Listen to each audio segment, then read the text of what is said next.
actually a program I was looking at getting specifically because it does that. I just am not running on the fastest machine in the world right now. Um, specifically because the fastest machine in the world right now. Whoa, that was awkward. That's because my channel just kicked on. Let's click the link. Sorry. Yeah, but it remixed Kicked on. Remixed it? and just remix. Click the link. Mix. Oh. Okay. You can see who is in the chat room.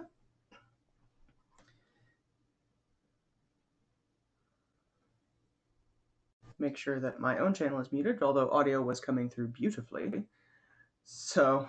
Yes, it was. Making sure, and I'm going to be on to modding as well. Alright, fucking show up here. Thank you. Go Twitch truck. Twitch is always like it's just in the things for the day. Yeah.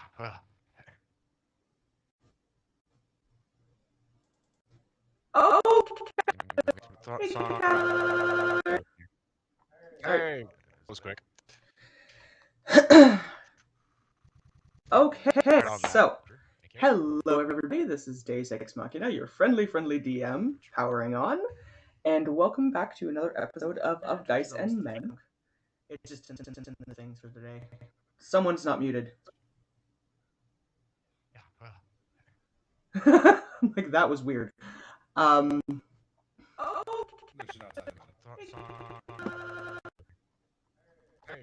It might be me that's coming. I just muted my own. If someone can just check to make sure audio coming through cleanly and not doing that on the actual broadcast, that would be good.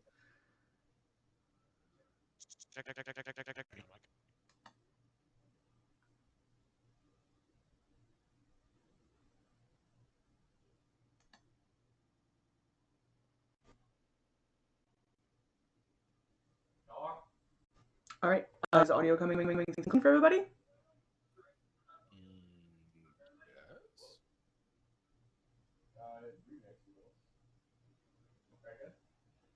Testing. It's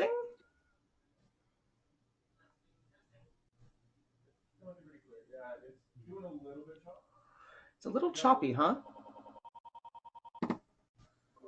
It's fine here. Like, you sound perfectly clear here. It's going weird when it's broadcasting, though, for some reason. Okay, it was probably just a bit of a chop getting in. It seems to be fine now. Okay. Oh, hey. If you could just keep an eye, let me know, because it's a little bit of new tech I'm dealing with today. But Wookie, we wouldn't mind if you could. Just that way, we don't have to worry about our readings getting a little fucked because we're not far from each other, and there can be a little sound pickup. But it just did the thing. All right.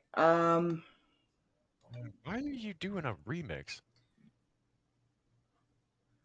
It might be because of boost. Maybe turn the boost off. That's what I'm doing. I'm gonna go into my Cortex and shut that off.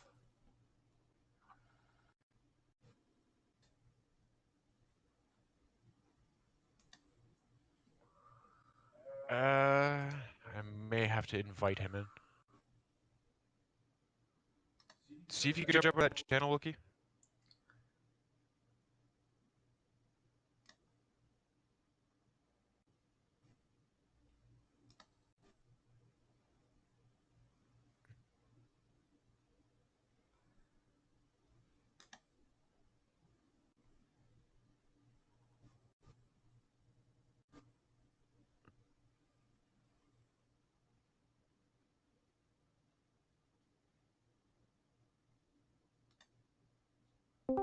Okay, well, let's jump in.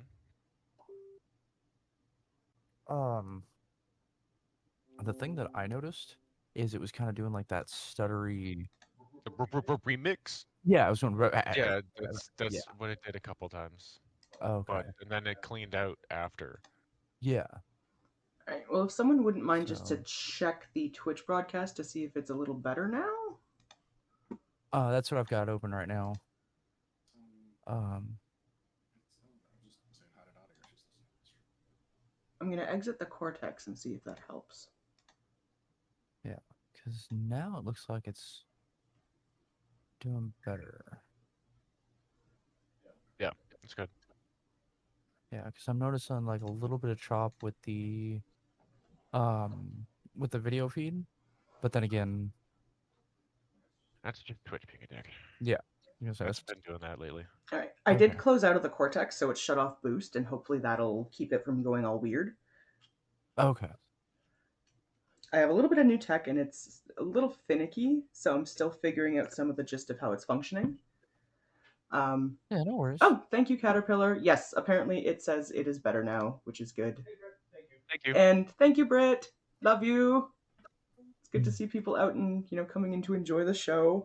We have a fun one ahead of us today.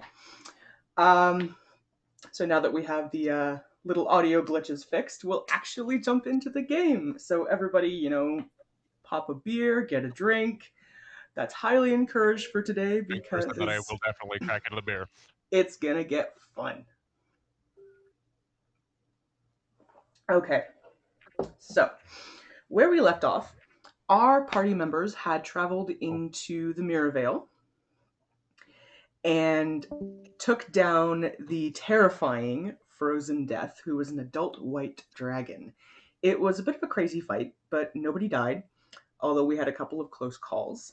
The party then traveled back to Opethus, where they were able to track down one of the offspring of the mated pair of white dragons.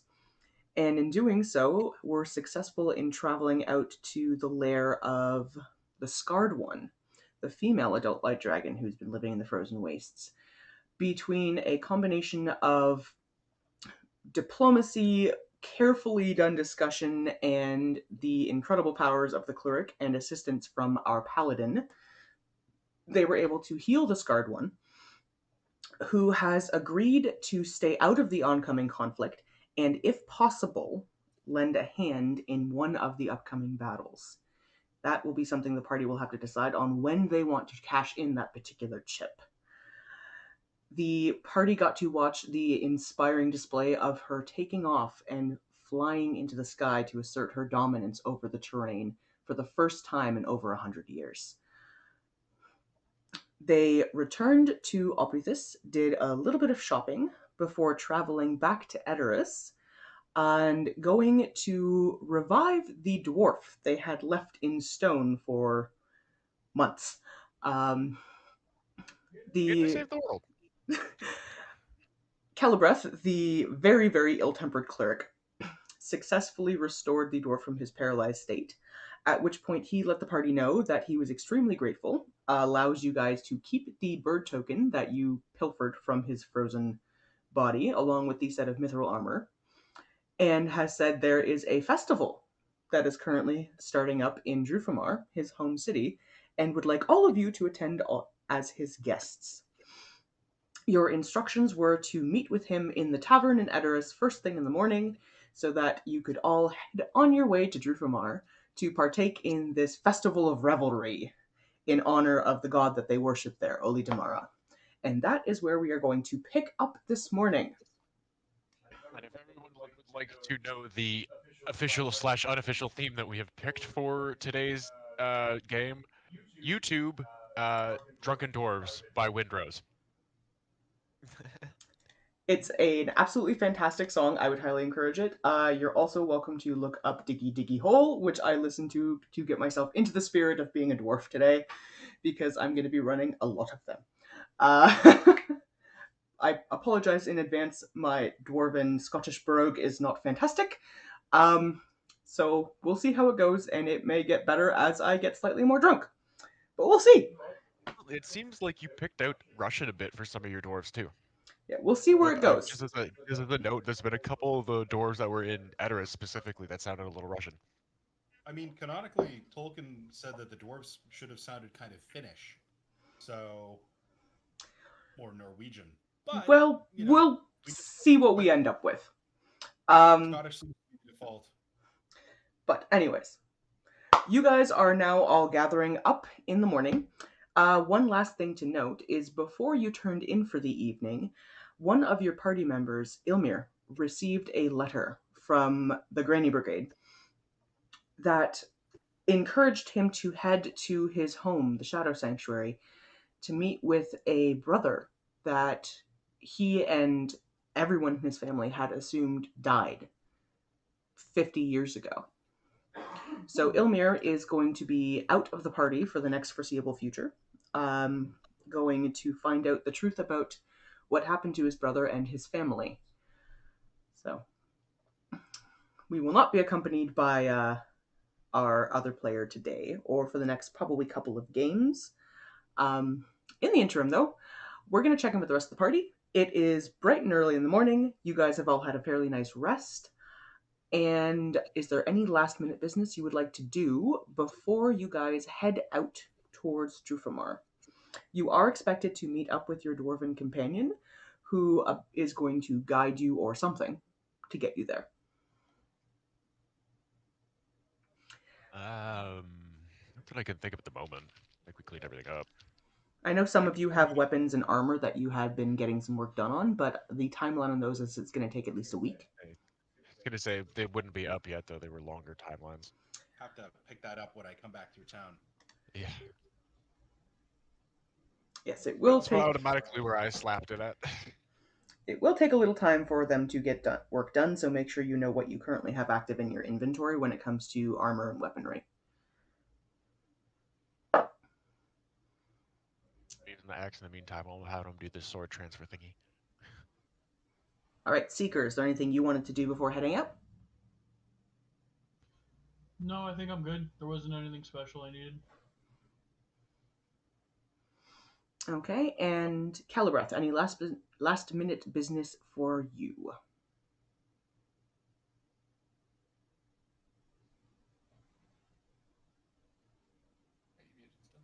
No, I'm not muted. Can you hear me?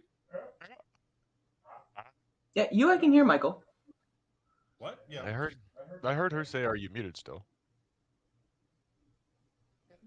Oh. She said she's good. Okay. It's a little hard because of the distance between you two sometimes, so if I do miss something, just, yell at me louder.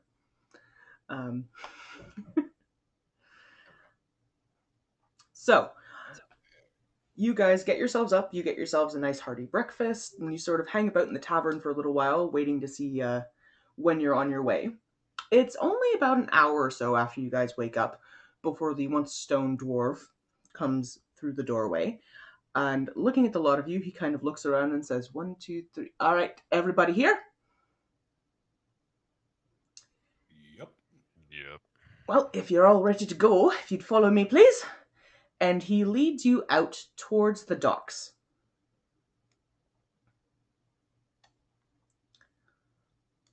You don't actually need to move your characters because, honestly, you're only going to be on this map for another couple minutes. Looking around, there are no ships in sight, and you're a little uncertain about what's going on. Could I have everybody roll me a quick perception check? Let me pull out my dice. That might help. Come here, you. Come out of the bag. 7. It's under. One of these. Ree. I got 21.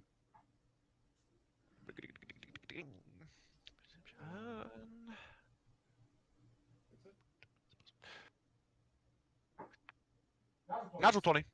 Nice. So we have a 21, we have a natural 20. Granthar and Calibreth. It would be technically a 20, 21, which is natural. Calibreth rolled a 4 plus whatever her. So. Oh, It's just fucking. It's a +9. Oh, okay. So she rolled a 13. 13. Okay. Anybody who rolled above a 15 It's very subtle, but you watch as this dwarf pulls a little tiny whistle out from in his tunic and gives a quick, sharp blow on it. There's no sound that you can hear that comes out of it. But a few minutes later, you watch as 7 great, big, giant birds come soaring over the horizon and all Eagles! land. I thought you might catch that one. And all land expectantly looking at you. They're large enough that each one can carry one of you quite comfortably on their back. Do they look distinctly different? They are almost a brassy tone with very, very shiny red claws and beaks, and small hints of blues and purples in the feathers along their headlines. What she means is there like individualism amongst them. There's like Yeah. any that have like slightly little bit different looks. They're really quite stunning birds, but very large, almost the size of a buffalo, I'm going to say. That is a big bird. With wingspans that probably reach 10 feet out on either side. I picked the purpliest one. Okay, Celebreth gets on the purpliest one, and the eagle that you choose is very beautiful. Her feathers are a slightly darker, kind of a coppery tone, and she has these bright flashes of purple feathers that go from the crown of her head down and extend out her wingtips. She sits quite patiently as you get on. Despite the size of the bird, it's obvious that they're accustomed to being ridden because she doesn't move at all as you find your way onto her back.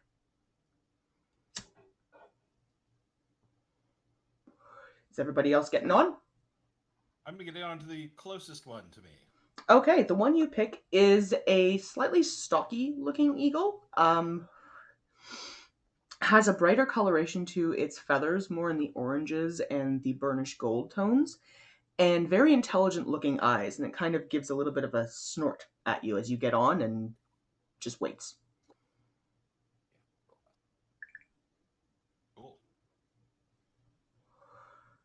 Himbo picks one of the eagles, the one that looks the most reddish in tint, and gets on. Rex and Seeker, are you guys mounting birds? Yep. Yep. All right, everybody gets on. I'll let the bird pick me. There is one that is looking at you curiously.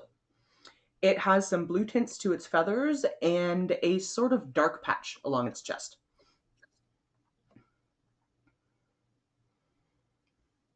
Make my way over to that one.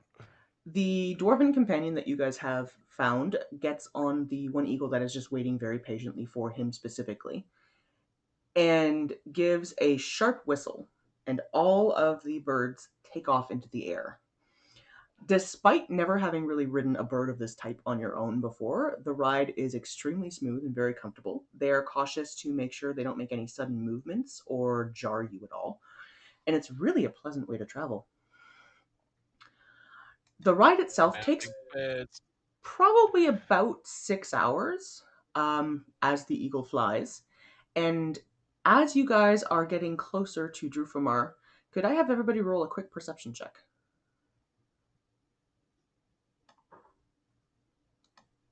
18. 26. Huh. That was actually cocked. Never mind. Hang on. You have an 18 and a 26. I had my dice tray sitting in a weird spot. 11. Not good. 10. And 10. All right. And Himbo rolls a 19 on the die, so quite well. Nice. Himbo, Granthar, and Celebreth, you guys all notice as you are flying into Drufomar that those ominous black clouds you've dealt with on more than one occasion are swirling quite heavily above the city. You guys all land, except for the dwarven companion of yours, who continues on further into the town. And where you land, you are at the bottom, sort of in the middle of the map. You notice immediately upon landing a couple of things. One, the eagles take off immediately. They don't wait around for you. Two, there are great iron gates to this particular city that are open right now. but do have a couple of guards that are up top with large cauldrons of some kind of smoking liquid. Um, as you land and the eagle takes off, you are greeted with a very interesting sight. The city itself is enormous. It is brightly colored, and currently it is full of people milling about. There are dwarves of all shape and size. There are tents put up. There's shouts. There's a couple of brawls taking place. And immediately in front of you, you are approached by an unusual looking dwarf. He's wearing sort of a harlequin type of a costume and doesn't look Say, is that particularly. brightly colored fucker right there? Yes, he doesn't look particularly thrilled about it. But he does meander his way up and goes, "Welcome to Drufomar. I have festival maps for ye as a tourist if you'd like to look around, and please get yourselves a drink." You can tell that the air he's got, it's a very put on kind of a speech. He's probably done this several times as the day goes on, but he does hand all of you a map. Nice.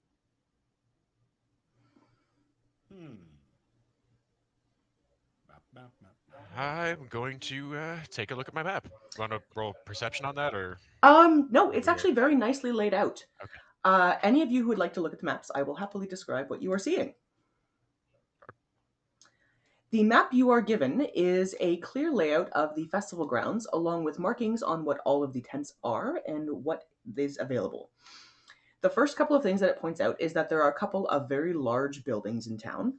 There is Fool's Gold, which is a sort of general shop. There's the Drunken Ox, which is an inn and a tavern. There is a metalworking shop that is here. But that's about all there are in the way of main buildings on the floor. Looking around, you can tell this is sort of shaped like a cauldron to a certain extent. You guys are a little bit further underground, and there are lights and lanterns and buildings that are built all the way up the sides of this cauldron, sort of given the effect that the dwarves are less living on rather than in the mountain. There are great stone like they carved stairs. out a whole bowl, right? Yeah, there are great stone stairs that go to different levels to where the dwarves obviously actually live. And the effect is actually really quite interesting. It's surprisingly well lit, despite how far down you guys are. You're probably about 400 feet underground right now. So those are the three main buildings you can find. There is also a very large point that lets you know there is the House of Excess, which is a temple located here in town. And there is an entryway to a mine that is labeled as caution on it. House of Excess kind of sounds like a brothel. It is a temple to Olidamara, who is the god of revelry. Oh, but it also kind of sounds like a name for a brothel. You may or may not be wrong. Now, the tents that have been put up are of a variety of different shapes and sizes. There is a dwarven souvenirs tent. There is a tent that is apparently selling meat pies. And that particular one has a label on it that says contest available. There is pie eating contest. There's a grilled meat stand. There is a beer tent, which is quite large. There's an herb tent. There is a tent that has contest available and says arm wrestling on it. Ooh. There is a tent that is labeled as gambling. There's a tent that is labeled as a fortune teller. There is a setup for hammer throwing. And there is a very large tent that is labeled as obstacle course sign up. Prizes available. There is one final tent that is smaller than the rest of them, but it says hunt sign up. That's what? Sorry, that came out a little bit choppy. Hunt sign up. What kind of tent is it that you can sign up? Hunt. Hunt? Sign up? Yeah. Oh, okay. So it looks like there's an assortment of different things that you guys have the option of doing while you are here in town. And we'll go sort of as a one by one to see where everybody wants to go and what everybody would like to do. So let's start with Cal.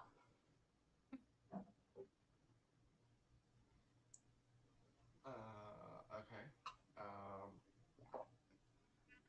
I need to find alcohol first.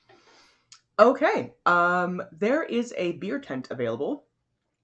If you go up to sort of that middle of the map where there are 3 pyres set up, and then over to your right, you will find a tent over here. That is a beer tent. Could you ping that again? Aha. All right. He has headed to the beer tent. Okay. So, Celebreth, you approach the beer tent, and walking through town, there are a lot of dwarves here. But you're surprised to see that there are also people of an assortment of different other races here. There are some other elves that you notice. There are some barbarians that are here. There's one dragonborn that you pass by. And the other thing that strikes you as a little bit unusual is that there's more than one warforged here. And outside of Seeker, you'd never seen another one before. Entering into the beer tent, it is full of dwarves. And at this point, it's maybe 2 o'clock in the afternoon, and they are 3 sheets to the wind. I mean, they're at this point cheering and jeering and slopping beer everywhere. It's phenomenal. The dwarf who is behind the bar looks up at you and says, "Aye, lassie, what can I get you?"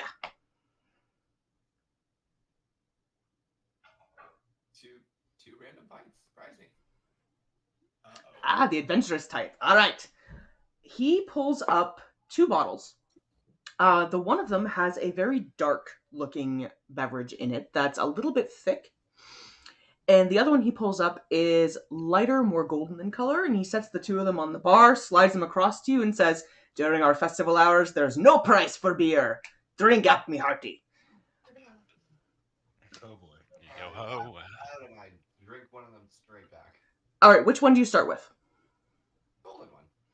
It is light and crisp. There is a bit of a caramelized taste on the underside. It is a phenomenal ale. It leaves you with a pleasant buzz. Ooh, got the buzz one beer in. All right. Diving into the second one, if that's what you're doing. Yeah, I mean, not as quickly, but yes. It is a little bit thicker. It has almost a syrupy quality to it, and it's slightly on the sweet side. This is clearly significantly stronger. Getting through even one gulp of this, you can feel that sort of burn starting in your stomach, almost as if you'd consumed just a half a cup of whiskey. Can I have you roll me a constitution check, please?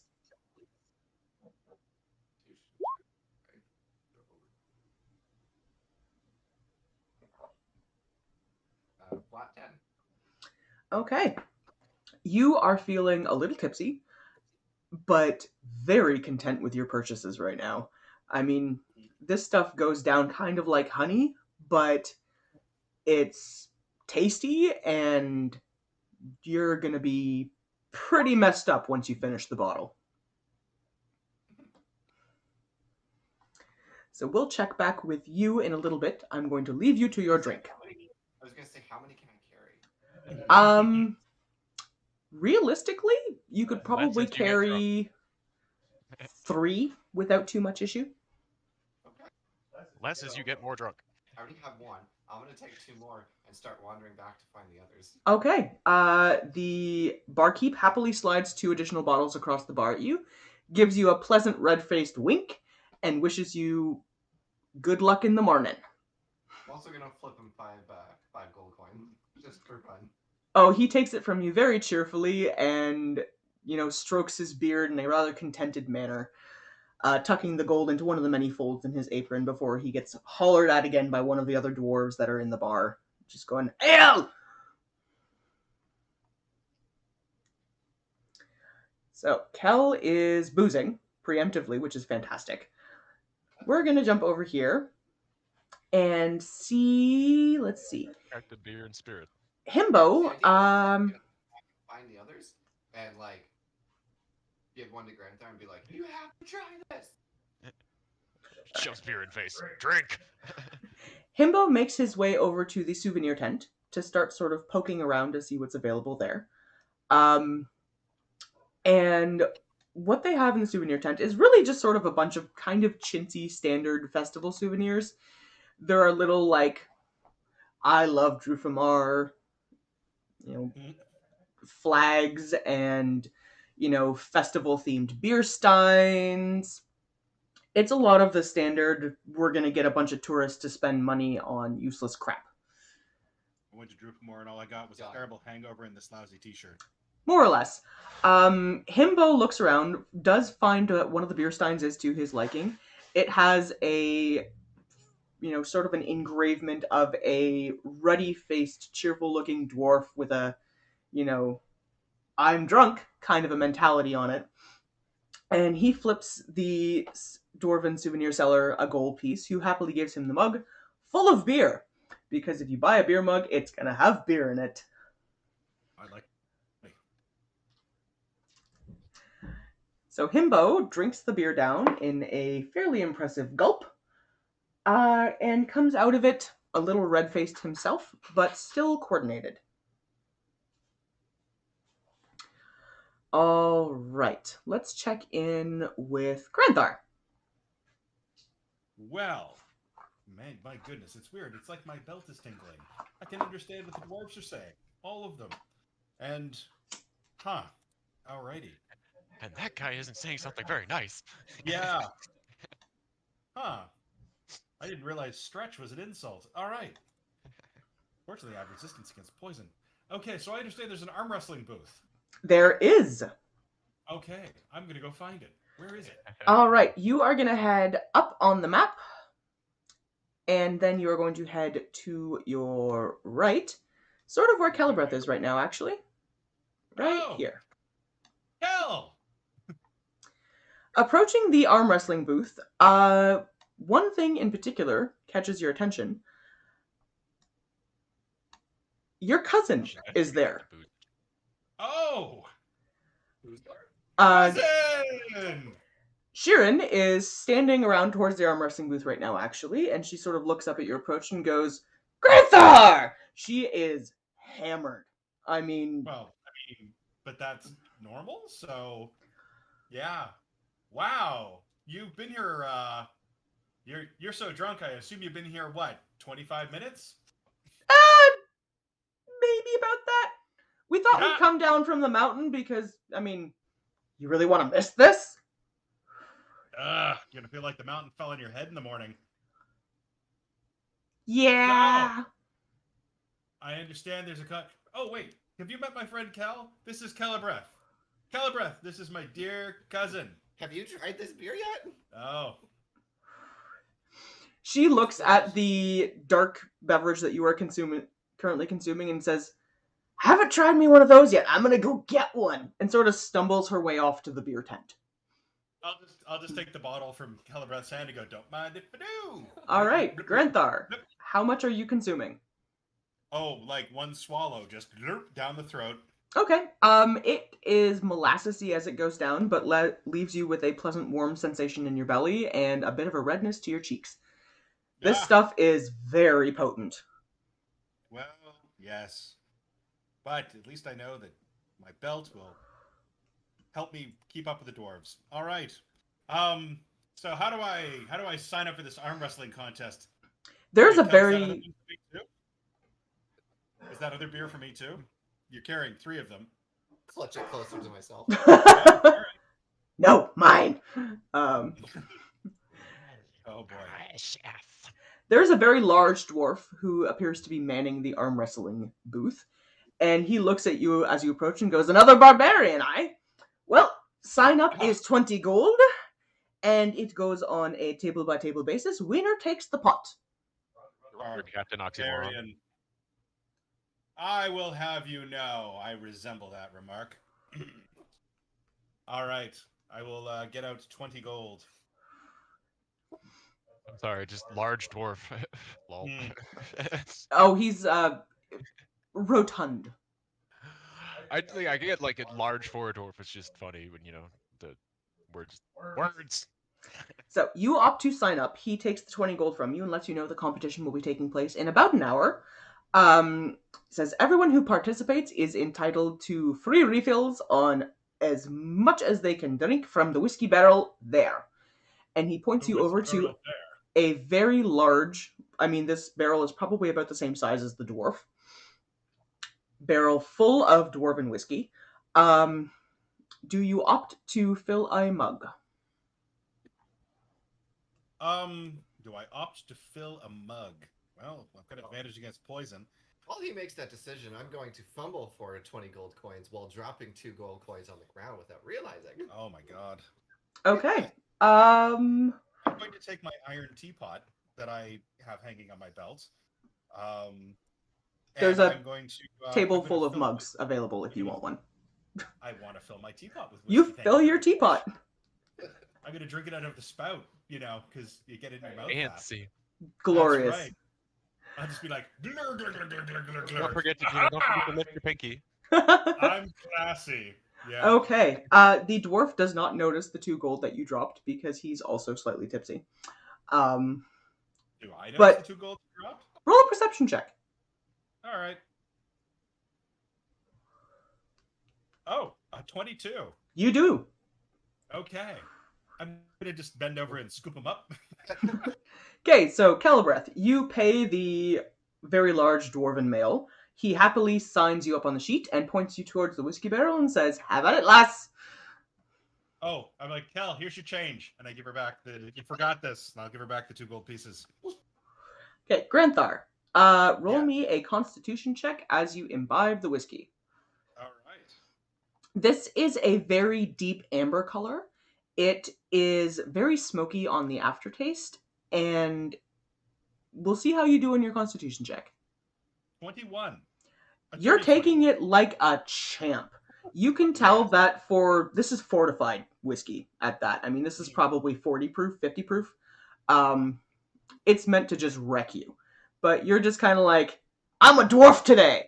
Glug. I'm wearing a belt of dwarven kind. I'm a dwarf today. So you're I'll start, quite contentedly enjoying it. Look, filling from the barrel and just looking at the general kind of gist of it, there's maybe an eighth of the barrel missing. I'll start singing a song that I know of my people about the barbarian maiden and the dwarf. All I'll right. sing it in dwarf loudly. Calibreth, do you also partake in the whiskey? Of course. But I have to down one of mine first so I can refill it. Okay, roll me a constitution check. Constitution. Oh no.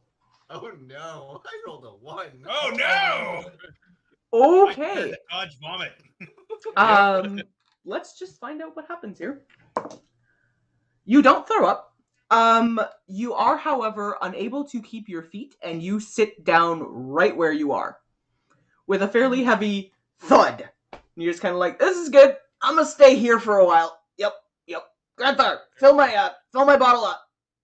Yeah, she's about 2 of those away from being white girl wasted and crying while eating pizza. I'm just gonna, get my hand onto the neck of her armor and pick her back up again on her feet. Just whoop, bloop. She is at this point dead weight. I mean, her legs are numb. I'm very strong. Let me roll against my strength to get her up on her feet. I mean, if she's just hanging there by my hand, that's fine too. I'll puppet her around for a bit. Let me drag you to a chair. There are a couple of chairs available at the tables in the arm wrestling booth. Roll me a strength check just to see if you can carry the currently dead weight of elf plus armor. Okay. Strength check. That would be a dirty 25. Okay, you plunk her down in one of the chairs available. The runner of the establishment slides a cup of whiskey in front of her and says, "It'll perk your white up." And just says, keep an eye on her, right?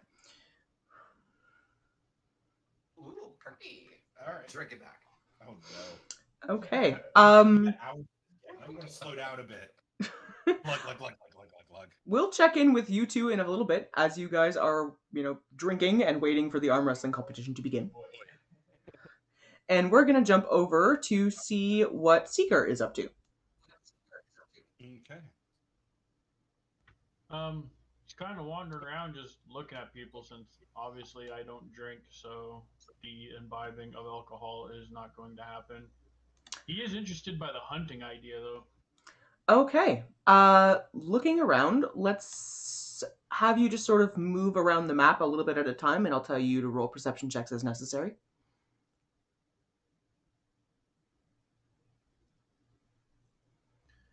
Okay. She was so tall let's go and fair, over here.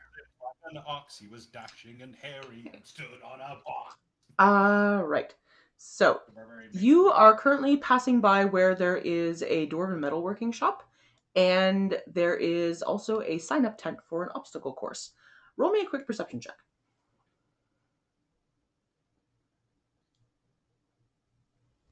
22. 22. Looking around, there are a couple of things that catch your attention. The first thing is that there is an individual wandering into the obstacle course tent who looks vaguely roguish. There's a litheness to their form and a lightness on their feet that gets you the feeling that this is someone who moves with agility very quickly.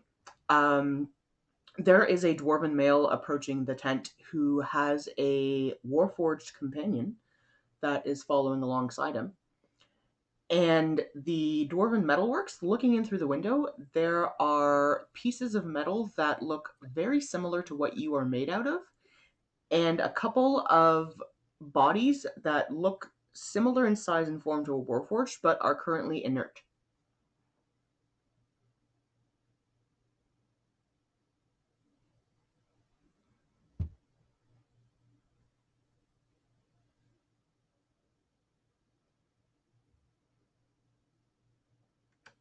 Is there anything you would like to do? No, I'm interested in the hunting thing, so I'm gonna go find the hunting thing. Okay. Continuing along through the town, you don't garner attention for the most part here. It seems like dwarves are accustomed to warforged being around. You do pass by a lot of dwarves, some barbarians, one dragonborn. And getting to the very back of the map, there is a hunt sign up tent right here.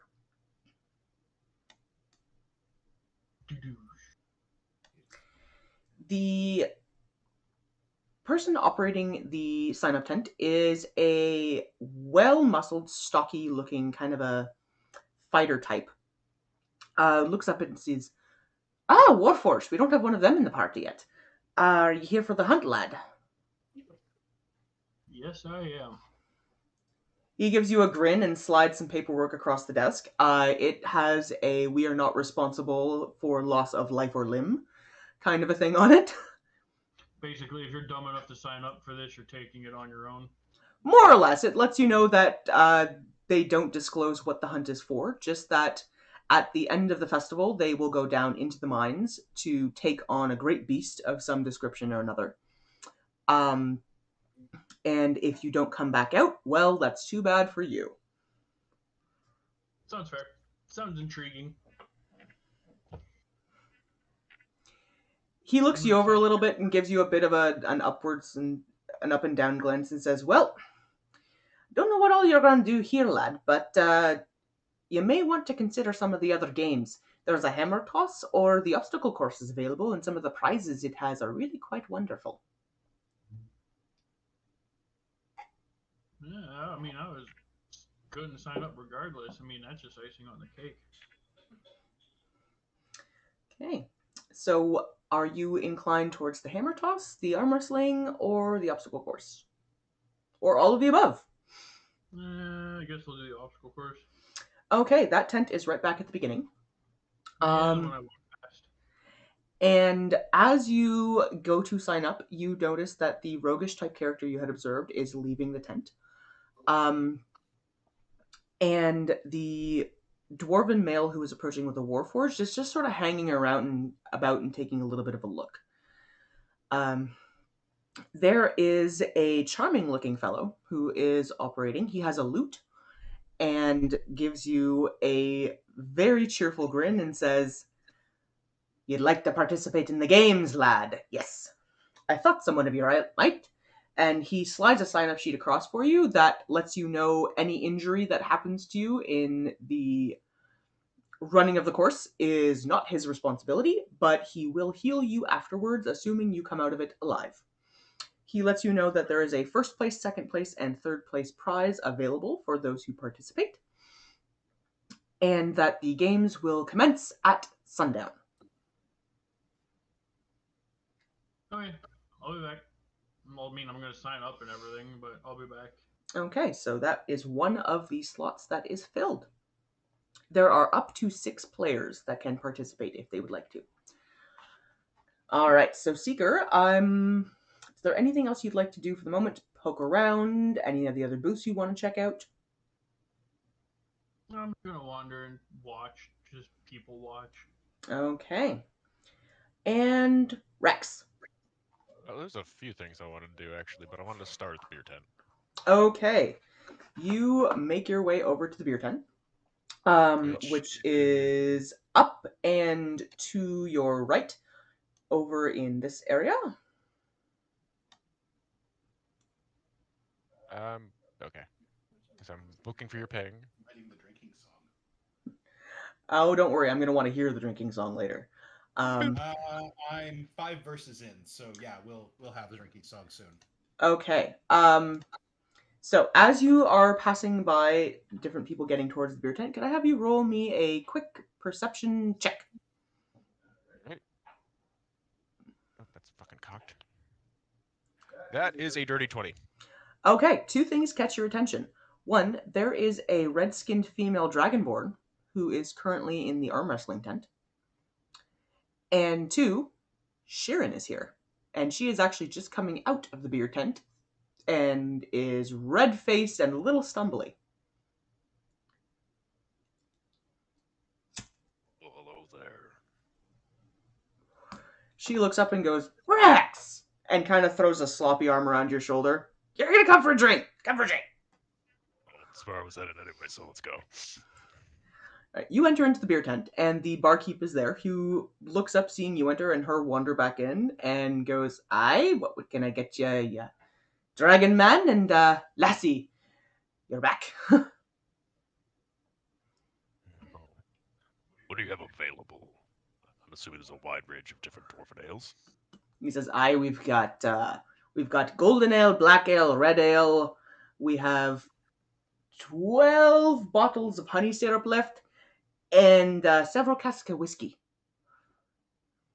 Or with a red. Okay, he slides a bottle of red ale across. It is amber colored and has a kind of berry type of a smell to it.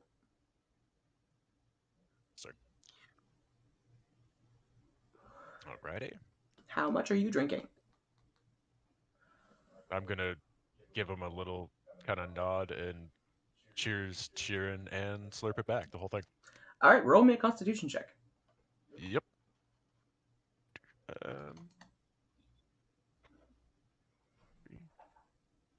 That's a 15.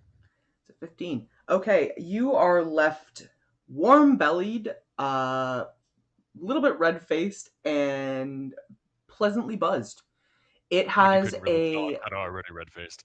It has a fruity kind of a quality to it that is very pleasant, and it's quite frothy.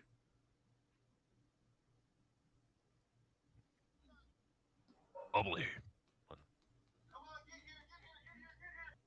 I'm gonna look at the bartenders. What's in this? It's very fruity. It's not bad. It's very fruity. I'm curious as to what it is. Oh, we make that with berry mushrooms from the mines. They're Mushrooms? a little more pungent than most people like, but they do leave a quite fruity aftertaste. That's interesting. He sort of shows you what one of them looked like, and it has a purplish tint to it as a sort of a mushroom, and little kind of bubbles on top that look similar to berries. Kind of like take it from him and just look it over and go, well, that's a very curious little thing. Hand it back to him and go, that's interesting. I wouldn't have thought of making alcohol from mushrooms. Let's try it black. All right, he passes you a bottle of the same kind of thick syrupy ale that Celebreth and Granthar have been imbibing, and says, "Enjoy." Gonna give him another nod and slurp that one back too. Constitution check. That is a 16. All right, you are pleasantly tipsy, but able to keep your feet. Just a little bit of a slur to your words now because at this point you're 2 bottles in and it's been like 2 minutes. Yeah, well, we're in the city for, When in drunken Drufomar. festival. When in Drufomar. That's All gonna right. be the thing for the episode. Hashtag when in Drufomar. When in Drufomar.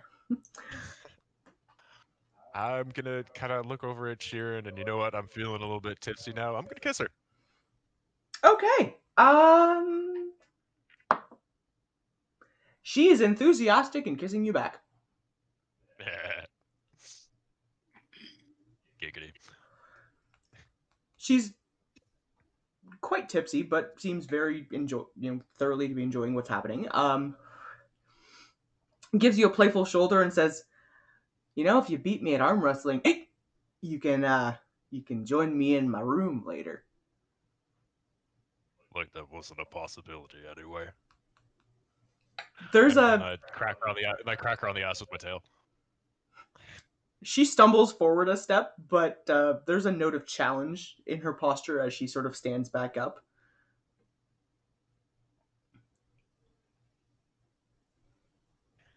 All right, let's go.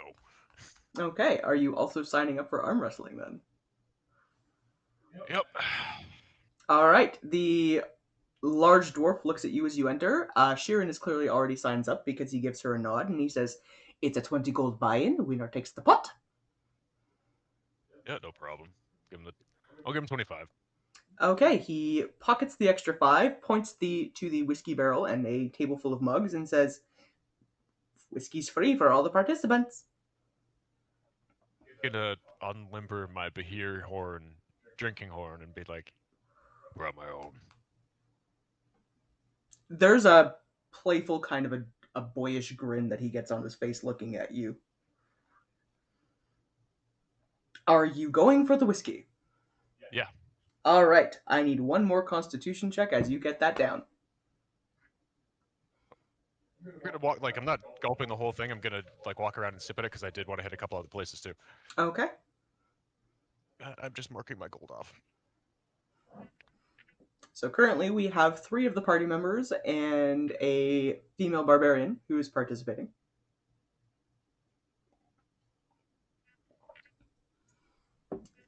Where else would you like to go wander off to? I would also like to hit the fortune teller, and I want to sign up for the hunt. Okay. The fortune teller's tent is located right next to the hunt's tent. They're actually both back here. Okay. Give me a second to move across here. Back over here. Over here. Hang on, I gotta zoom out. Oh, shit. Fuck you, roll 20. The tent you're relax. at right now is hammer tossing. Okay, fucking, can you chill? Roll 20. It's spazzing out all over the place on me. Now, if you go to your right, next to the red roofed building, there are 2 tents. Yeah. The one you're I at. got it. It just kept fucking spazzing out, and I couldn't grab my character. Okay. So, approaching, which one do you want to go to first? I'll sign up for the hunt and then go for the. Okay. So the hunt is right here. Even without, the meta knowledge of knowing from when Seeker did it that it was going to be later, it kind of seems like it would be something that they do after. Okay, so you approach the sign up tent for the hunt, and you notice the same dwarven male that Seeker had approached earlier. He looks at you and says, "A dragon man? Aye. Well, we don't have one of those in the party yet. Here to sign up for the hunt." Indeed. He slides a set of paperwork across that let you know that they are not held responsible for loss of life, limb, or any other such catastrophe that may occur, and lets you know the hunt will be taking place at sundown. Well, I go to sign off on the paperwork. A kind of wry smile comes across Rex's face, which looks a little predatory because it's a dragon face with the fangs. And he goes, I haven't had to look at some paperwork like this in a long time. Not since I left home. He gives you Sign kind of off a and just kind of shove it back across. He takes the paperwork and happily shuffles it away into the back of the tent and says, "Well, you can rejoin the rest of the party later on when we go for the hunt down in the mines. Until then, enjoy the festival, lad." Yeah, as a note, that was a kind of funny thing that immediately struck me. It's just like, that's gonna be goofy for Rex because fucking contracts. That's something that reminded him of his family. Okay. So you are now going to see the And then foreteller. Is the green one? She is right here. Yes. Yeah. Okay. The fortune teller's tent is a pretty good size. It's a little ramshackle looking. Roll me a perception check as you enter. Are you gonna want me to roll a Constitution basically once I finish this? Because I will have sipped most of the whiskey by that point. Yeah. 14. Is that your perception or your constitution? Perception. I figured like once I was done with everything, that's basically when I would have finished this time, or the drinking horn. Okay. You recognize the fortune teller in the tent. This is a hag that you had encountered in Edoras previously. I was gonna say that I'm just gonna kind of smirk her and go, "Oh, we meet again." She gives you a crooked grin and says, "Can I read your palm?" Of course, that's why I came over here. And kind of dramatically just flourish my hand out a little bit with, opening the clawed hand. She says, "That'll be 5 gold, please, dear." And I'll toss her 10. I've got gold. Okay. There is a sort of festival air to the way she set up her tent for the day. There are little like paper lanterns hanging, and there's some sort of sweet smelling smoke in the air. She's cleaned up a little bit just to look a little more approachable, but is still towering over you at 10 feet and extends a crooked hand out to take yours. She looks it over very carefully and is able to tell you a couple of very distinctive things. First thing she tells you is that, "I understand you're feeling some loss these days. You lost someone very dear to you who you had hoped might fulfill your purpose in life. But," she points at one line on your hand and goes, "but that's not where your story ends. There's a branch here. There's 2 possibilities for you when it comes to love. The loss of one is not the loss of all." And she essentially tells you that there are 2 different choices for you when it comes to a life partner, and you're going to have to figure out which way you want to go. She says one will lead to a very fulfilling life with a nice homestead and children and be a very comfortable place for you. The other has a little more challenge to it, but you may find fulfills some personal goals you hadn't thought about.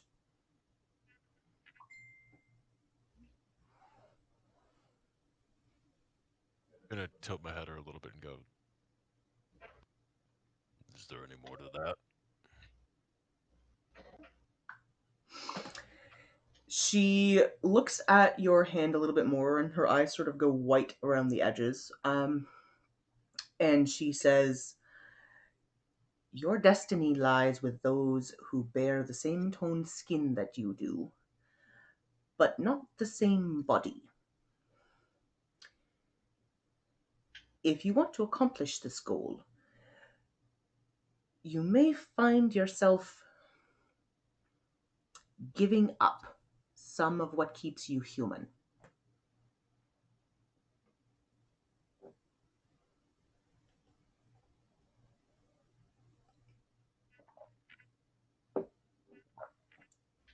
Kind of sit and look, bit like digesting that for a moment, and then kind of shake out of it a little bit and look up at her and go, "Is there anything else you can see? It doesn't have to be related to that, but is there anything else you could read?" She looks at your hand, gives you a bit of a grin, and her eyes slide out to the exterior of the tent before she takes on a little bit of a falsity in her voice and says, "Well, you're in for great fortune and a wonderful life, dear."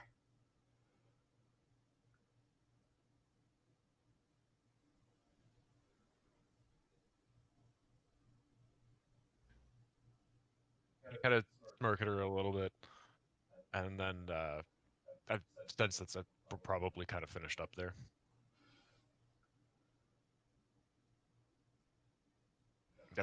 DM. Yes. Before you go, she reaches out a hand and grabs yours, and I believe you owe her a favor, don't you? Yeah, I do actually. She pulls you in a little bit and says, "Bring me the head of the beast from the hunt, and I will consider our favor complete."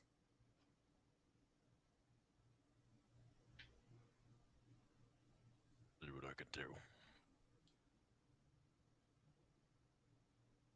Give her a little kind of half bow and exit the tent. Okay. We are going to check back in. Oh, do you want me to do my constitution roll for finishing off my whiskey? Yes. And then I'm going to check back in with the rest of the party members. Himbo has made his way over to the grilled meats booth and is currently in the process of consuming several piles of some sort of delightful looking grilled meat. That wasn't great. That was a 10. You're a little bit beyond tipsy at this point. There's a stumble to your walk. And, you've got a fairly common sort of a content drunken smile. You're haphazardly hitting random passerbys with your tail. Oops. So Himbo is currently indulging in grilled meat and then actually makes his way to... Where does he go? You fucker. He is going to go and toss hammers because that sounds like fun. On my way back towards the other two tents, I'm going to kind of stop by the House of Excess for a minute and just sort of look at it. Okay. It's just a note. Looking at the House of Excess, a couple of things catch your attention about it. One, the doors are wide open. There are dwarves that are currently stumbling out of it that look very drunk and have an almost glassy-eyed tint to their eyes. And roll me a quick perception check. Ready? That is a 19. There is a very pungent smelling smoke that is drifting off of their clothes. Curious, I'm going to kind of wander inside. Okay. I'm going to get back just to putting you. the drinking horn back on my belt as I do it because it's empty now. I'm going to get back to you in a moment. No problem. Calibreth and Grenthar, you guys are still currently at the arm wrestling tent, which will be getting started in about a half an hour game time. All right. Calibreth. Yeah. I want to teach you a song that is about a barbarian girl and a dwarf. It's a song that we would sing when we drink, and I have figured out how to sing it in dwarfish. Do you want to hear it? I'll teach it to you. I don't have a choice in this, do I? Here we go with music again. All right. And I'm going to sing a barbarian drinking song about a dwarf and a barbarian maiden. Would you like to hear it? Yes. He was tall and fair, with limbs like an ox. He was dashing and hairy and stood on a box. She said, "Will you kiss me?" said love that I found. Would you live in the sun or return underground? She stroked his fine axe and cradled his boulders, swept them off his feet and over her shoulder. I've never kissed a girl like you before. You ain't got no beard and I want to explore.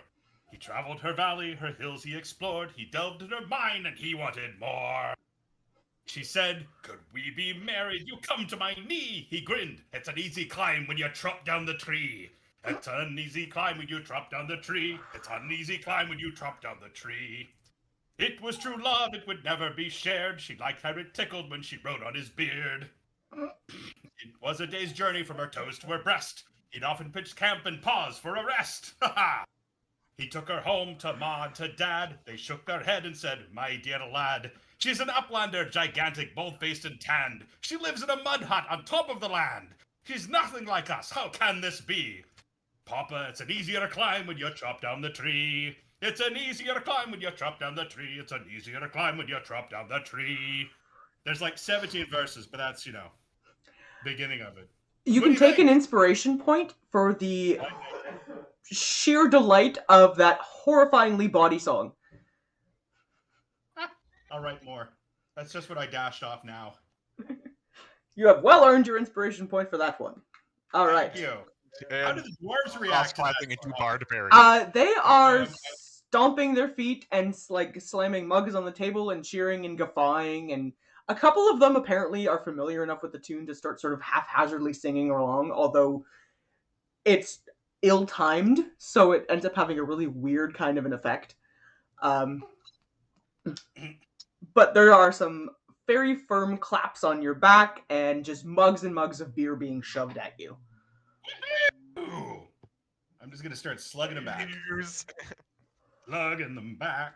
You know, the dwarves seem very content with the Down the tree. the inadvertent barding that you're doing. I never claimed to be a good singer, but it's a song I know about dwarves and sex. So you guys are all now thoroughly full of beer and good cheer, and the dwarves are enjoying themselves while watching this insanity. Sorry,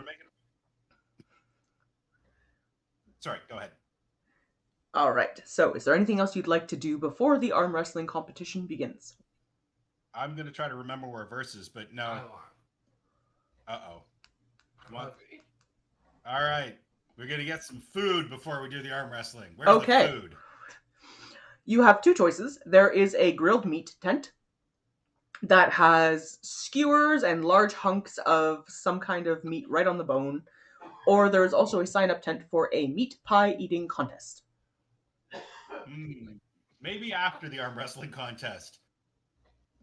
I'm gonna go to the meat. Come on, let's go to the meat tent. Where's the meat? Where's the meat? Right here. Where? Up, down, like one. Down. Oh, Left of the group. right here. Okay.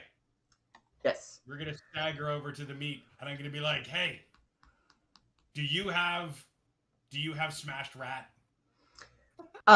The female dwarf who is running the meat tent looks at you and says, "No, lad, but I've got skewered lizard. I've got grilled ostrich steak, and I think." And she looks back and she says, "Yeah, I still got some ox skewers." Okay, I will take. I'll have some ox. What do you want? I don't know. What else is there? Oh wait, what? There was lizard. There was ox. What was the other thing? There were some very large ostrich steaks. Ooh. Your steak sounds like All right, one ox, one ostrich. Okay. Anything else that starts with O? Ocelot? She lets the two of you know it's 1 gold each. And Grenthar, she passes you a skewer that's about the size of your arm that has just fist-sized chunks of this beautiful looking, very deep red meat that's been perfectly grilled and seasoned. And Calabreth, she passes you a 2-inch thick steak with a large bone that is sticking out of it. To the effect that you can just pick it up and eat it right off the bone. And it's about the size of a dinner plate. A big ass steak. with a mouthful of ostrich steak.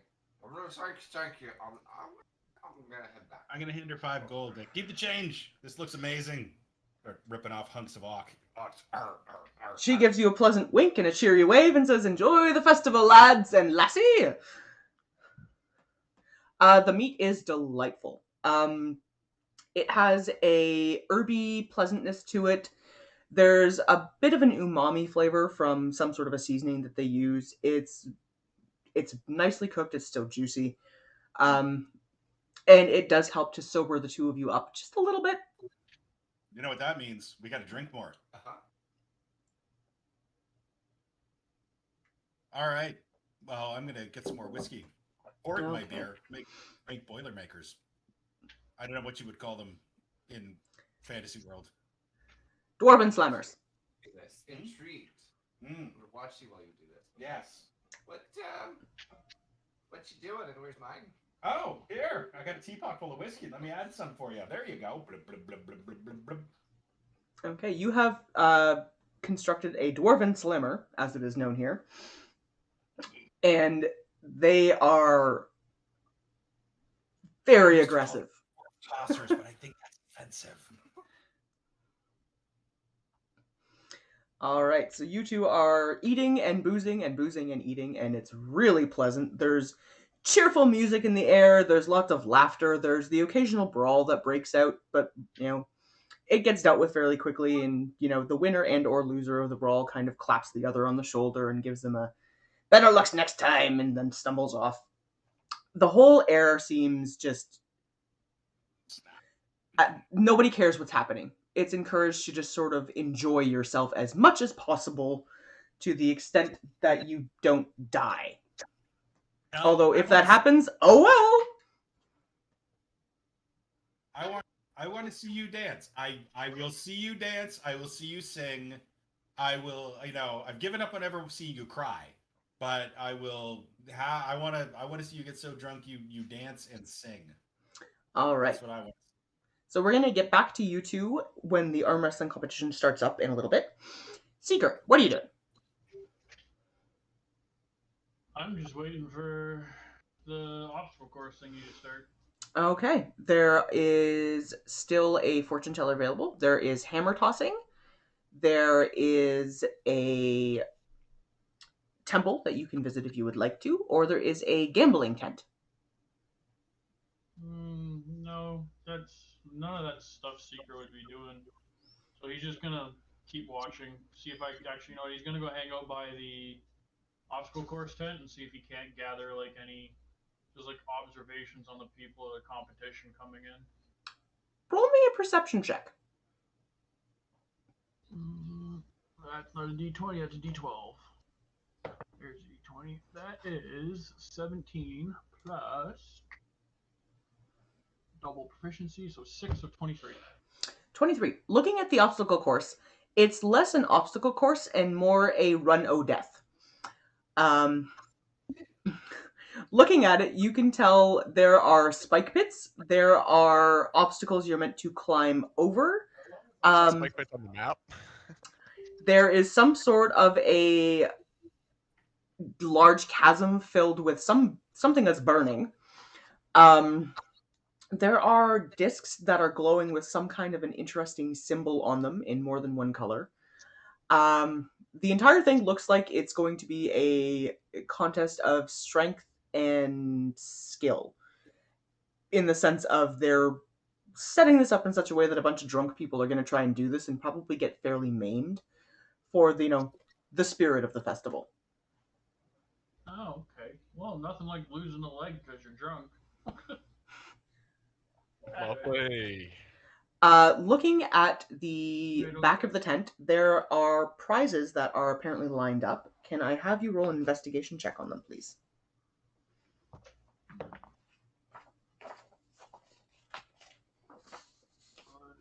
13 plus investigation, that's intelligence, so 15, 21. Okay, there are 3 prizes. They're laid out in a first, second, and third place. The third place prize is the first one you look at. It is a beautifully crafted hammer that has a bit of an energy hum to it. It looks like this is a dwarven weapon of some description that has been exquisitely crafted. Okay. The second place prize that you look at is a lantern that has sort of a bluish glow to it. And it has a dial on the bottom. Well, no, I'm intrigued by that. And the first place prize is an orb that is about the size of your fist that has almost a compass floating inside of it that the needle is pointing north. Okay, well, those two items intrigue me. The hammer, not so much, but those two items intrigue me. The purveyor of the tent looks up at you and says, "Did you have any questions, lad?" No, just seeing what's available, seeing what's there, seeing what I'm running through apparently all these death traps for. He gives a hearty kind of a dwarven chuckle and says, "Well, it is a festival of excess. Can't have excess unless there's excess loss of life and limb." I mean, yeah, okay. So put it that way, I guess I can see that. Speaking of laddie, roll me a perception check. Oh boy. 14. You do notice as he does it, but he comes over, gives you a cheerful kind of a clap on the shoulder, and there is now something stuck to your armor. Oh, shit. What is it? I'm going to see what it is. Breach magnet. Sorry. Roll me a constitution check. Constitution check, huh? Well, that's an 18 on the dice, and I have +4 to my constitution, so 25. Okay. You feel an unusual pulse go through your body. And it doesn't have the full effect because you are managing to resist it. But you're left feeling a little bit cheerful and giddy. And there's a bit more of a spring in your step than there had been previously. Like a heroin patch. Oh boy. Yay! Goddamn drug patch. Goddamn. You know how I react to Pull magnets? the patch off. Roll me a strength check.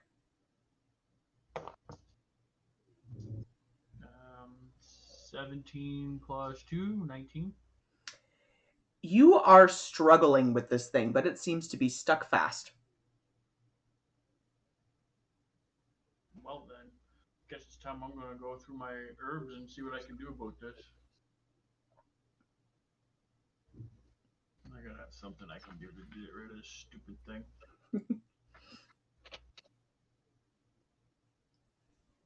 Alright, well I'm gonna see what I can pull out if I've got the herbs to try to make something. If you want to go to someone else, like you can come back to me. I will come back in just a moment, but the last thing is after the dwarf does this, he gives you a bit of a grin and a wink, holds up a bottle and says, "I'll take it off after the end of the festival, lad." I'll take it off myself eventually. Okay. So for the interim, you are left feeling giddy and essentially buzzed.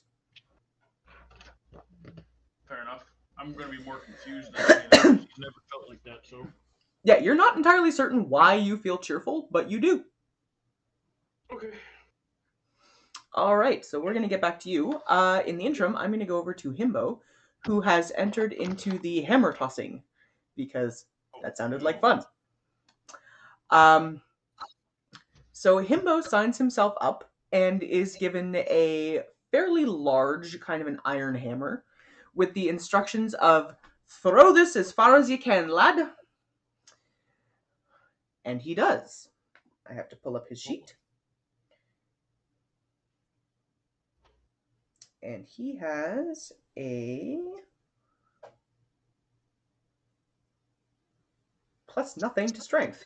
Okay. So on his first toss, he rolls a 17. He spins about once, throws his hammer, and it lands just past the third marker. there's a cheerful kind of a hurrah from the other competitors that are here, and he is given his second hammer, which he does not get as far. It only lands past the first barrier. And there's a bit of a glum, well, better luck next time, lad. And he is given his last hammer, which he hucks with something fierce, and it lands all the way past the fourth one. He is given a cheerful, congratulations. There's beer and whiskey thrust at him, and he is given a little pouch of 20 gold. Hurrah!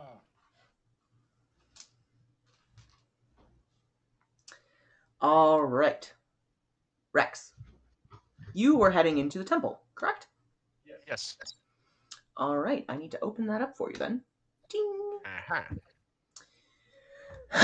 Entering in, Ooh, it's smoky in here. it is unlike any temple you have ever been in before, ever. Looking around, there are large plush couches, there are overstuffed pillows, there's a beautiful throw rug on the ground. There are just kind of piles of bottles and gold that are sort of flung haphazardly around the room. There's a large statue at the back of the temple. There are dwarves of all different types. The view of it looks kind of like an opium den. Little bit. There are dwarves that are lounging on pillows and on couches that are smoking some sort of a pungent herb and drinking from bottles of beer and whiskey. And there is one figure in particular who stands at about 15 feet tall, looks vaguely dwarven in nature, and has a very red face, an enormous inviting grin, is covered in jewels and gold, smoking a large pipe and drinking out of a very innately carved bottle, who looks at you and as you enter and says, "Another for the den." 15 feet tall. That's probably a giant.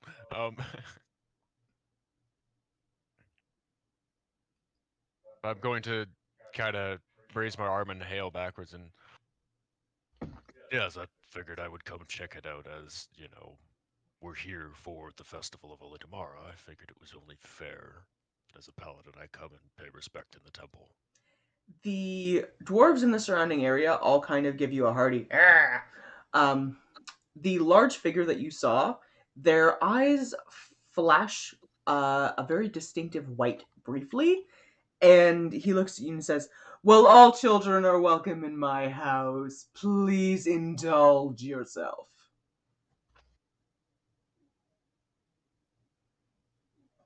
So I'm taking it that that's Olitamara. Roll a quick perception check. I was going to say, I'm going to roll a perception, but I'm going to take it at that. That is an 18.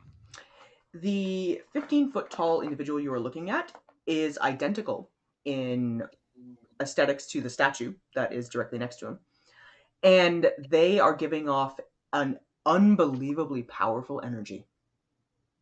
That's Olitamara. I'm going to do a kind of respectful drop to the knee and bow the head. And, my lord.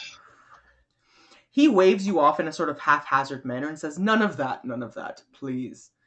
Drink, smoke, eat, indulge, enjoy." I kind of wander in and peruse what's about here. There are bags overflowing with different kinds of herbs, along with an assortment of very well-crafted pipes. There are bottles upon bottles upon bottles of alcohol. There are a couple of beautiful women that are wearing absolutely nothing, just meandering about in here. The entire place, honestly, reads sort of like a stoner's drunken orgy party. Cool.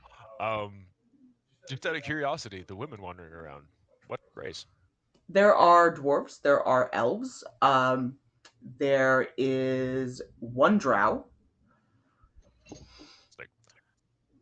and let's see here. There is one that looks similar in nature to the way Ivanum looks, except with black scales.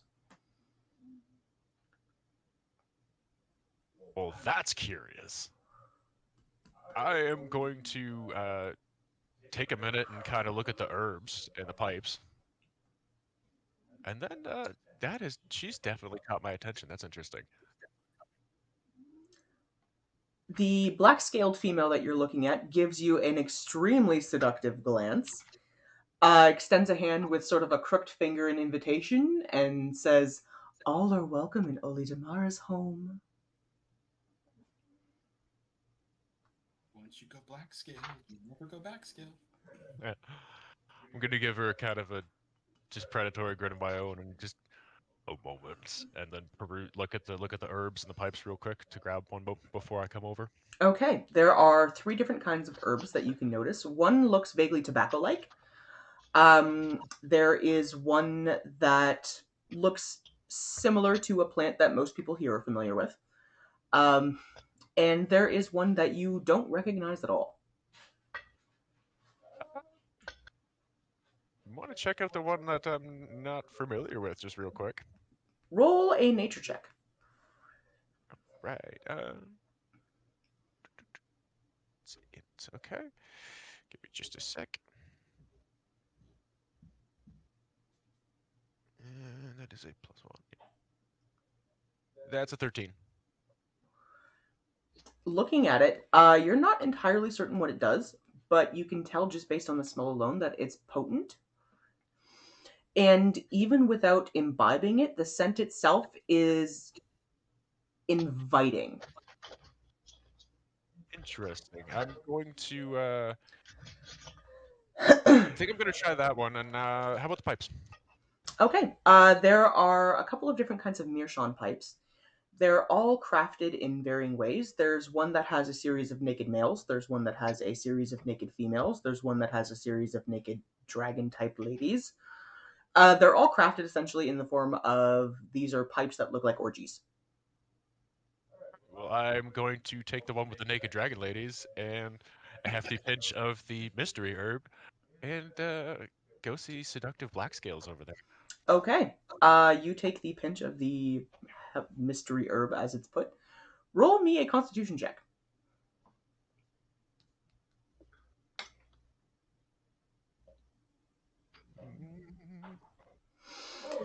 I rolled a 1. Okay, your first inhale of this herb leaves you feeling warm and tingly, but very stiff in one part of your anatomy. Is it Red rocket. Yep, exactly. The black scaled female is the most beautiful thing you have now ever seen in your life. It sounded quite intriguing and beautiful, anyways. You know, you have this sort of a feeling of you don't care what's going on anywhere else in the world as long as she keeps moving. I want to roll another perception check on it, though. At disadvantage? Or... At disadvantage, because, yeah, you're essentially in love. Yeah. You're tripping your Dragon Balls. Yep. Well, I rolled a 6. Okay. Looking at her, you get this. She's a vision. She has beautiful kind of gray ash colored skin with these shiny black scales, luxurious, exceedingly soft looking hair. Her eyes sparkle in the darkness of this particular den, and you would risk life, limb, tail, everything and anything if it meant that you could have her. I'll take another puff, look at the pipe, and go, "This is some good shit." And enthusiastically keep following her. Okay. She essentially comes over quite contentedly and gives you the best lap dance you have ever had in your life. Woo! Wait. I mean, you didn't know hips could move the way that they're moving. It's incredible. The 15-foot tall dwarven giant, essentially, that you correctly assumed was a god, is laughing quite boisterously and enjoying the goings on, and seems in general just to be having a good time. Um, Inhibition free.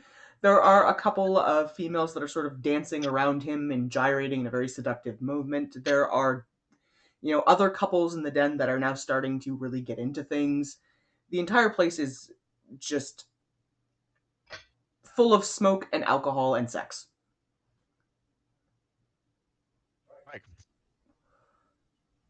I'm going to, while getting my lap dance and smoking, going to look around to see if there's any alcohol within easy reach. There are several different bottles. There's one that contains a black liquid that you had consumed previously. There is one that contains a very pale golden hued kind of a liquid, and there is one that has a sort of pinkish toned liquid in it. Resting my hand lightly on her ever so seductive hips, I'm going to kind of motion to her and say, pick one. She passes you the bottle of pink liquid.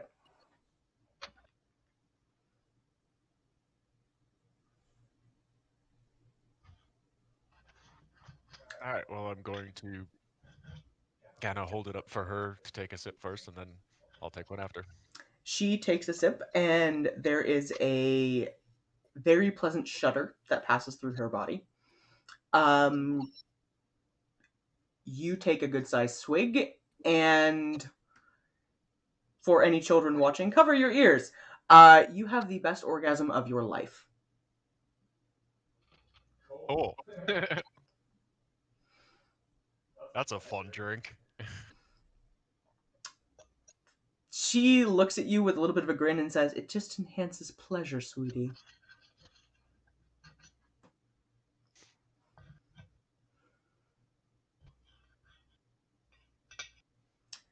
All right. So, I'm going to check back with you in a little bit. Are you intending to stay here, or do you want to try and make your way back to actually participate in the contest you signed up for?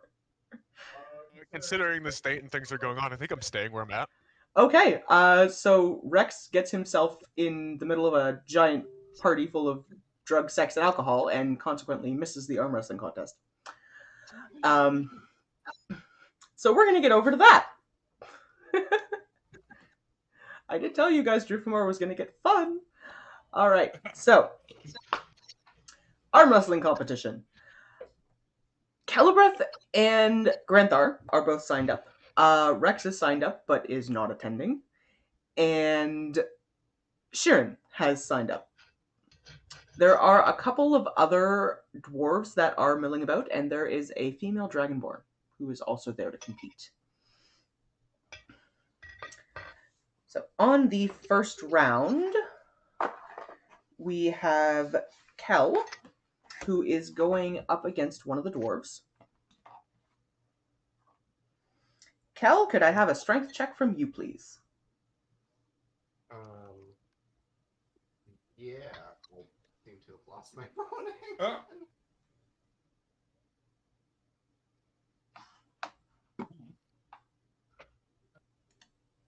What was it? What check?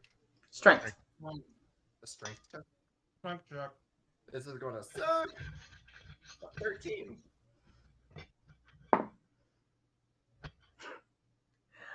Uh, 13. Despite your somewhat inebriated status, the dwarf across from you is significantly more so, and you manage to slam his hand into the table. By the power of anger. Moving yourself onto the competition.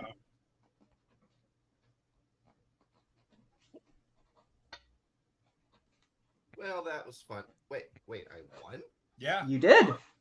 you The won. power of rage compels thee. Okay, so you have passed the first round. Granthar, Yes. you are paired up against a dragonborn female. Ooh. She gives you a aggressive but inviting kind of a feral grin and says, I, "Let's see what you got." I'm going to use primal savagery to make my teeth grow sharp. I'm gonna grin back at her with like a sup. She sort of puffs her chest up a little bit, which frankly gives you a slightly better view down her shirt. Scaly tits. And sets her arm on the table with a, I'm ready to go. Roll me a strength check, please. My shoulders. Sit down. All right, here we go. Strength check. Haha, a dirty 27. Okay. You slam her hand down into the table. No, I'm gonna take it slow. She smells good. I'm just gonna be like, Roll me a performance check. tink. All right. Not as good at performance. 14. She's duly impressed. Ooh. You put on this great show of carefully and struggling, and her knuckles hit the table, and she gets up and plants one on you. Ooh. Well, I'm Granthar Skull. Fuck it, I'm Granthar Skull Smasher. It's a pleasure to make your acquaintance. What's your name? She gives you a bit of a grin and says, Kiernan. Kiernan. I'm gonna be smashing more than skulls later. Shut up, Kel. I got this. This is my friend Kel. She's the angriest elf in the world. She looks at Kel a little bit aggressively, sort of in a I saw him first. Oh, no, don't worry. We're just friends. We're just friends. Honey, you better worry about yourself. Oh, yeah, no. She likes the mind, not the shaft. You know what I mean? Wank. Kieran gives a bit of a grin and gives you a sloppy wink and says, I'm staying at the inn if you want to come visit me later. I may take you up on that. That sounds delightful. Man, She you are shiny. stumbles off towards the beer tent. She smells amazing. Doesn't she smell amazing? What was that? Anyway. All right. Who's next? All right. Sheeran is up next, and she is paired up against one of the dwarves. Let's see. She rolls a natural 20, so that guy's going down. She has no hesitation. She takes a swig of whiskey and just wham! And she moves on. All right. Kel, you are paired up against another dwarven male. This is a big, kind of a stocky looking guy. And he gives you a grin and a bit of a wink and sort of, strokes his hair back in a I'm up against a lady, I better look nice kind of a mentality. Roll me loudly and slam my beer down on the table. nice. Roll me a strength check. Another 13. Okay. He rolls a 16. Giving a dwarving kind of a grunt, shoves your hand back so that your knuckles hit down, and you unfortunately are eliminated. Oh, man. He moves on. Granthar. All right. You are paired up against Sheeran. Oh, okay. She sits herself down, looks across, and says, I know we're family, but right now, this is war. What's up, Lewis? Hang on a sec. What's up, Lewis? That's fine. Join us when you're ready. All right. Okay. All right, cuz. Let's do this. Roll me a strength check. All right. Oh, come on, a 10? I'm going to spend my inspiration to re-roll that bitch. Okay. No way I'm losing to my cousin. Oh, come on! A 12? Waste of an inspiration point. All It's right. enough. Okay. She rolled an 11. Oh. So, Okay. with a grudging kind of a grin, her fist hits down, and she gives you I had that one coming kind of a look, bows out, and makes her way off to find something to eat. Hey, say hi to your mom for me. She gives a half-hearted kind of a wave, and off she goes. And Alright. you are left pairing off against the Starky Dwarf, who took Kel out of the running. Alrighty. Let's do this thing. Wait, orc or dwarf? I thought you said he was a dwarf. Dwarf. Dwarf.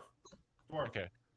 It sounds like you said orc the second time. I was like, All wait a minute, I thought right. he was a dwarf. So, final round is going to be 3 different checks. Can I have your first strength check, please? First strength check. Oh, come on. That'd be a dirty 26. He rolls a 2. You drag his arm a third of the way down towards the table. Second check. Alright. Ooh, okay, that's a 19. It's ticking back down further, further, further. He's just barely keeping his knuckles off the board. And one more. My dwarves can't roll for shit. Oh, a 14. They've been drinking a lot, though. There's a final push, and wham! His knuckles hit down. He lets out an ah!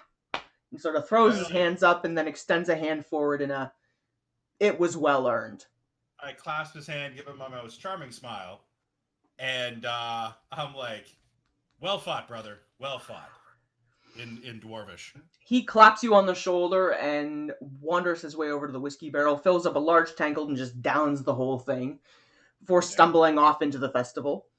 You are handed a beautifully crafted bone stein full of whiskey and a satchel with 160 gold pieces in it. Don't mind if I do. Anything special about this bone tankard, or It is made out of what looks like some kind of large creature's bone. You're not really sure what kind. It's exquisitely crafted. It's quite heavy. And it has depictions of, dwarves that are swinging back beer and hammer tossing and sort of festival imagery on it. Oh, okay. Anything magical about it? It's just a tankard. Okay. But it is huge. You could probably fit 3 pints in here. All right. And right now it is full of beer. Great. Not for long. Gluck, gluck, gluck, gluck, gluck, gluck, gluck, gluck, gluck. Done. All right. Also, Kel's breaking the seal. She'll be right back. Okay, you are left very hammered. But enjoying your purse of winnings from having successfully destroyed the arm wrestling competition. I'm going to go off and look for another thing to do. Okay. Like the Dragonborn lady? Well, yeah. Oh, no. I got to sober up a little bit for that. Nobody wants to try to bone a dragon lady with whiskey dick. Oh, no. I'm sure you'll get there later. Oh, yeah. So, other things to do. There is a meat pie eating contest. I'm drunk enough. That sounds like a good idea. There's a hammer tossing competition. There is an obstacle course that has several prizes available. There is a gambling tent. I'll never be that drunk. I want to try the... Okay, hang on. I want to try the hammer throw. Okay. The hammer throwing is on the left side of the map. It is fairly easy to notice because there are 4 lines, essentially, that you can throw past. Okay, let me go over here. Oh, here it is. All right. Okay, I'm gonna take Stabicus and hold it to my face, and I say, I'm only holding the hammer long enough to throw it. You want to help me throw it away? You jealous bitch. The dwarf lets you know that the hammer toss is, free to play. If you can get it past the 4th barrier line, there is a prize available. Okay. Can I have you roll me a strength check for your first throw? Okay. And alley-oop. Oh, man, 16. It gets just past the 3rd line, but doesn't quite hit the 4th. All right. The dwarves and assorted other people around are giving you sort of like cheerful claps on the back and drinking out of tankards and just watching the fun of it. Second throw. I'm going to pick up the next hammer and I'm going to say, you know what? I like this hammer. I think I'm going to keep it and make it my main weapon. Roll me a strength check. Let Stabicus do his work. Oh no, an 11. Okay, it gets past the second line before thunking itself out into the ground. That's embarrassing. Oh man, you must not want this very badly, Stabicus. And one more. Try. All right. Yeet! Oh no, a 15. I'm too drunk for this game. You very much are. That hammer hits just past the third barrier before burying itself into the ground. The dwarf who is running the booth looks around and says, "Better luck next time, lad. Little less whiskey on your toss, eh?" I'm gonna get back in line to do it again when it's my turn. So you go to somebody else, and then I'm gonna do it Okay. again. We'll check back in with you in a little bit. I'm here, Rex. by the way. Lewis, Himbo, wonderful. Yes. buddy. Okay, Himbo, you have currently participated in a hammer. You participated in a hammer throwing contest, where you won 20 gold pieces. Oh, neato. Are we adding that to the party fund? Nope, that's your personal winnings. You threw hammers, you get the money. There are an assortment of other things available to do with the festival grounds. There is an obstacle course. There are beer tents, herbs tents. There's a meat pie eating contest. There is a hunt sign-up tent. There is a gambling tent, and there's a fortune teller.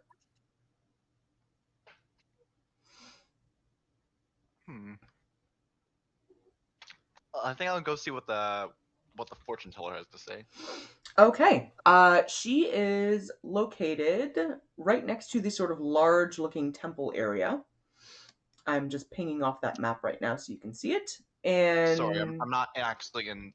I'm taking a second to get into Roll. I'm going to move your character over there, so don't worry about that. I have to figure out where you were because I moved you at one point, and now I don't Thank you. remember. Because there are a lot of... There you are. Yes, I found you. Okay. Oh, nice. This is sort of like a festival sort of thing. Yes, you are in Drufomar right now, where they are having their annual festival of revelry, which is in celebration of the god Olidamara, who is the god they all worship here. Get fucked up and do dumb shit. Pretty much, get fucked up and do dumb shit. That's the general idea of what this festival seems to be all about. Most of the party members are 3 sheets to the wind at this point. They have participated in an arm wrestling competition where Granthar emerged victorious, defeating all with his mighty, mighty fists.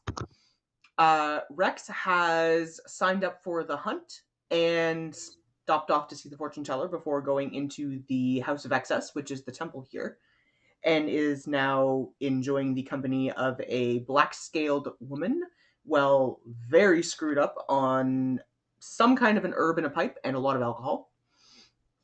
Kel is very drunk and has wandered off to find some other things to do. Seeker is kind of observing the situation, but has also signed up for the hunt and has been the only party member so far to sign up for the obstacle course. Or the tricycle. The tricycle? So, let me know when you are into Roll20. I have moved your character to the appropriate position on the map. You're going to go to the top of the map where there are 2 tents kind of side by side next to that round building. And the fortune teller's tent is located right here.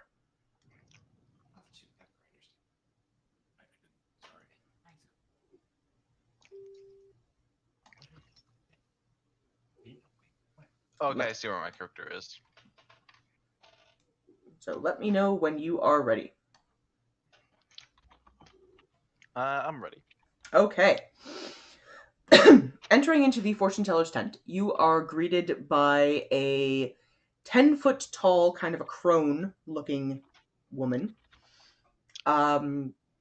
She lets you know that she will read your palm for 5 gold, dear. Sure thing. You hand her the 5 gold, and she extends a long, crooked hand out, takes yours, and looks over the lines on your palm. Her eyes go a little white around the edges, and she says, "I see tragedy coming in your life, dearie. You came from a place far from here, and that place is no more.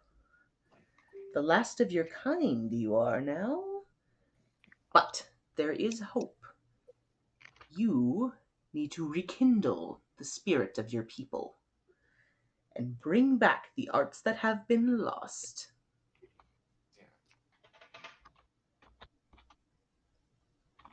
Okay.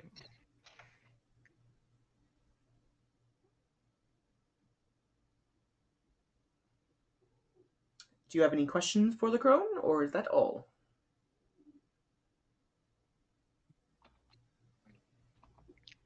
Oh.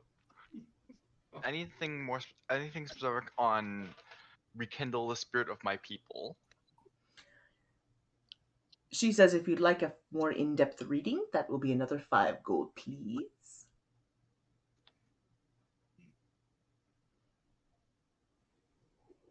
I'm okay for now. Okay. Very well then. All right. Are there any other tents or things you would like to do? There is a tent to sign up for the hunt. There is a gambling tent. There's an obstacle course. I figure I'll have to try an obstacle course. Okay. The tent for the obstacle course is all the way down at the bottom of the map. It is the largest tent on the map, and Seeker is currently kind of hovering around there. That's something that I want to try to do before the obstacle course kicks off. Yep, I'm going to get back to you in just a moment. Himbo, you approach the sign-up tent for the obstacle course, and the dwarven individual who is running it lets you know the obstacle course will be taking place later on in the festival, but slides some paperwork across for you to fill out that essentially sums up to if you are maimed or injured, lose limbs or anything else of that description, you are not holding the city of Drufomar responsible.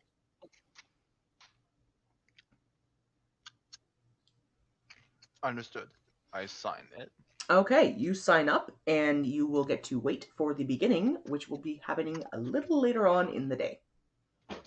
There are 3 prizes available for those who participate. So I'm going to touch back in with you in just a moment. Seeker! Yep. I want to see if there is an herbalism shop around. There isn't an herbalism shop so much, but there is an herbal tent. Alright, I'll go to the tent real quick. I Okay. doubt they're going to have what I want then, but I'll find out. That is up here. Well, then I got to zoom out. I'm kind of zoomed in really close.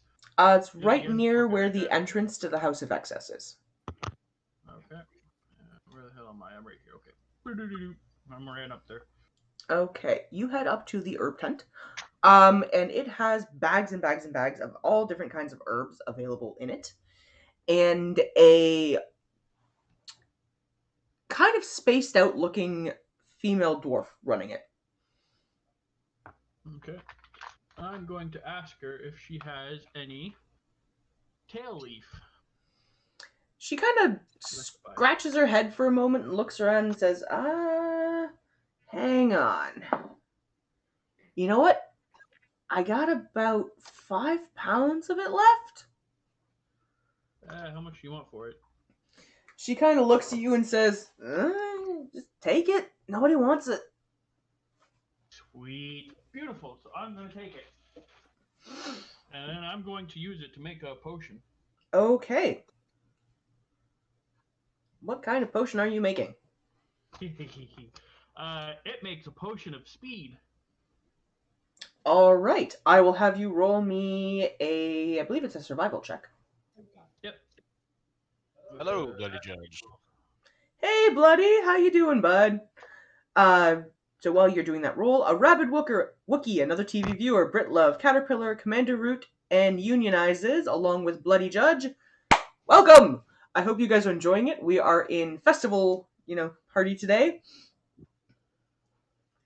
where most of our players are 3 sheets to the wind, very stoned, very drunk, and enjoying a dwarven festival of excess and revelry. Okay, so I rolled a natural 20 to make that potion, so total it's like a 27.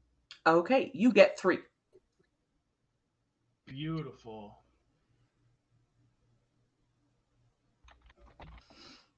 that's not where I was typing you. What the hell are you doing, game? Or thing? I know what I meant. There we go. I know where I am. I know where I am. I swear to God, I haven't been drinking. Beautiful. So that's all I wanted to do. I got roguey things in mind. You've got roguey things in mind. Okay. Yeah. I gotta go to the bathroom. All right. Kel, we're going to check in with you to see what you're up to. Well, I just lost a competition, so I'm still drinking. Huh. I mean, I entered knowing I was going to lose. I just entered to get free whiskey. Well, you got a lot of free whiskey. So, what are some of these red and blue colorful thingies on the map? Those are parts of the obstacle course. Okay. What about the fire? Got anything special? They look like just very large wooden pyres that are burning to lend a lot of light to the area. Light. And the blue, I guess under that, the blue-brown things. Okay, that looks like the beginning point of the obstacle course. There are drawbridges that are currently in an up position that are connected to large, thick ropes that are strung over logs with axes available. You get the feeling that's probably you cut through the rope to drop the drawbridge so you can get over this water that's set up to sort of start the race. Ooh. Well, I know I'm going to suck if I try to enter that. Is there anything that's more wisdom-based? There is a meat pie eating contest, which is just fun.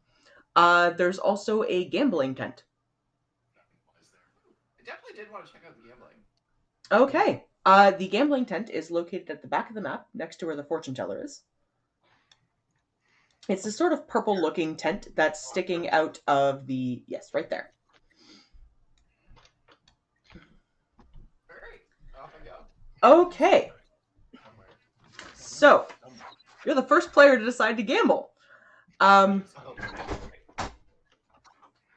There are an assortment of games that they have available.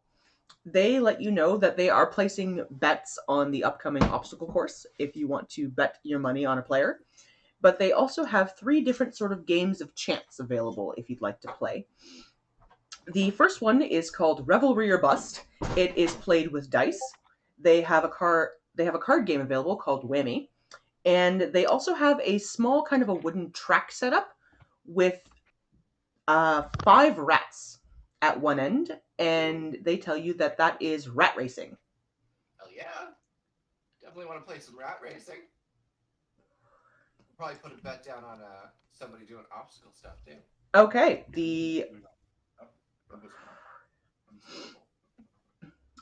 So, the owner of the gambling tent is a very charming looking dwarf who has a lute strung across his back.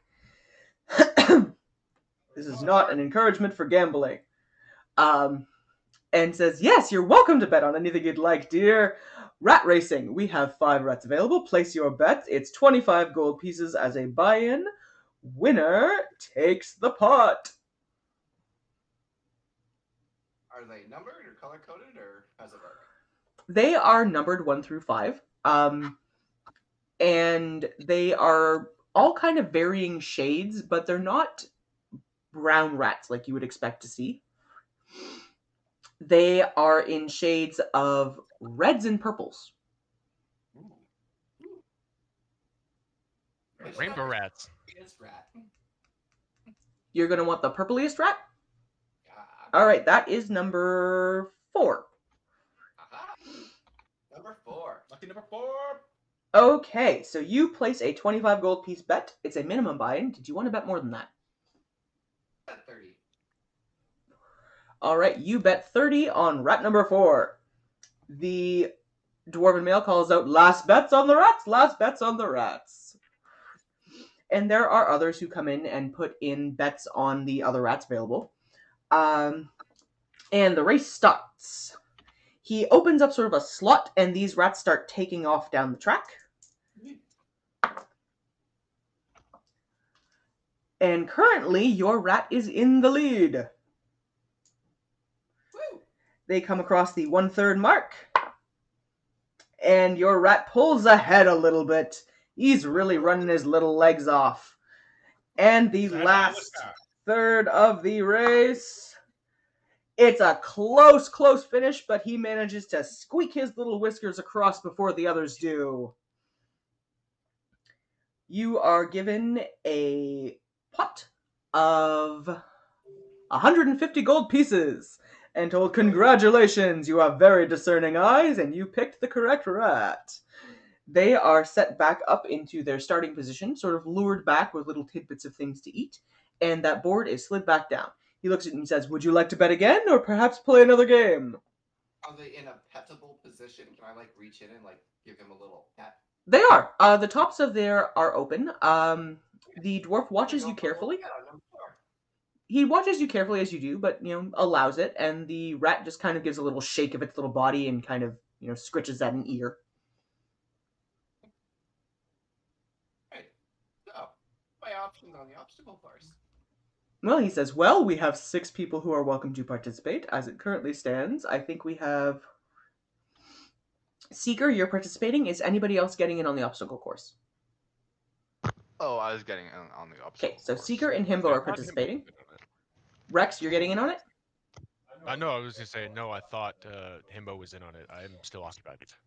Okay, so we currently have 2 party members who are participating.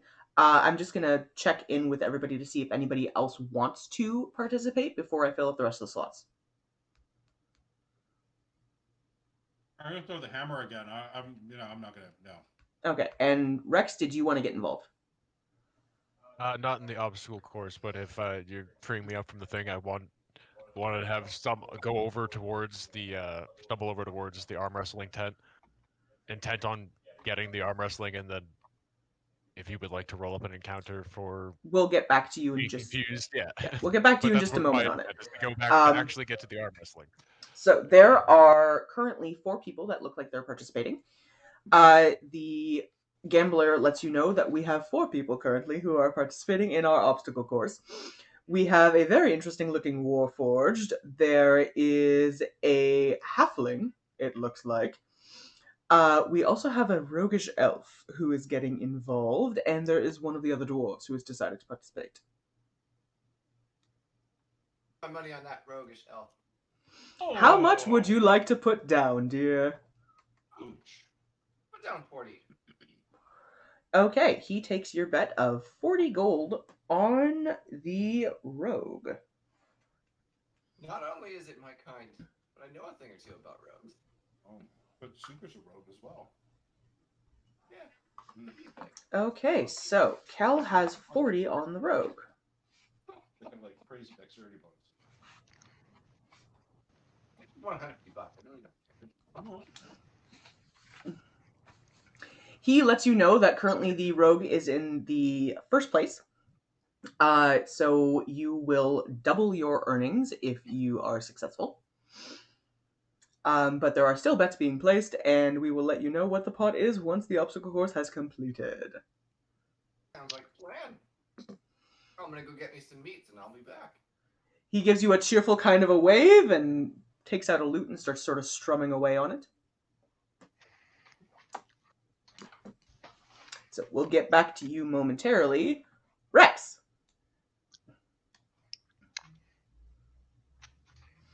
So you are currently you've enjoyed a very pleasant time with the black-scaled woman in the opioid den.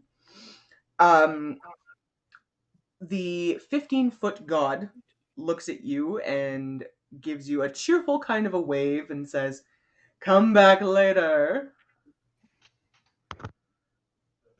Kind of half bow away and go, probably will end up doing that.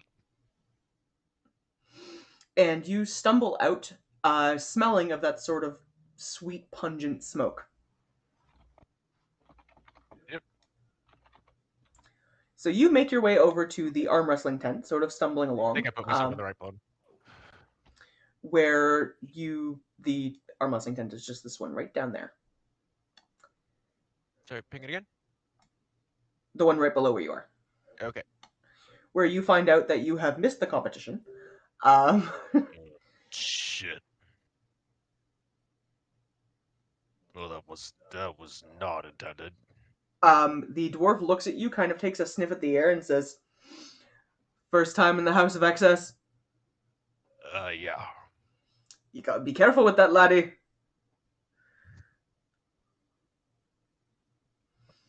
But, have a whiskey. It might help to perk you back up.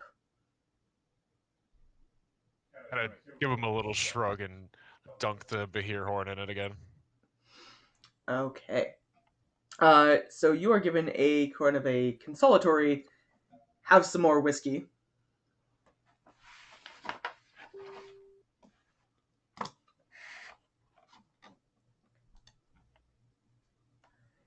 And what else would you like to do? I would actually like to. Is the hammer tossing just like a constant open thing? Yes, it is. And apparently one of my Okay, commands is not working at the moment, so I will have to fix that later.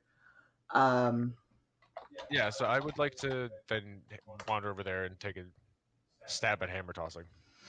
Okay. The hammer tossing is fairly easy to find. Yarp. Granthar is in line right now, very tipsy looking, but, enjoying buddy. himself. I got Whoa. get this to bounce out a little. Whoa. Not Did that you, far. like, Don't do that. Put your shirt on inside out? How did you do that? Anyway. I'm gonna look down at myself. You're a little bit, haphazard looking. Went and spent some time in the Temple of Illuminara. I'd highly recommend it. It's fun. All right, so Granthar, you are next up in line, and you are given 3 hammers to throw. All right. Hammer to 1. Oh, 10.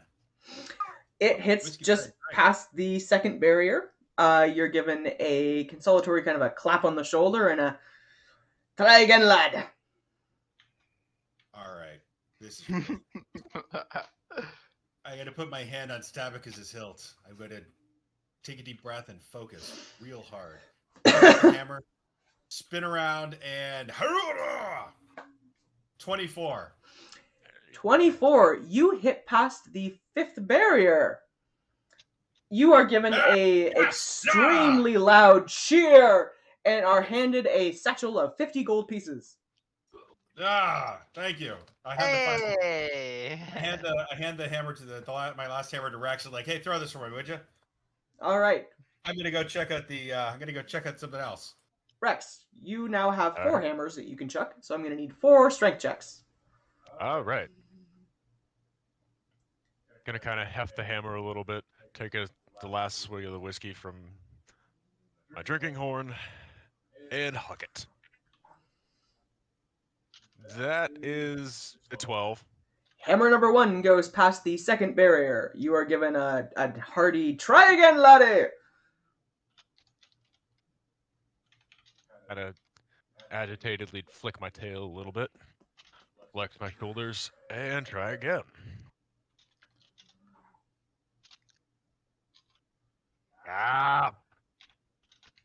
That is a 10. It goes just past the 2nd barrier. You're given a clap on the back and someone shoves a beer in your hand and says, again! Chug the beer.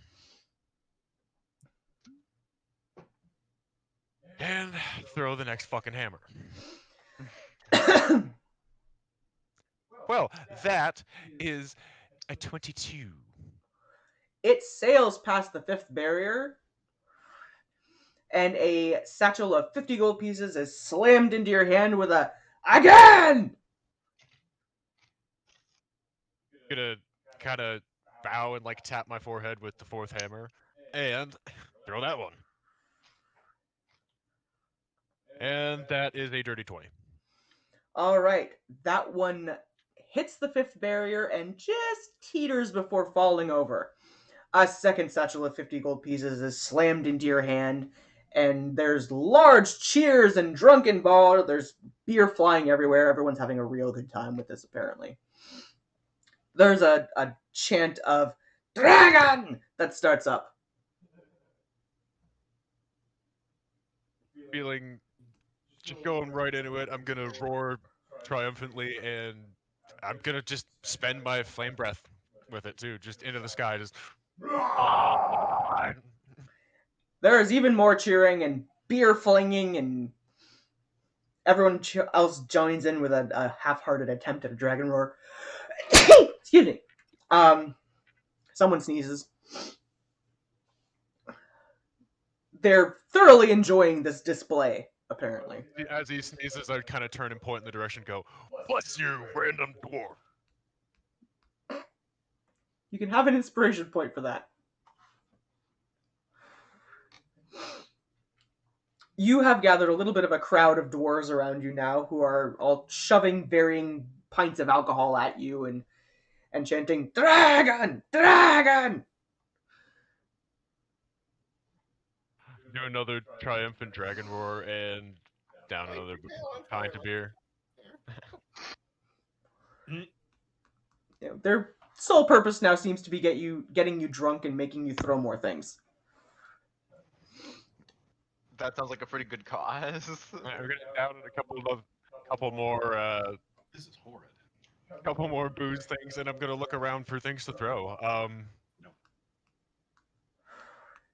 Excuse me. Yes, Himbo. Small context. Are we waiting on something in particular? Or are we just like having fun, sort of? We're playing games. Getting It's drunk. it's a non-plot day kind of. It's a No, relaxed. It's a festival day. very relaxed kind of a Oh, festival okay. atmosphere. Everyone's playing games, drinking, eating, just having fun with it. There is an obstacle course that will be starting up in a couple of hours on the festival grounds, and then later on at night there is a hunt that is scheduled to take place. Yeah. Yeah, right. Then the human sacrifices start. That's how these things go. But for the most part, it's just an air of frivolity. Yeah, I'll down a couple pints and look around for things to throw. There, let's see here, just for funsies. One of the dwarves actually goes, "Toss me! Toss me!" I'm gonna look down at him and just. "Oh, Yes, sure." more cross. I love it. Well, I was thinking about tossing one of them anyways. But I'm gonna look down and just. "Are you sure?" "I want you to throw me, dragon!" All right, I'm gonna pick him up and throw him. All right, roll me a strength check. Natural 20. He sails past the fifth barrier, lands in a great heap, kind of bonking his head on this big wooden plinch there, and just there's a moment of quiet silence before he rolls up with, "Again!" And all the other dwarves are all joining in, sort of lining up haphazardly and like chugging beers, because this looked like a lot of fun. So you are going to be very thoroughly occupied throwing dwarves for a little bit, because they decided this looks like fun. It has gone from hammer tossing to dwarf tossing. It's a real thing. Look it up. Oh, I know. I apologize to anyone out there who is actually a dwarf. This is not derogatory towards you. It's just fun and games in a city full of D&D dwarves. Nothing against LPs. They used to do it at the strip clubs here. They would Yeah. do like a bowling toss or some shit. Oh no. All right. Yeah, Leopard's had it because it's got the big stage. Yeah. So, Rex is throwing dwarves, and they're having good times with it. They're all getting back up, sort of stumbling along, downing more beer. Natural 20, I was worried I was gonna fucking kill him. Oh, he just went flying. It was a good time. I left too soon. Yeah. He tossed about the fifth barrier. They're making enough noise you could probably hear it and come back. Oh, it's extremely loud. No, I'm going to look for Kira. So, can I roll perception to see if I hear the ruckus? Sure. All right, let me just slide over here to my rolls. Ooh, not so good. Well, It is loud enough that it's very audible. There are thumps that are happening, and looking over, you see a dwarf go sailing through the air, landing down with a sort of a puff of dirt that spews up before there's a hand that shoots out and goes, "Dragon!"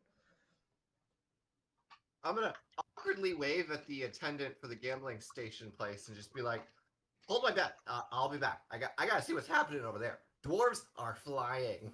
He gives you a cheerful wave and says, "Bets won't conclude until the course is done in a few hours, dear. Have fun!" And off I trot. Hey, Halfway there, I'm gonna turn around and go back to the beer tent, realizing I'm out of beer, and grab another one of those dark ale things.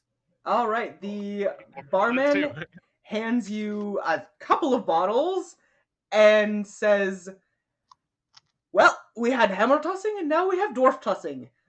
But enjoy yourself, lass, and who knows, maybe you might find yourself a nice bearded man there, eh?" Woman, you don't know how I roll. Well, And I walk away. nice bearded woman too. Hey, who knows? So you are sort of stumbling your way over to the now dwarf tossing. They're having a grand old time of it, apparently. So we're going to check in with the two of you at the now dwarf tossing tent in a little bit. Let's pop back over to see what Seeker is up to. I'm going to swap out 2 of the blue sleep potion thingies in my thigh holster. Actually, 3 of the sleep thingies, and I'm going to put the potions of speed in there. Okay. And are there any other festival activities you would like to partake in? No, my guy's now Seeker's focused on winning this obstacle course. All right. Do you want to take some time to sort of wander around the course and look at some of the obstacles? That's what I was gonna say. I want to kind of take like a putz around the course and see if I can't see like any giveaways onto like how I might get past some of the obstacles. Okay, I'm going to get to you in just a moment. We're going to take a quick 5-minute bio break here, guys. I would like to get a drink and use a washroom. And then we'll jump back in. We'll let Seeker take a gander at the course to see what it's all made up of. We'll check back in with Kel and Rex, who are throwing dwarves with all of their might. And we'll see what Himbo and Granthar are getting themselves into. So, we'll be right back in 5 minutes, guys. Hang in there, and I do hope everyone is enjoying our Festival of Revelry today.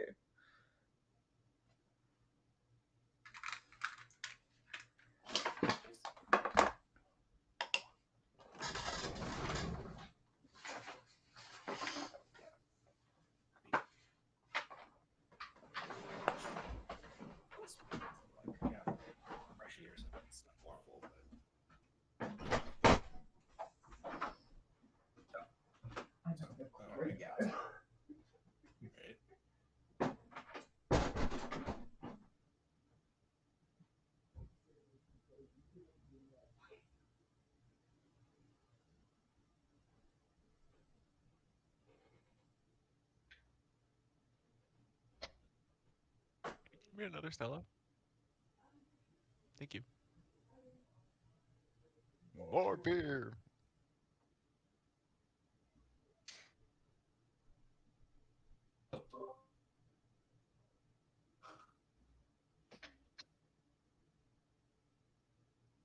I like to go swimming with small hairy women. I'm Papa. I'm sorry. I don't think they have a swimming hole down here, though.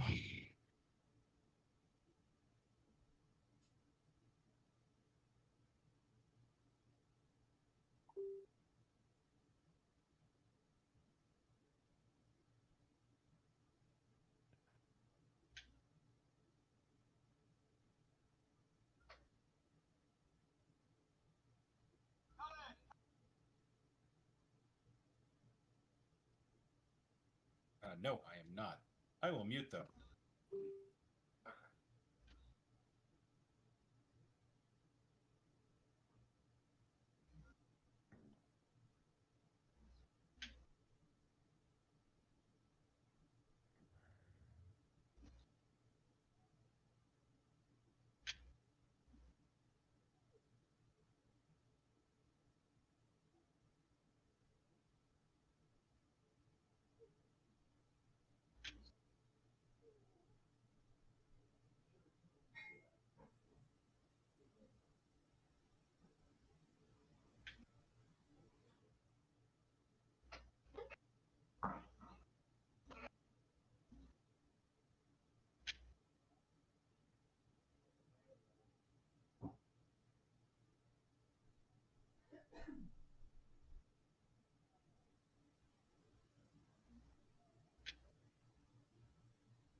I need the thingy.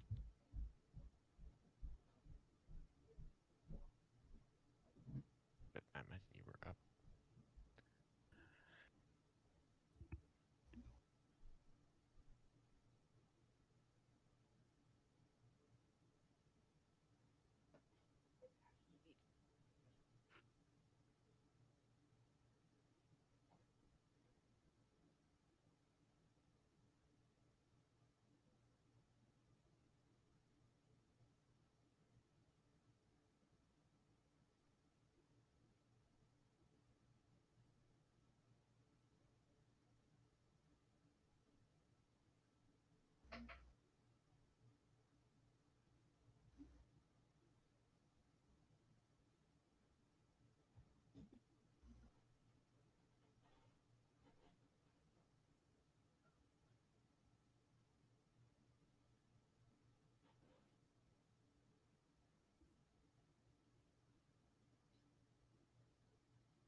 How is everyone doing right now?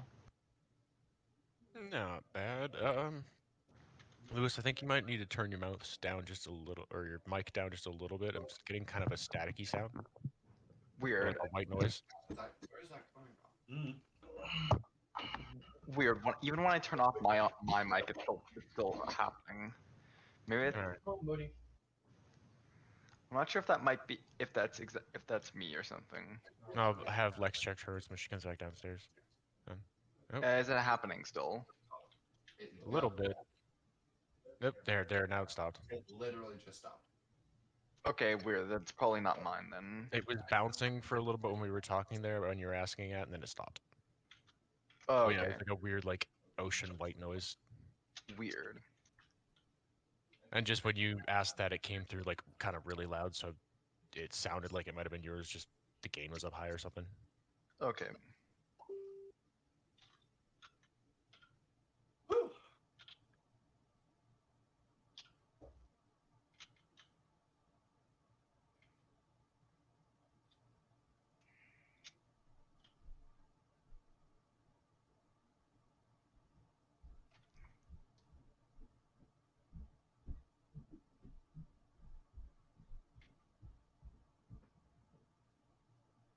Ah, shit.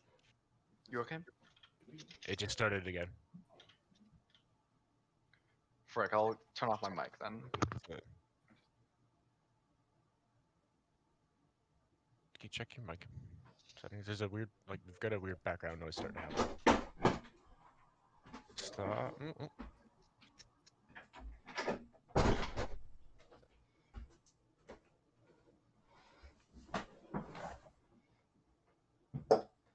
Okay, it's gone.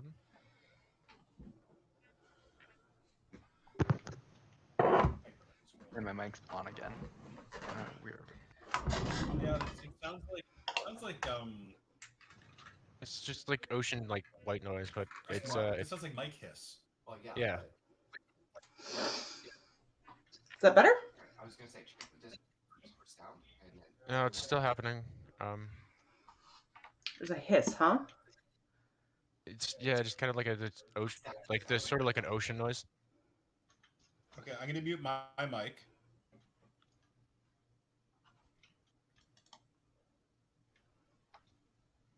Alright.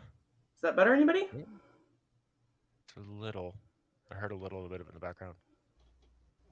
Should I turn off mine then? Didn't do it when you talked. Odd. Okay. Josh, I think you might need to check your connection. You're buzzing. I've unmuted my mic. Are you hearing it now? Yeah, it's better. Yep. Okay. But then it stopped. Sorry, everybody. Technical difficulties. Okay. I don't know. If everyone can let me know when they're back in, and we'll see if we got it all sorted out. See, there it is. Talk about stuff. Well, Josh was flashing like he was talking, but I wasn't actually hearing anything but kind of like a buzz noise. So I figured check the connection a little quick. The jack might have gotten a little loose. Yeah, I don't know what's going on. I don't know. I have acquired a drink. Yeah. I'll tell you what's happening. Dwarves are flying. Dwarves are flying. I believe they can fly. A Rabid Wookie, Britlove, Caterpillar, Commander Root, Discord for Small Streamers, Unionizes. I hope you guys are enjoying the stream. I do keep an eye on chat in case you have any questions or comments. Witty banter in the background is always appreciated. And you're welcome to root for your favorite characters or, bet against them as some of the party members are doing. No insults. You will be banned. Yes, we do have a, all the commentary is appreciated, but if you're an asshole about it, I will kick you off my channel kind of a viewpoint. Because, don't do that. Hashtag bye, Felicia. And one other thing just to note is you guys get to see things from my screen, so you watch the DM, which means that you're seeing things that the player characters don't see, because there are things available that they don't have access to. So if you are going to type in chat, please just don't spoil anything. It's a lot of fun for everybody if not everyone is aware of everything going on at the same time. This way I can spring traps and monsters out of nowhere that they have no idea are coming. Maha! Anyways, if I can have a quick sound off. Cleft, are you back? Yep. Josh, are you back?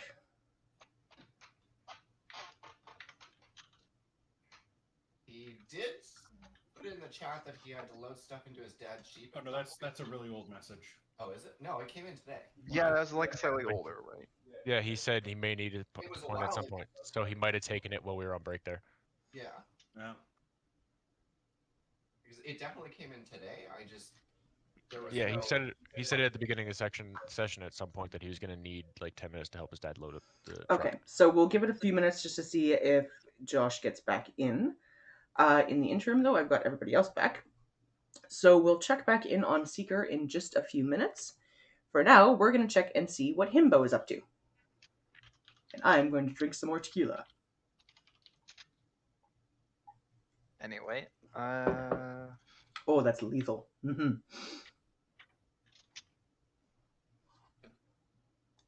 That's weird. So, Himbo, what are you doing? Oh, I was waiting on the thing.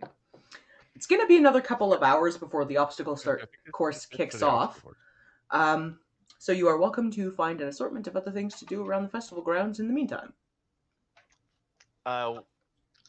I wonder what happens if I get tossed in the dwarf tossing thing. You can go find out. Sure thing. You're welcome to make your way over to the, what was hammer tossing and is now dwarf tossing. Side note, because it's funnier this way, there was a painted wooden sign next to the tent that said hammer tossing. The hammer has been crossed out very sloppily, and there is now the word dwarf That's that has awesome you're doing. that is written there. So it is now officially a dwarf tossing competition. Here, Josh. Jordan, your mic is not coming through. Oh, I might have forgotten to unmute myself. Shit. There you go. That's better. It's weird. Should have come through. Then I wasn't. wonder who I can- wasn't muted. Oh, I go over there and say, I wonder who can throw me. All right, we'll get over to that grouping of individuals in just a moment. Josh, if you let me know when you're back in, we'll let you take the run of the course to see what you can find out. I'm back. I just had to refill the coffee, make coffee, so it took a couple minutes. No problem. So, you can tell me which obstacles you are looking at, and I will have you roll checks appropriately to figure out what they are. Okay, so where am I at currently? I'm right here. So I'm going to take a look. I guess we'll start with, okay, so this is a starting point here, right? These are just like the starting gates? The starting point is actually right down here. Okay. It looks like it's a big circular track. Yep. So I'll walk down here, and I'm going to take a look at this one first, see what it is. Okay, that one is actually fairly simplistic to identify. There is a large pool of water, and there are 6 stations that have kind of tree stumps and axes set up with a big, thick rope coursing across that hooks up to what looks like a drawbridge. It seems to be the idea is you cut the rope to lower your drawbridge to be able to cross the pool of water and move on. Oh, okay, well, that's easy enough.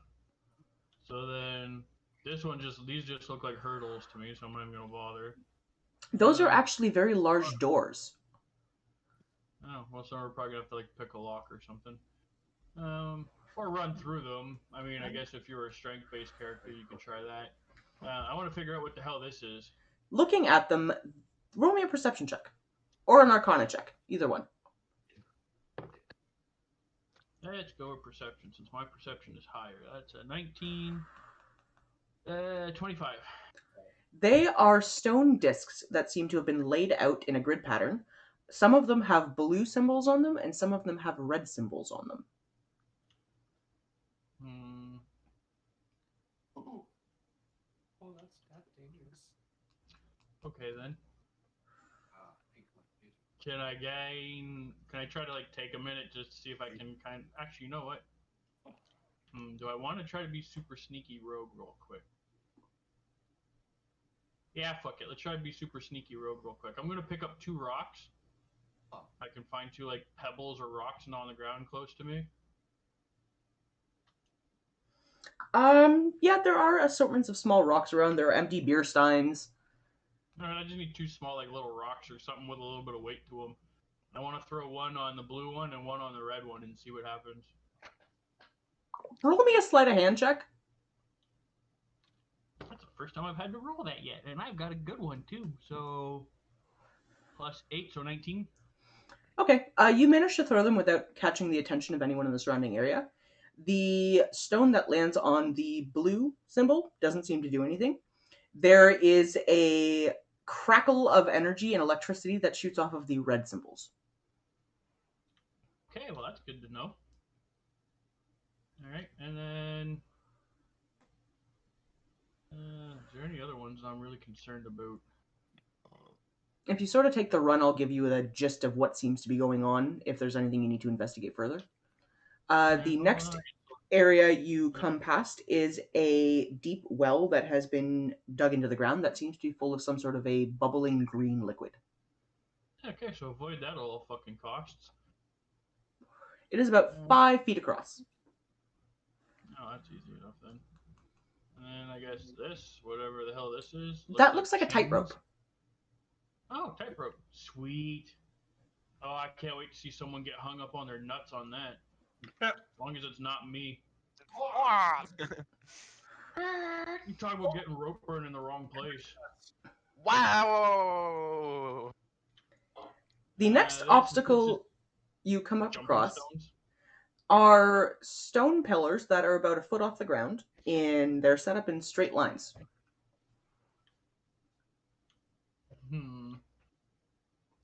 That seems a little simple. I don't know if I trust that. But we'll roll with it for now. Oh god, is this a gauntlet of goddamn crossbows? There are a series of ballistas that are set up with what look like platforms for dwarves to stand on. Oh my god, you're going American Gladiator with this one, with this bit, aren't you? So where's the ogre that's gonna block the path that I have to try to run past? That's skanky. The next obstacle you come across is a chain that is about 3 feet off the ground and seems to be hooked up to a large pile of precariously placed logs. Let's be real here.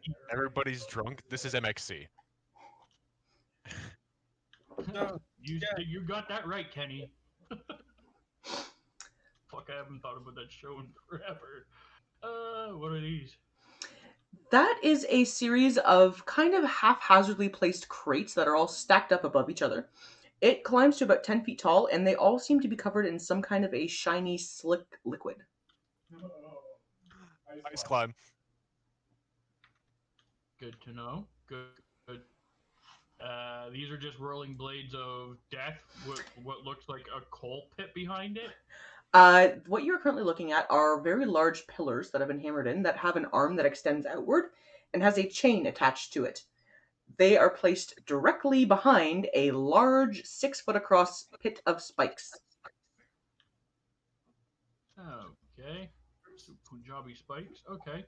What about this one? That is a about 10 foot long covering of very, very, very hot coals. And at the very end of it, there is a little banner that is strung across with a couple of flags. Alright, well. Okay, let's see what kind of tricks I can come up with out of my sleeve to pull this one off. All The right. entire obstacle course is probably about 500 feet long, all things considered, and just full of every kind of this would hurt if I screwed it up imaginable. Okay, well, I've already got roguey plans in place, and I've already got a sneaky trick up my sleeve that I'm going to try, so I guess I'm good. Okay, you have done the running of the course, so you now have a gist of what most of the obstacles do. Let's see who else is doing what. So Himbo and Rex and Kel have all made their way over to the dwarf tossing. Granthar, what are you up to? Oh, well. I started the dwarf tossing. All I know is I saw flying dwarves. I got interested. I'm gonna wander around and see if I run across Kieran again, because I'm intrigued. But failing that, I think I'm gonna make my way up to. Well, I'm gonna pass the House of Excess because I have plans to take somebody there later. But I'm gonna make my way up to the tents here in the top right. So what are these? There is a fortune teller's tent, there is a hunt sign-up tent, and there is a gambling tent. Okay. Well, I'm not going to gamble. What's the hunt? I'm going to go to the hunt tent. Be like, what's the hunt? There is a dwarf who looks well armored and is in the process of signing people up. He says, well, the end of the festival is always capped up with a hunt. We go down deep into the mines and we take on a terrible beastie. That sounds amazing. Sign me up. He shoves some paperwork across that has written on it, we are not responsible for loss of life or limb. If you die, fail to come out of the mines, any of that sort of thing, it's your problem, not ours. Huh. Well, I feel that I need to sign this the barbarian way. I'll take one of my knives. I'll give myself a cut somewhere on my, give myself a little cut on the chest. Smear my hand in the blood and just go whap on the paperwork. And leave a bloody handprint. All right, he contentedly takes the paperwork back and says, we'll let you know when the hunt starts, my boy. Great. What's the purple tent over there? That is a gambling tent. The purple tent's the gambling tent. What's the green tent? That is a fortune teller's tent. I'm going there. Okay, you have encountered her previously. There is a 10-foot tall crone that is operating the tent. Did I talk her out of her underpants? You This is a did. different crone. Oh! What was her name again? She had not given you her formal name. Oh, okay. Well, it's you! Now, remind me, are you one of the ones who owes her a favor? I don't think so. I think I just managed to charm the pants off her, literally. Think so, because I know there are a couple of party members that owe her a favor. I lie. I did do it in exchange for a favor because the joke was that funny. So, yes, I owe her a favor. Okay. But I'm just so happy to see her. I'm like, because I'm really drunk and full of bonhomie. So even though, She gives you a cheerful for a crone kind of a look and says, I don't have any underwear you can steal today, dear, but I will happily read your palm for 5 gold. Happy to do it. Oh, it's so good to see you. That, you know what? It was worth it. The joke went off spectacularly. It went off so It well, was- you can do it again. It was so funny. It was so good. He fell for it a second time. She lets out a kind of creaky chuckle at that. Yeah. Um, So I scrub my hand against my leather pants to get the blood off of it, and then hold it out. I mean, more or less successfully, and hold it out for her to look at. And first I put five gold. When you're drunk, you should roll to see how well you get the blood off. Oh. she doesn't really care. She's a Okay. crone. All right, so I'm gonna put 5 gold pieces in it and extend it out in my hand and make. Here you go. She takes your hand and runs her claws over it and says, "Ah, you are the one with the destiny. Yes. Oh Well. yeah, I've been doing that my whole life. Can I tell will me give about you my a few." Oh, Lamb Chop. Hi, Lamb Chop.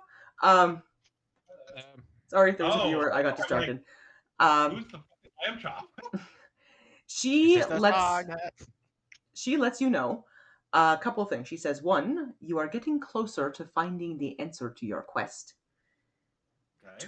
The second thing to note is an item you will require to navigate the Oblivion can be found in this city here. Really? And she extends a crooked finger and points to the tent where people are signing up for the obstacle course. Are you kidding me? Oh The thing no! that points north. The thing that points north. I don't, but I know about that. I know you don't know, but Wait, what? So there's like there's something in the tent? Hang on, wait. I know the answer to this. And I reach into my pouch and I count out 50 gold and hand it to her and say, "Can I get the deluxe fortune telling?" She gives you kind of a chuckle and goes, "Huh? Roll me a persuasion check." Oh, good. I get advantage on those. Okay, hang on. Persuasion. Roll. Dirty 20. Okay. She is convinced. She slides her tent flaps closed temporarily because she doesn't want everybody else realizing she can do this. It sounds filthy the way you say it. She's trying to seduce you. No. It slides her flaps closed. After I Whoa. find your doppelganger, I mean, what's a crone? Anyway, so yes. Very so she different experience. Closes her flaps. She closes her tent. Better. And she drops the sort of airy guise she had taken on for fortune teller mode and goes into her more standard speak and goes, "If you'd like to know the truth of it, dear, there is an orb available, should you win the course, that will guide you in the direction of true north, no matter where you are. The Oblivion has confusion to its sense of direction. To go in without a guide would mean you do not come back out." Do you have any boiling water, or can you boil water? Do you have a kettle in here, or a place I can? Because I need to not be drunk anymore, and I root around in my bag until I pull out some tea. She kind of waves your tea off for a second, reaches forward, and presses a hand to your forehead, and kind of you feel a weird sensation, and she pulls, and there's sort of a blackish thread that is yanked up out of your body, and you find yourself significantly more sober than you were previously. Oh, that was horrible. Oh, oh, I feel reasonable again. Oh, thank you. Oh, what's the reverse of throwing up? Oh, oh, woo. Okay. Oh my God, that was like jumping into a cold pond all at once. Woo. She gives you a Wow. grin and says, "And you do owe me a favor. I would like Yes, to I- call it in now. Oh, On the hunt you go on, I would like you to bring me back the tail of the creature you encounter." so it has a tail. All right then. That sounds good. Oh, yeah. Speaking of tail, I think I have a date later. Oh, wow. Oh, memories are coming back. Oh, I think I seduced a dragon lady. Nice. Okay. She gives yeah. you a little bit of a head nod and extends a hand, and her tent opens back up for the public. And she gives you a wave and says, "If you'd like to know more about your future, my tent is always here and available." In her sort of festival voice. I lean in conspiratorially and I say, I understand that names have power, but I would like to know what I should call you. She gives you a look. Roll me a persuasion check. Okie. I'm good at these.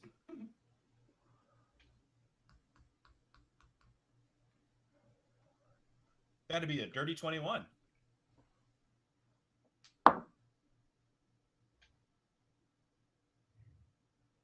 She says you can call her Carlis. Arliss, okay? Arliss, thank you. I would. You have always been very fair to me, and if you need help in the future again, please don't consider it a favor. Just consider it a gesture of friendship. But I'll get you your tail. She extends a hand forward and places hers on yours, and there's a weird kind of a feeling you get in your hand. Looking down, there is a unique symbol that is glowing on your palm. Make a note on your sheet. You have advantage on dex checks for the next hour. Oh shit. Okay. Nice. I will be right back with that orb. Pardon me. Okay, I'm gonna head over to where I sign up for the obstacle course. All right. Haste. That is the very large tent that is right at the beginning of the map. So where you guys started off. But I'm gonna be sidetracked for just a second by the dwarf bouncing. Like, oh, damn it, that looks like so much fun. Oh, There are still a couple of Okay. hours before the obstacle course take place. So you can go and sign up for the obstacle course if you'd like, and then join the rest of the party in throwing dwarves around. Oh, but my dex check only lasts for an hour, doesn't I it? was gonna say. I need to run it now. You know what? I hadn't thought about that. In the interest of not negating my own, gift, we'll say it lasts for an hour once you start the course. Great. Okay. Because I need to sign that up was for my this. bad. I didn't think about my own timeline. I'm drinking tequila. It's okay. That's why the rest of us drunken idiots are here to help you. I bought lemonade from children and I spiked it with rum. Yes, she did. She was ruining the innocence of children's lemonade stand by drinking rum. In Beautiful. lemonade. I'm having Yes. what would be a Shirley Temple, Wow. except I added about a lot of tequila. Oh, it's a Shirley Temple Black. So it is now less childhood fun and more drunky goodness. Children's lemonade stand has pink lemonade. Because All we're I getting need to into sign up for the... this obstacle course right now, and then I need to go toss dwarves. All right. The owner of the obstacle course tent looks up at you and says, "A barbarian! We don't have one of you yet. Would you like to sign up?" Why does everyone keep calling me that? All right, yes. Okay, I would. he slides a set of forms across that let you know he is not responsible for loss of limb or any discomfort you feel. I cited my neatest handwriting. I'm like, I know it's the leather pants. I know. But seriously, I own a tea shop. And he looks at you and says, "We do have wonderful prizes available if you win." Excellent. Hey, so do you have a prize that's like an orb that tells you where you are or where He you're going? points behind him, and in the first place position, there is a fist-sized orb that has what looks like a compass inside of it. Yeah, I gotta find Seeker and Himbo. Okay, awesome. Thank you. I'm gonna go and find my friends real quick. Wonderful. You make your way over to the dwarf tossing tent. Okay. Yes. Seeker, Himbo. Oh shit, I'm on the course. Dodging Oh, the hey. course. Oh no, crap. Oh, okay. Sorry. Himbo, Seeker, I need to talk to you. Well, Okay. Seeker is off somewhere, but Oh, Himbo where's is over with Seeker? the. I want to get I need to talk tossed. to you. Himbo. Yes. Whoa. How Yes. drunk are you? Okay, listen. We. I want to Okay. get thrown. All right, I will toss you. I pick him up by his shirt and hold him up to my face. Oh, your breath. Okay, listen. I'm not drunk anymore. I have to tell you something. You have to win the obstacle course. Can you stop drinking? I need you to be like all monkey and like nimble and shit again. Not monkey, monkish. I need you to be monkish and like able to and how are you swaying? I'm holding you off the ground. Why exactly? Because there's a prize, the first prize of the thing. We need it when we go to the Oblivion Forest. We need it to be able to like actually navigate.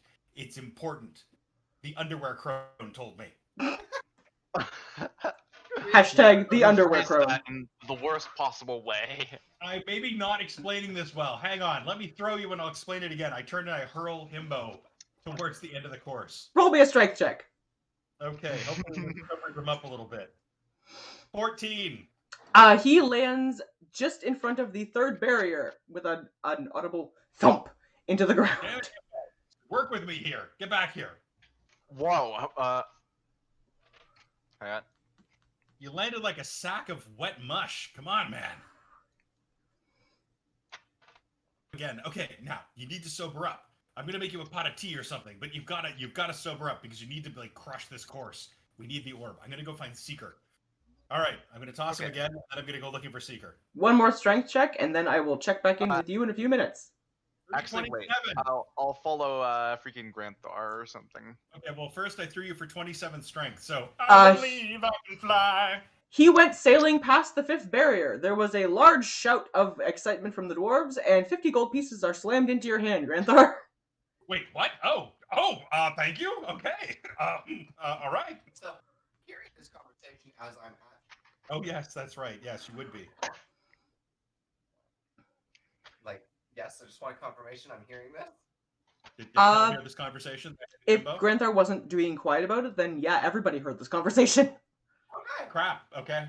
So I'm gonna pop in and be like, listen, you want me to enter this contest and maybe sabotage your other competitors a little bit? Like, I am all for it. You are the worst player. How? How?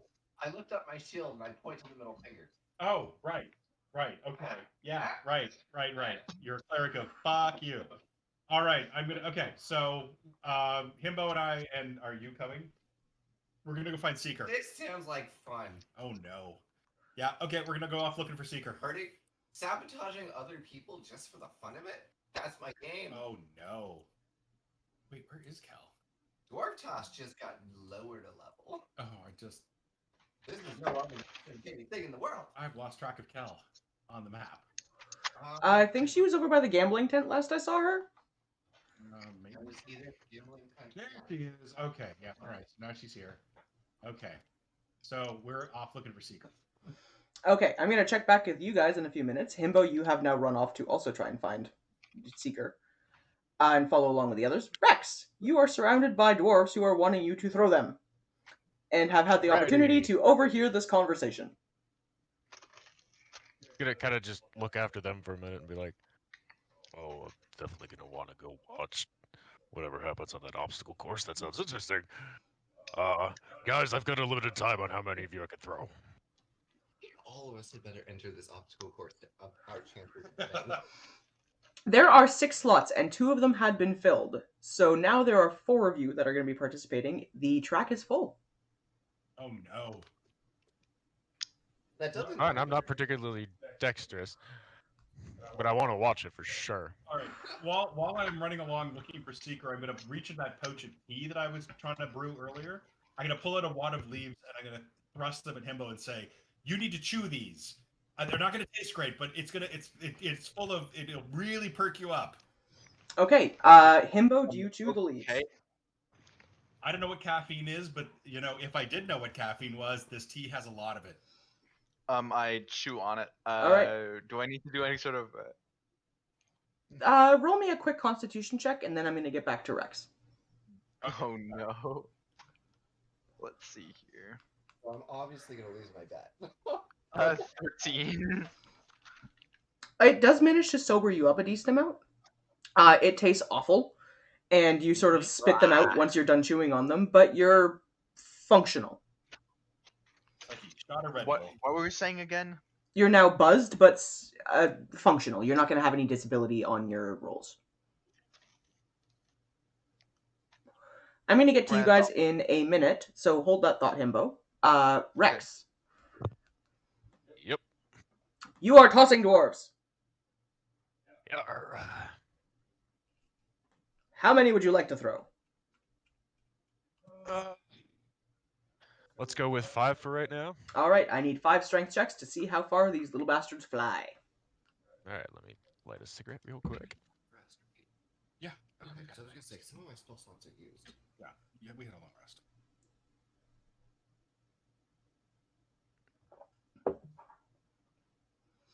That's a dirty 20. All right, the first one flies over the 5th barrier, lands on his ass, throws up an arm and goes, "Dragon!" And there is a satchel of 50 gold pieces that is shoved into your hand. Cool. And here we go with number 2. That's a 14. He sails past the 2nd barrier, just shy of the 3rd, lands with a thump, and sort of just lays there for a second laughing. No, he was having fun.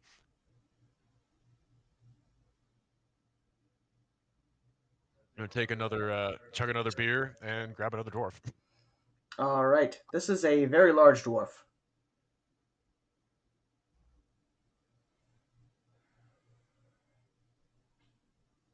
Summoning up a lot of my rage and strength. With a loud roar, I chuck the dwarf. Oh, fuck me. I rolled a 3, so that is a 7. He lands past the 1st barrier with a kind of crash into the ground and is rolling around laughing hysterically. Oh no.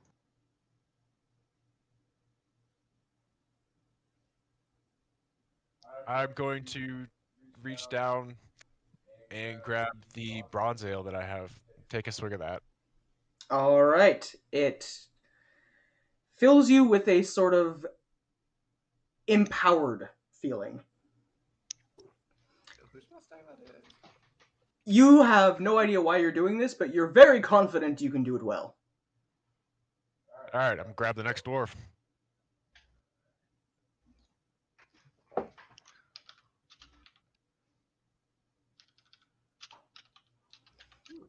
That's a 19. He sails past the 4th barrier, just landing shy of the 5th. Lands surprisingly well.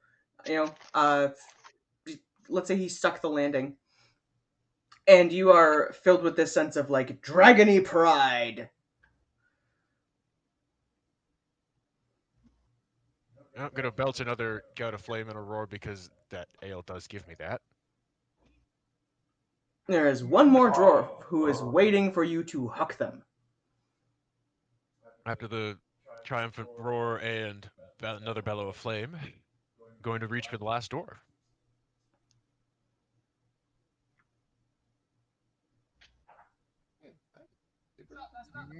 17. He lands just shy of the 4th barrier, almost on top of one of the other dwarves that you hucked. And just sort of lays there dazed for a minute with a, "I flew." As that last dwarf makes landing, there is a sudden sort of a hush that falls over the festival grounds as the jester who you guys had encountered on entering and the runner of the obstacle tent all sort of approach the course. And they shout out in loud, booming voices, "Last call for sign up! The course begins in 10 minutes!" I'm gonna go sprinting so fast I'm gonna trip over shit on my way over there to sign up. Okay. Oh, no. Just for humor's sake, roll me a dexterity check. Oh, this is gonna suck. Let me swipe over to that. Dex check is an 8. You trip over the last barrier that the dwarves had been being flung over and skid about 17 feet. Whoa. Not Coming just a to- little bit. A stop. The dwarfs who had been being thrown are all looking back at Rex and looking at you and going, "Yeah!"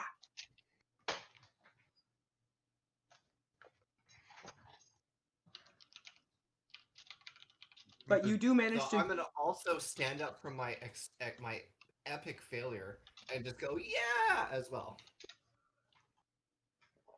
It goes And over then well. The dwarves are now thoroughly convinced that Rex, you hucked this little elven maiden. So what I was gonna say, is that what they think happened? Oh, totally. You have to keep in mind they're all well beyond hammered at this point. I'm just gonna join in. Ah! Cal, you do get to the obstacle course where you are able to sign up before last call. How much was it? It's free to sign up. Oh, okay. You are The just first time expected I've to done sign a waiver in case you lose your limbs. I sign it so quickly it doesn't actually look like my name. Okay, they don't care. Right, Let's so freaking do this. you guys are all signed up. Seeker, is there any last minute stuff you want to do? No, I'm good. I got done what I needed to get done. Okay, Granthar. Seeker. Seeker. Hey, come here. This is important. So We have to win the obstacle course. One of us has to win the obstacle course because the prize. I signed up to win. I didn't plan on losing. Okay, the orb. The orb will help get us through the Oblivion Forest. The underwear hag told me. I mean, like, I trust Granthar, but like, I guess that could be like a party thing. Yeah, for anyone who's confused by that commentary, you can check back on previous episodes on my YouTube. If one of my mods could throw up the link for YouTube in Discord in the chat, where you will get an explanation of why she is called the underwear hag. Call back. Call back to those who don't feel like watching previous episodes. It was a very fun episode. Not quite this degree of ridiculous, Why aren't you but catching up, fucker? it got a little fucked up. All right, so you guys are prepping yourselves, doing, stretches, things like that. I will have everyone who is participating line up along the starting line, which is over here, and you get to pick which block you would like to be in front of. First come, first serve. Where'd you go? Which block? Like the blocks of the wood thing? Yep. Pick which one of these guys you want to line up in front of. Oh no, there you are. Oh, yeah. Okay. I'm gonna make my way past the throng of dwarves towards the obstacle course to watch. Okay. I'm- This roguey guy sets himself up on the end here. Himbo, where are you lining yourself up? Oh, let's see got here. 2 spots left. Am I next to the Hang on. Where am I located? road? You're over here currently. You know what? I'm gonna make my way over to the steps of the House of Excess to watch. Because it kind of Okay. looks like it raises up. A little And bit. we have a dwarf who has also decided to get themselves involved. And it's going to be... So just to throw it out there, I want to be standing next to the rogue that I bet on. Oh. Himbo is currently next to him. Oh, Okay, can I let's switch. face it to be We'll in switch that light? spots then. Okay. Because I'm gonna be standing next to him, and I'm gonna nudge him and be like, "Listen, I bet on you to win, but I'm not gonna let you." All right. He finds that very entertaining. Some very mixed messages there. All right, While and this is all there getting set up, is our dwarven headed- participant, who is next Alright, to Granthar and Himbo. I'm headed to the House of Excess to 1, get a better seat, 2, to refill on the weed, and 3, to kind of sheepishly realize that because I took a hit after I was throwing all the doors, realize I actually took the pipe with me. Okay. Don't go back and sorry, I brought. I'm going to use this guy instead because he looks a little bit more obstacle coursey. So that guy. Hop in real quick to refill it, and I'll bring it back. You enter in, and Olidamara is there, and he looks like he is actually getting up and ready to come out as well. It seems like everyone is getting ready to come and watch this obstacle course happen. He looks at you and gives you a grin and says, "You're welcome to keep the pipe." Give him a little bow, get it. Thank you, my lord. He kind of walks up next to you, claps an enormous hand on your shoulder as you guys exit the House of Excess. And he is positioning himself just about here. A couple of the other dwarves come out and carry a very large sort of a throne, kind of a couch out, so that he can sit down to watch. And he pats the spot next to him and says, "Please join me." Alright, I'm gonna sit next to him and pack the pipe bowl again. All right. You do, and it is a slightly different herb than what you had the previous time. But it leaves you with a cheerful, giddy feeling. Sort of an excitement.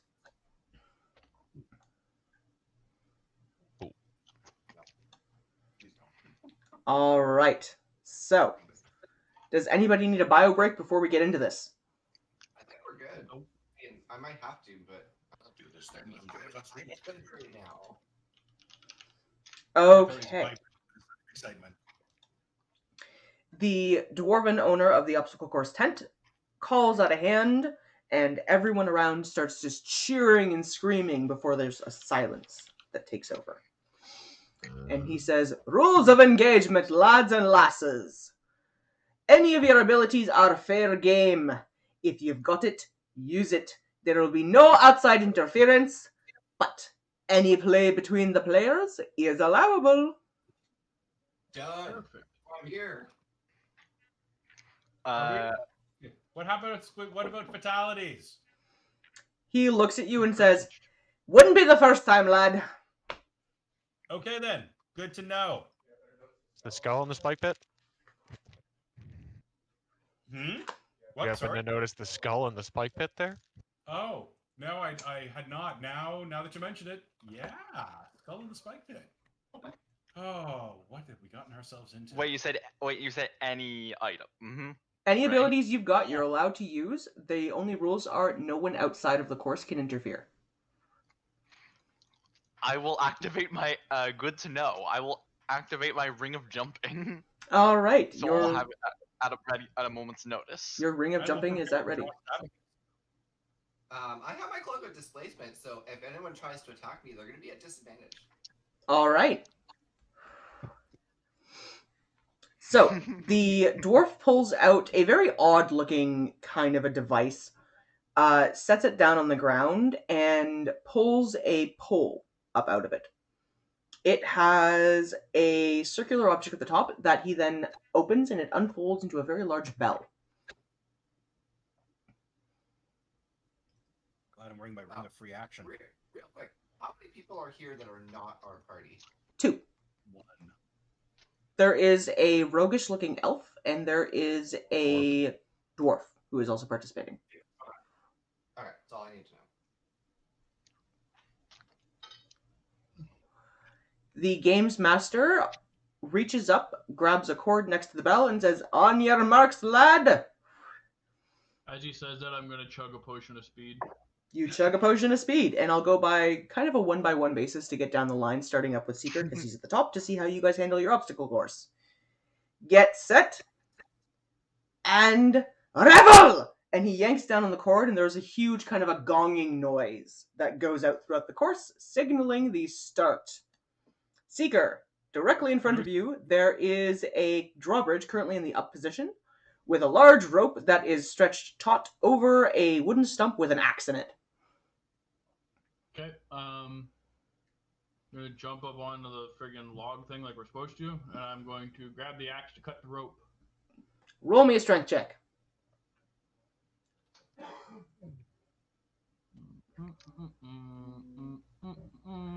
19.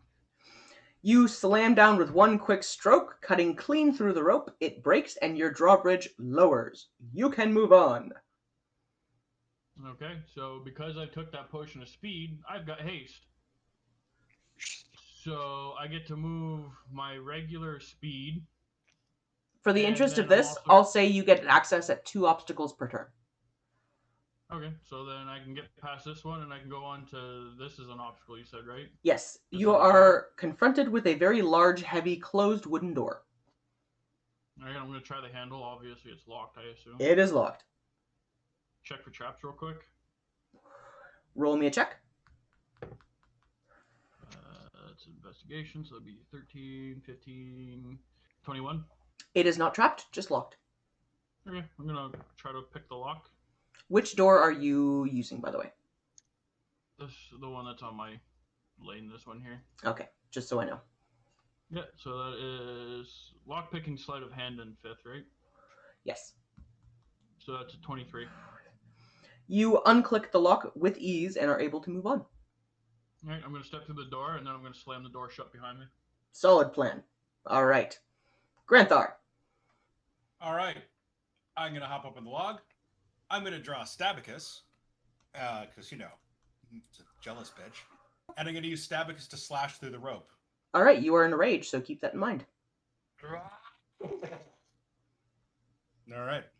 So roll me a strength check. I think you get advantage on those because of your rage.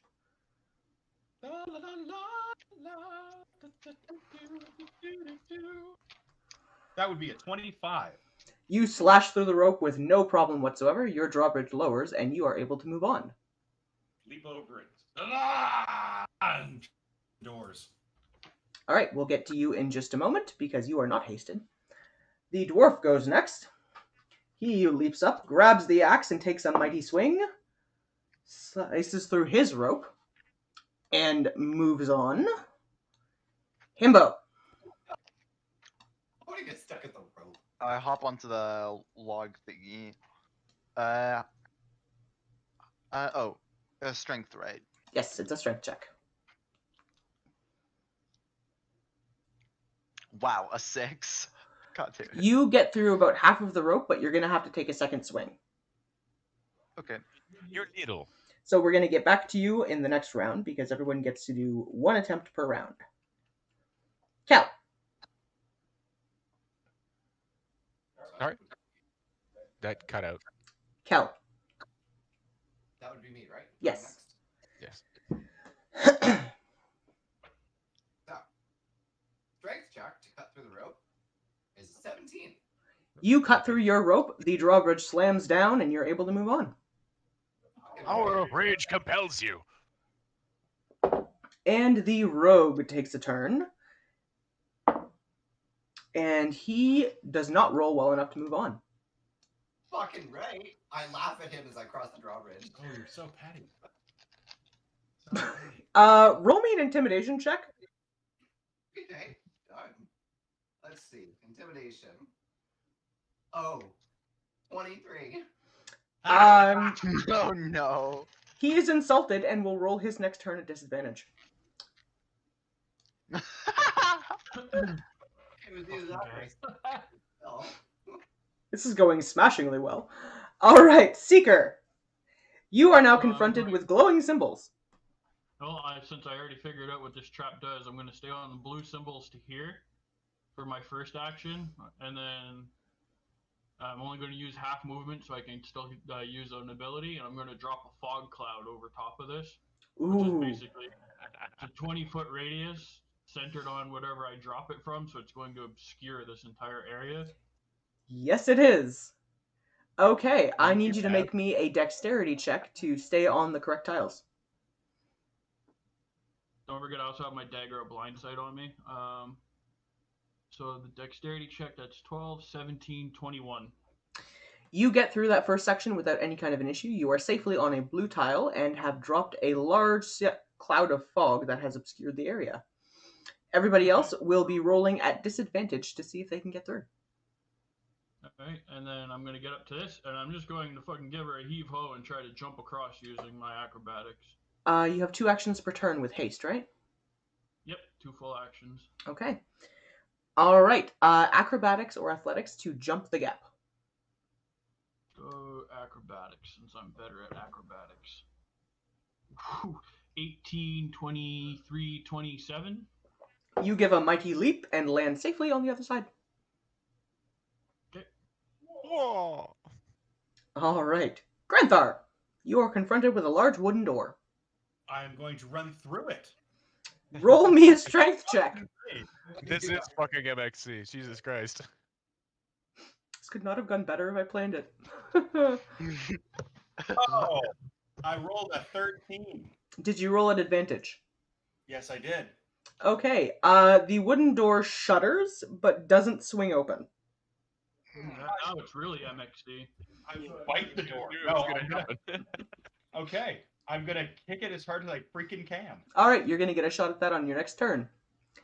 Yeah. All right, the dwarf attempts to pick the lock and rolls a 2.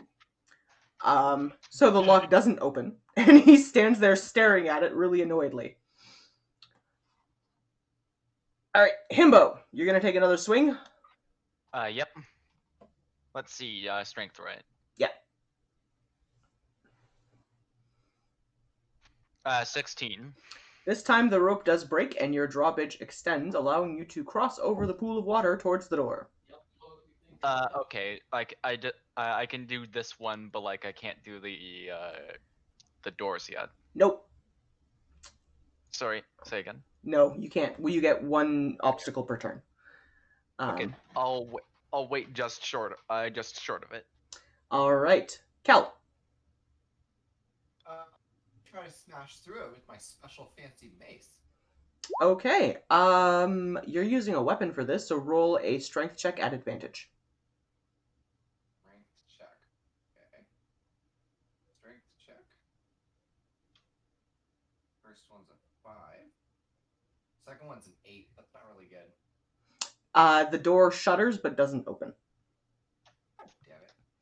Right, so now the rogue is going to attempt it again, and he's rolling at disadvantage because you mocked him. I intimidated the fuck out of him. And he's not moving. He took a swing and he missed. Oh. So he's still stuck right at the beginning. Betting on him apparently would not go well if you were in the running. I was not expecting this outcome. Okay. You participate. Seeger, you are confronted with a tightrope. I'm going to need you to make a dexterity check to see if you can cross it properly, unless you want to take a different approach.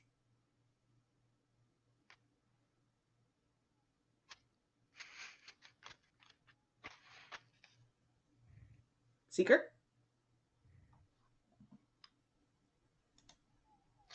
Josh, you're muted. You muted your mic, Josh. Hello.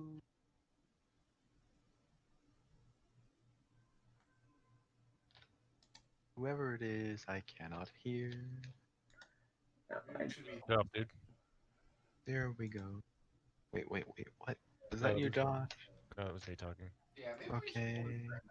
All right, we're going to hold on Josh's turn message for just a moment because his mic is muted and I can't hear anything he's saying. Okay. So Josh will get around in a moment. While we are waiting on that, we will move down to Granthar. Okay. You get another shot at the door. Did I see Seeker go through his door? You did. He appeared to have picked the lock. I wonder if it'd be cheating to go through his door. I mean, it's open. Nah, you know what? I'm in a rage. I'm going to smash the door down. All right. Roll me a strength check at advantage. Oh, a natural 20, so 28. Yeah, that door busts off its hinges. The door explodes. I And- charge through it. You are now confronted with a giant cloud of fog. Oh. Does dark vision see through fog? No, it does not. Okay. Well, I care nothing for fog. I will attack it with my sword and run. All right, we'll get to you in a moment. The dwarf Okay. is going to attempt to get through his door again. And rolls a little better this time. He is able to pick the lock and does get through, where he is also confronted with a giant cloud of fog. Himbo, you have a big old door in Oh. front of you. Oh, I get a bit of a running start and then do a high jump. Okay, roll Plus- me an acrobatics check or an athletics check. Acrobatics then. Let's see here. An 18. You vault right over the door. Yeet! Where I'm now confronted by that same bit of fog. Yep, there is now a cloud of fog in front of you. Cal. Maybe you smart the door. Maybe you just intimidate. Oh, that sounded like a Josh. Yeah, I'm back. I just needed 3 minutes. I had to go download to filing cabinets. No problem. I'm going to get to you Okay. in just a moment. Kel, you have I a didn't know locked if you were door responding. You were muted. So in front of you. Considering now, I'm questioning whether it's cheating or not. I'm gonna try to go through Grantor's now smashed missing door. Okay. You go through the door. Using brains instead of Ron. Yoink! So I'm just through the door. That's it. Yep, you're through the door. Through the door. At no point anywhere in the rules did they tell you you had to stay in your own lane. You're just the first one to try it. The rogue, realizing he's a moron, crosses one of the downed drawbridges and approaches the series of doors. But he is now quite far behind you guys. But we still have the other guy that's with us. All right, so Seeker, you're going to get to essentially take 2 rounds on this one because you didn't get your turn on the last round. So there is a tightrope in front of you. How would you like to approach this? I'm going to just jump on it and use acrobatics to cross it. All right, roll me a check. It's not very good on the dice. It's a 12, but it's 12 plus 8, so it's a dirty 20. You get across. Okay. And then I'm going to jump up onto these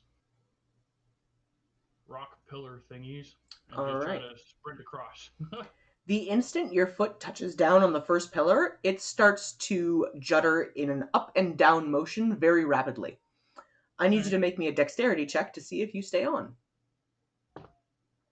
Yeah, that's an actual 20. All right, you managed to stay on the first pillar, but that is going to take your turn on this one. This is the obstacle that takes a little longer to get through. Okay. All right, so on your next turn, you can try and attempt to make it through 2 more of these stone pillars. So I need 2 more dex checks from you, please. Acrobatics or athletics are fine to see if you can make it through the next 2.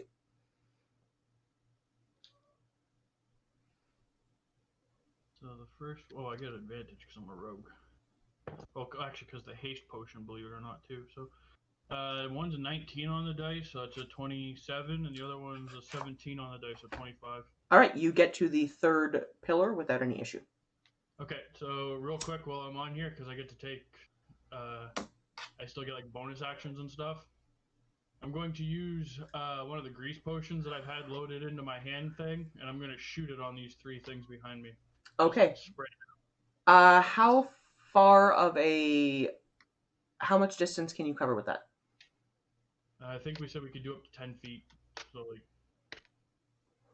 All right, you can hit any 2 pillars of your choice.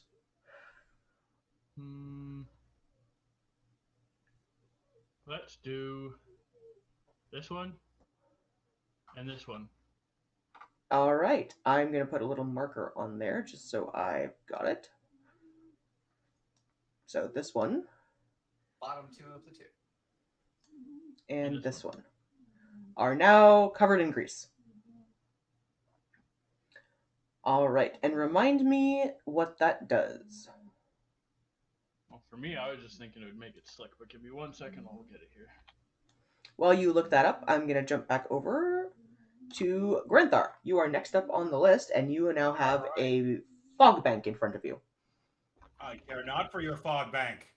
I'm gonna charge ahead. So, what happens when I step on one of the red ones? Okay, you get through the first two if they're going in a straight line in front of you without any kind of an issue. Can I see the red one? In the fog, you can't see anything. Okay, then I'm gonna step right on it. Yep, and I need you to roll me a dexterity check. Okay. At disadvantage because of the fog. So at advantage, because I have advantage, so it just becomes a normal roll. Yep. Oh man, 7. Okay, you take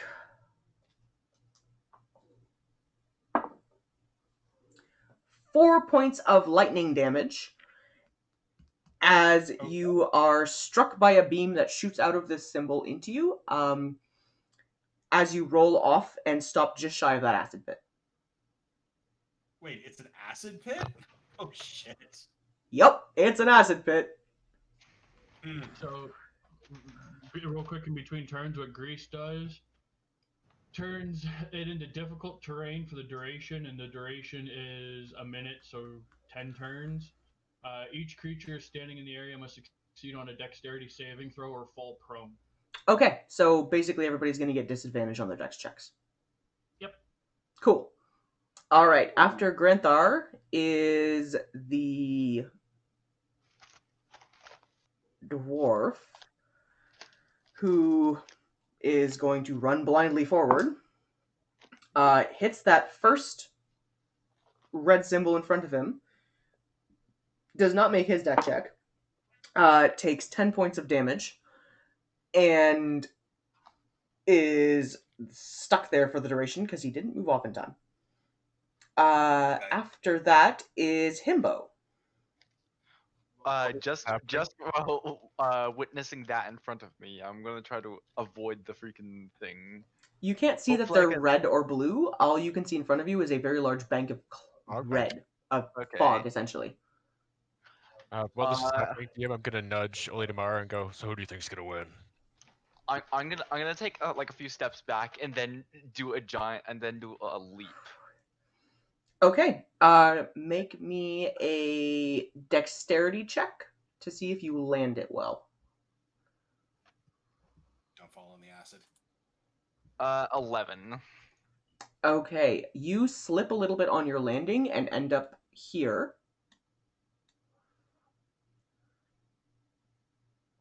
On this last blue symbol, but it is inert and therefore doesn't do anything. Okay. I'm going to get through this final round, Rex, and then I'll have Oledamara respond. Cal! There's just a little aside. There's a fog bank. I'm assuming I saw Buddy get, like, electrocuted? You didn't see specifically what happened, but you definitely heard a ah! Nice. I'm gonna try and jump next to him. Okay, tell me where you're aiming for. Basically the second one from the left, the blue. Okay. You can just run for it. You don't have to make a jump to get there. Yeah, okay, so just run for it. Second one from the left. The first one. This one? Yeah. Now, can I roll anything to kind of see what's going on? Or am I just completely blind? Roll me an investigation check or an arcana check. I rolled a 10. It's a little bit confusing in here, but you sort of get a feeling of which symbols are active and which symbols aren't. So I'll say you'll be able to continue through without having to make dexterity checks to avoid the red ones because you are able to sort of sense that. So I'm going to go jump straight, jump right, jump straight. Or Okay, walk. so you get to the exterior of the trap without any kind of an issue. So you can get right up next to where Granthar is. All right, the rogue is going to go, and being a cheeky bastard, he runs through the open doorway. Obviously. I mean, so did I. Can't blame him on that one.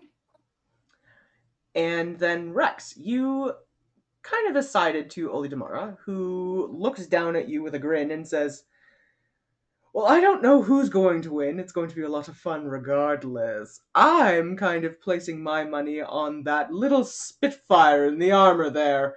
And he points at Kel.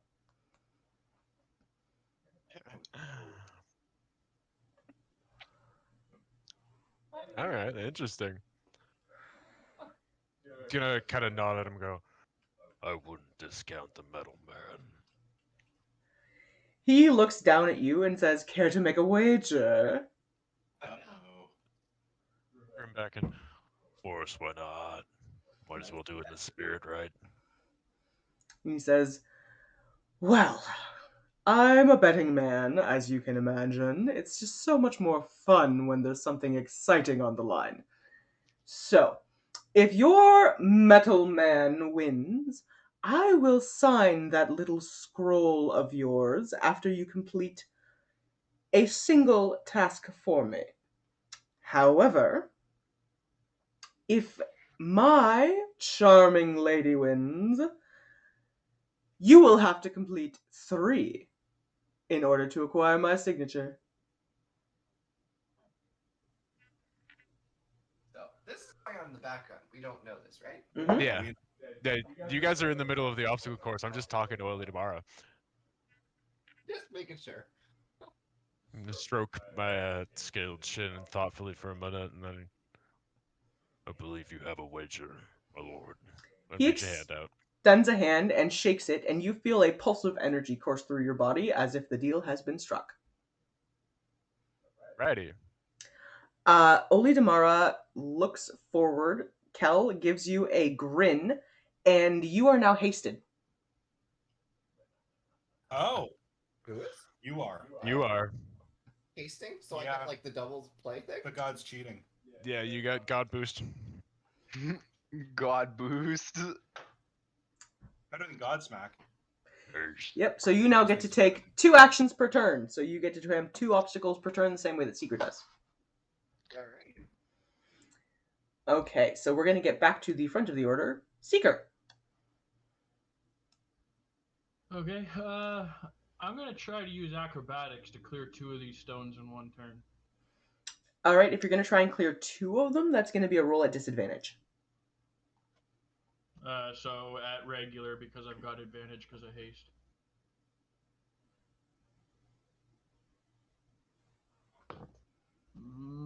That's 19, so 27. You manage to land on the second column. It's a little shaky, but you get there. Okay, and then I'm going to use my last movement to try to get to this one. Okay. And I roll, that's an 11 on the dice, so that's 11, 19. 19. You do get to the last column. Okay. Alright. Granthar. Alrighty. There is about a 5-foot acid pit in front of you. Okay. That's not a problem. I'm gonna leap over the freaking thing. Alright. Acrobatics or athletics? Okay. Athletics check, thank you. That'd be a 24. Boing. Oh, yep. It's a And- it's a quick little hop, skip, and a jump, and you are across. Alright. Yoink. Okay. Kel. Okay. After having watched him jump with such ease, I'm gonna try to jump. Acrobatics or athletics? Oh, 9. You slip just at the edge and are left hanging on the edge of this pit here. I will need you to make me a acrobatics or athletics check to get yourself out. This time I rolled an 18. Okay, you pull yourself up and you are now neck and neck with Granthar. Okay. That was my 2 turns, right? Yes. Okay. All right. If you had made it, you probably could have got ahead a bit, but The dwarf now takes a turn, and he is going to charge blindly forward to get through the rest of this, and comes up to the edge of where the acid pit is. It does take his turn to get across, though. Himbo, there's an acid pit.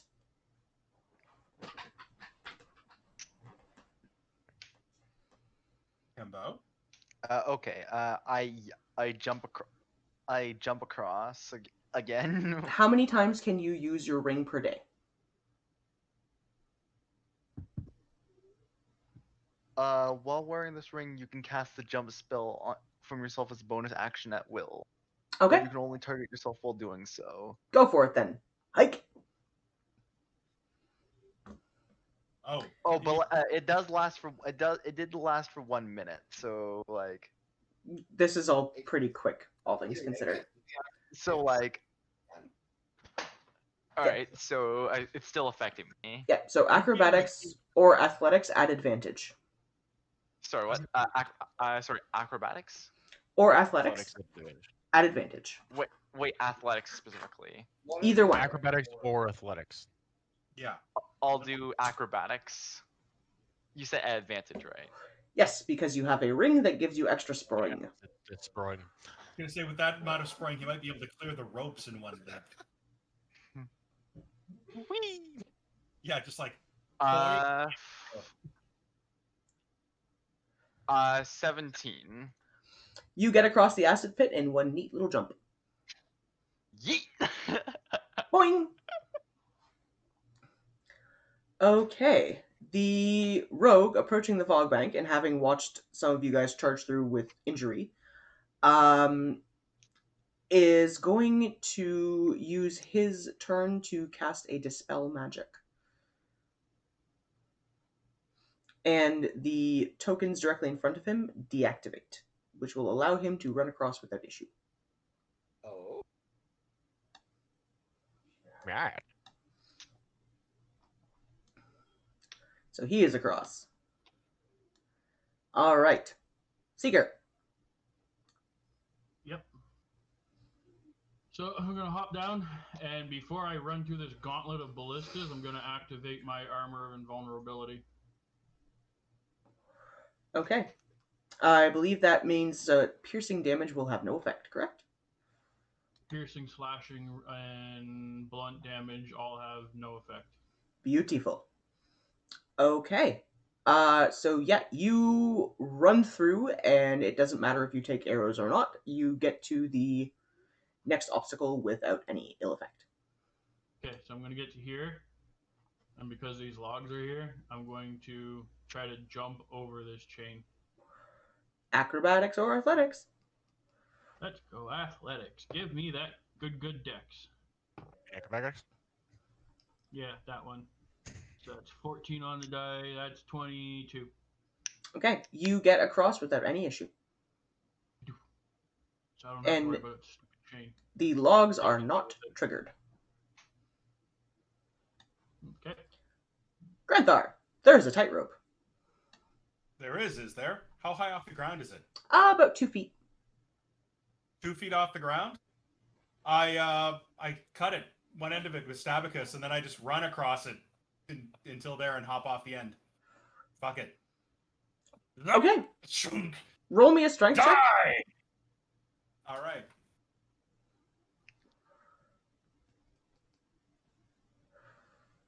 Hello? Yep. Oh. I don't know. Roll me a strength check. Oh, a strength check. Oh, okay. To cut a rope. 17. Yeah, you cut the rope and run across the now on the ground rope without issue. I mean, I just have to run across the rope. No one said it couldn't be on the ground.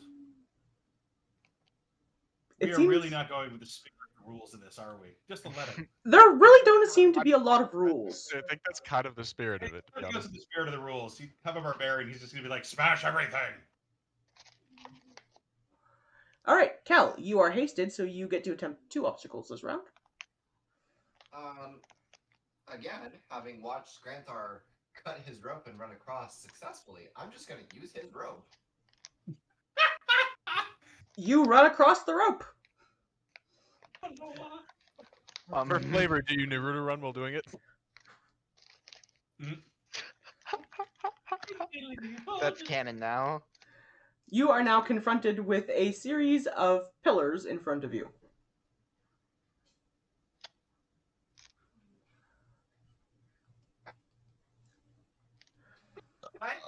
the other end of the rope and yank the rope away so it's no longer a usable obstacle? Yeah. You can't get away. Then it's Or whatever, yeah, just yank it away, chop it, whatever. Just make it Um, not a usable rope. I'll let you just yank the rope after you for free because honestly, that's a clever idea. So that's what I do. all right. And since you're hasted, No cheating for you. only for Only me. for me. I now pose a cheat. Which pillar am I moving you to? Middle one. Okay. Okay, you get onto the first pillar without issue, and to get over to the next one, you're going to need to make me a dexterity check. Which pillar are you going towards? Now, is there any way to know that there's an issue with these pillars? Did she see the grease? Roll me a perception check. Okay. Roll, stupid phone. Oh, it's not so good. 11. It looks fine. Well, if it looks fine, I'm gonna go for it. Oh, All right, I need a dexterity check from you at disadvantage. So either acrobatics or athletics at disadvantage. okay, acrobatics or athletics? Yeah. So athletics is better. So roll it twice and take the a roll. first one's probably gonna be the one because it's a 6, Ooh. and the other one's an 8. Ooh. You get onto the pillar, but you are knocked on your ass, so you will lose one of your actions on your next turn. Back up. Okay. All right, the dwarf is up next, who is going to attempt to leap the acid pit. Clatter of plate armor. He fails miserably and falls in. Oh no. Oh no. There is a Bernie kind of a shriek, Oh, the smell of burning dwarf hair. and the crowd starts cheering vigorously. Oh boy. No, no. You're not entertained. Seeing that I'm gonna roar with just kind of bestial vigor, and I'm gonna. If you want to make a perception check, are any of the ladies of the House of Excess standing nearby? Several of them. Is Sexy Scales nearby? She is currently sitting on the lap of another dwarf. Who's right by me? Like close There by me? is an elven woman nearby. I'm gonna crack her on the ass. Okay, she giggles. Oli Damara Alright. looks very amused. I'm gonna pull her into my lap. She sits down and starts playfully, stroking your armor and your scales, and she be a hoe. I'm gonna offer a little bit of the bronze dragon ale if she wants it. She indulges and is now enthusiastically a hoe. All right. She starts, cheering, and there's bouncing in places. Cool. Places, huh? Mm-hmm. Yeah, think cheerleader with no top on. Yay! Wobble, wobble. He's gonna grab his rod of dragon control. I'm just gonna playfully breathe a little bit of smoke across her nipples. Okay. So now we have a sideshow. Himbo, there is a tightrope in front of you. Did we mention this broadcast is 18 plus? Oh, they are. Acrobatics, let's go. All right, roll it and go for it. 12? It's a bit of a struggle, but you get across. Okay. All right. The roguiest of roguey men is now going to attempt to make the leap.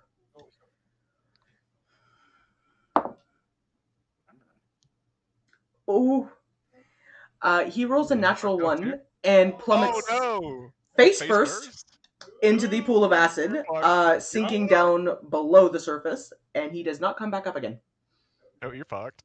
Oh no. So he is Just us now. thoroughly out of the Very dead. running. He's very dead.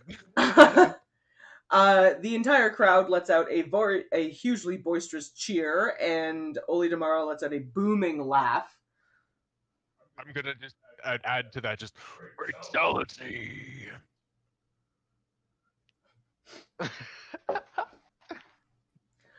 There is a twinkle to his eye.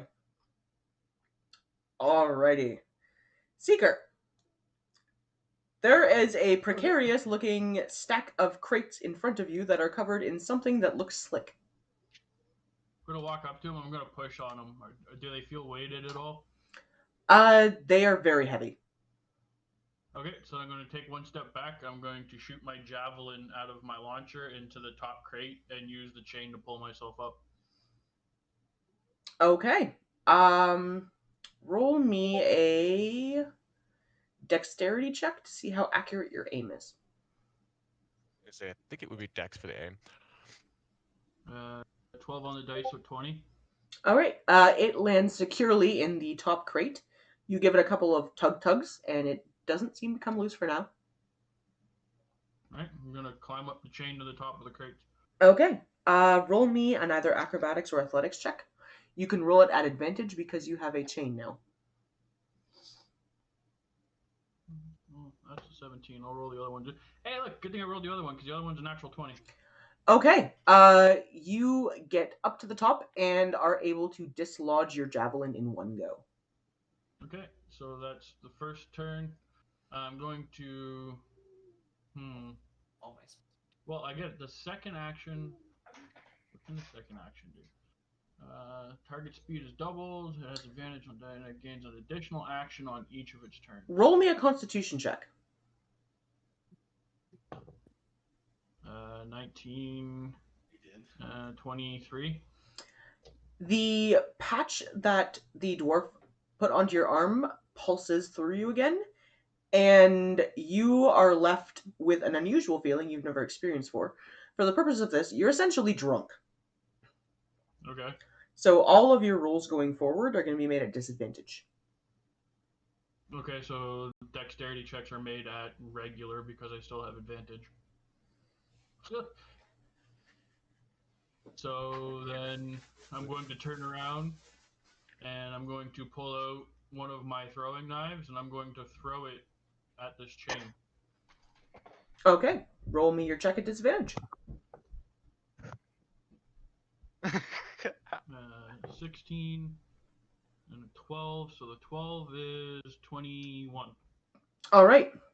It tinks into the chain, which shudders slightly but doesn't go off. All right. Well, Seems like it takes a little more weight. So then I'll use the second action on my turn to try this other frickin' obstacle. I like how you're deliberately going and sabotage. You are going to need to get down first because you're currently at the top of the boxes. I'll jump down. All right. I like how you're just going around and sabotaging it, even though we're the only ones in the car. He wants I to said win. From the start, I didn't join this to lose. Third place gets a hammer that's of no use to me. So roll your checks at disadvantage, either athletics or acrobatics, to get down. Okay, well I'm going to roll acrobatics and it's at regular because I've got advantage because of haste, so at least opposite, so it's 23. All right, you do manage to get down to the bottom of the course. Okay, and then I don't remember what this one was, so chains on the things up to the thing, right? Is that what it was? It's a pole with a chain on it, and there's a very large spike pit in front. But we'll get to you on your next go round. Okay. So, Granthar. All right. I'm gonna hop up on the pillar. All right, you get onto the first one without issue, and then they start to move. Okay. I'm gonna hop onto the next one. Dexterity. Oh, wait, gotta hop over here. All right. Well, because there's an elf in the way. Yep. So athletics or acrobatics? I'm gonna go with athletics, Go for it. and that will be a 24. You land smoothly without issue. Okay. Do I just keep going? That's like I go through the whole obstacle, right? You get to attempt 2 of them. Okay. So next one. Bloop.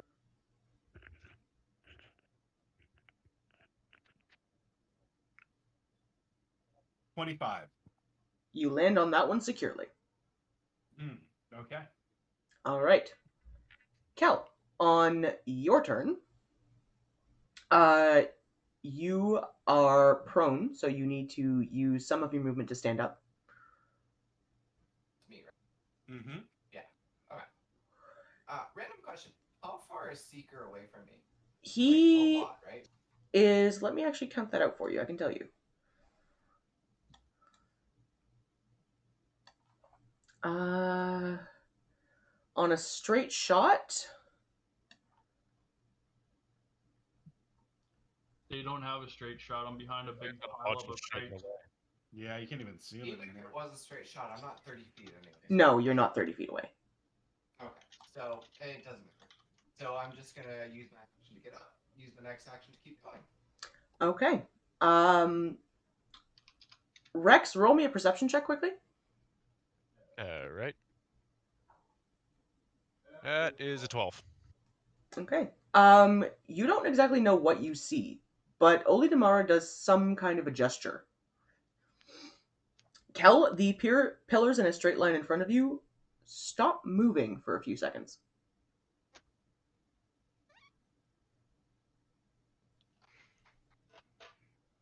Wait, what? Say that again? He God cheated again. Oh. So I have you make one dexterity check, either acrobatics or athletics, to get across the remaining 4 pillars in front of you. Oh, okay. For Yeah, me. for you. I've gotten, Which two checks? What was the options? Acrobatics or athletics? Oh, okay. The same two. Oh, natural fucking 20. Okay. Yep, you hop, skip, and a jump your way across and are able to move on to the next obstacle, which is a series of ballistas that have been set up. So we'll get back to you momentarily, and you are starting to catch up a little bit. After you... Imagine that when it's the victorious, like, yeah! Turns around the corner, sees the ballista. Shit! would have been the Rogie man, but he is dead. The dwarf has to go, so he is going to use his turn to climb out of the acid, Screaming the whole way. which he does, but his beard has been singed off. He's looking a little worse for the wear. His rolls are at disadvantage now because he is fairly injured. And Himbo, there are now in front of you a series of pillars. Okay. Let's freaking see here. I'm going. I'll hop on to the first one then. You can get onto the first one for free. It's moving on to the next ones that you have to make checks for. Okay. Check for this first one right in front of me. Yep. Do so I I see need anything? roll a perception check. 13. It looks like a pillar. Okay, I jump onto it. I'll need an acrobatics or athletics check at disadvantage. What's up with the disadvantage though? It's got grease on it. Oh, okay. I believe 17. Okay, so you rolled twice and that was your lowest number? Yeah, that was my lowest. Alright, you do manage to land on that one. It's a little bit slippery, but you don't fall over. Okay. Alright, Seeker, you are currently leading the pack. Alright, I'm going to try to climb up on top of this stupid thing using the chain. Okay, roll me a strength check to see if you can climb to the top of the pillar. So 16. 19. And don't forget, you are rolling at disadvantage. Fuck, that burns a natural 20. So still 19. Alright, you get up to the top of the pillar. Goddamn dice. Of course it gives me a fucking 20 when I'm at disadvantage. Okay, now that I'm on top of the pillar, I'm going to cast another fog bank. Okay. And then I'm going to jump across. Alright, acrobatics or athletics at disadvantage for the jump. Let's take acrobatics. Do. So 23. You land neatly on the other side. Okay, and then so that's one turn. Because of haste, I got a second one, so I'm gonna go after this one. Whatever the hell. Oh shit, this is the big jump thing, right? This is a roughly 15-foot long set of burning hot coals. Burning hot coals, huh? Let's see. What do I got? Anything that can help.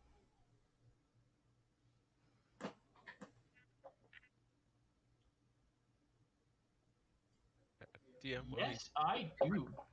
Never mind.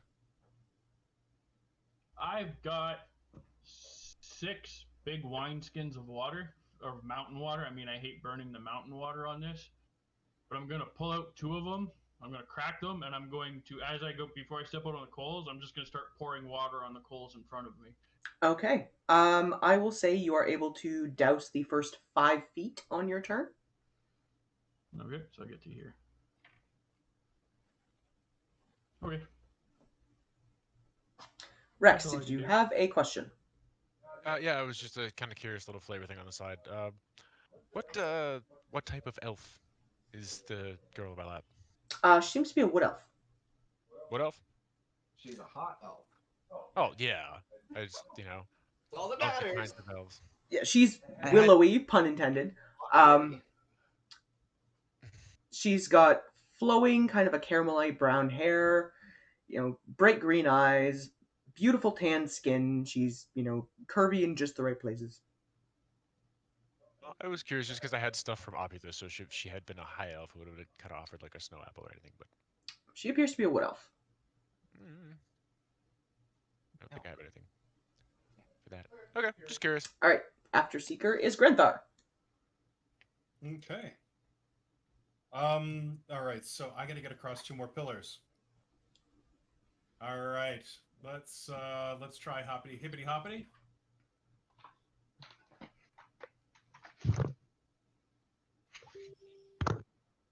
And that is going to be athletics advantage. It's going to be 24. And I'm going to hop to this one. Oh. Okay. It's going to be 18. All right, you do land on that one without issue. Okay. All right, after Granthar should be Kel. So I'm on to the next obstacle then. Yes, there are a series of ballistas that are firing off fairly large arrows. I am just going to attempt to jump through them. Okay. Being an arrow. Gonna need a Do your best, Lara Croft. dexterity or Stand acrobatics check from you to see if you can get through the series of arrows. I'm going to roll a 13. Okay. You get through the first 2 before one of the arrows catches you in the shoulder. You take 3 points of piercing damage, Ouch, Kibibble. and then you can make 1 more check to get through the last 2. All right, 1 more check. This one's going to fucking suck with 3. Ooh. You get hit twice before you manage to stumble out. You take another 3 darts is too much. 6 points of piercing damage as the arrows shunk into your arm and graze across your ribcage. I kind of chuckle while pulling the arrows out of me. Ooh. Fucking arrows, and I throw them on the ground. Oli Damara gives a cheerful giggle and a little clap of hands like an excited child.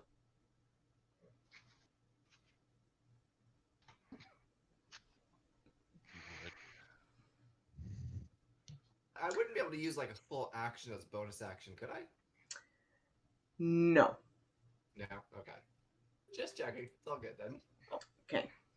The dwarf is going to go next and is going to attempt to get across the tightrope, which he does.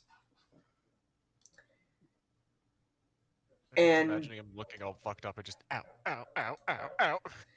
And then Himbo, you can attempt to get through 2 more of the pillars. Hang on, wait one. So I need you to make an acrobatics or athletics check to get 2 more pillars down. Hang on, wait one. I was actually gonna get some real quick to drink. Feeling thirsty. Wait. All right. We'll give it just a quick second.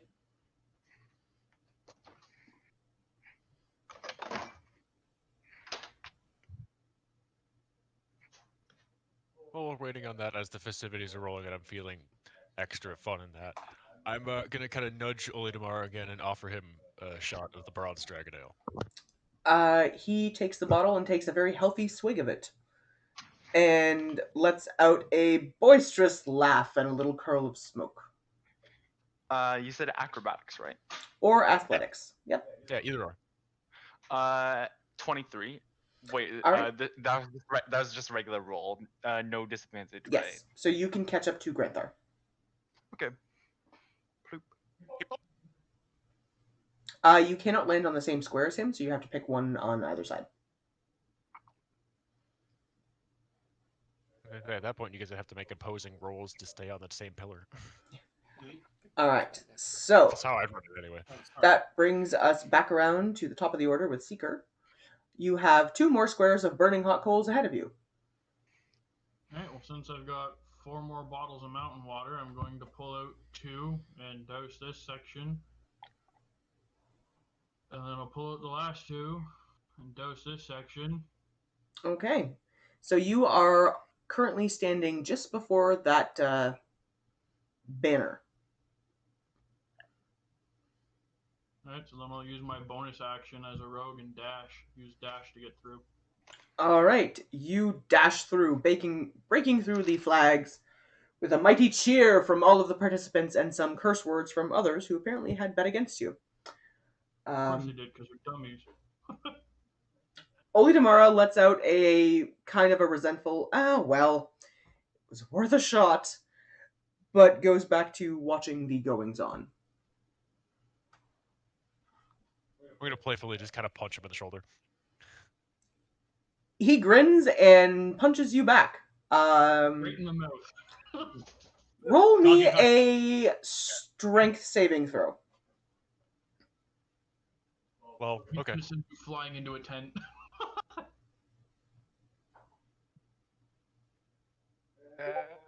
Is a 17. You are knocked over sideways, but don't fall off the couch you're on. What about the elf in my lap? She's sent sprawling onto the floor. She's laughing good-naturedly about it. Oledamara's chuckling heartily. I'm gonna laugh, just then help her back up as I sit back up. Okay. Granthar. Yes. All right. I have a plan. First, I'm going to hop here. And I'm going to roll athletics. At advantage. Roll. And that'll be a 16. Okay. Still on. You're on top of the pillar. You're fine. Then I'm going to hop down on top of this guy. Aim for the dwarf. Okay. Roll me either acrobatics or athletics just to see how accurate your dwarf jumping is. My dwarf jumping is a 22. You land on top of the dwarf, who topples over right, the one operating the thing. with a bit of a thud and just starts laughing. All right. I pick him up, and I'm going to use him as a shield against the other ballistas while I kick my way down this line.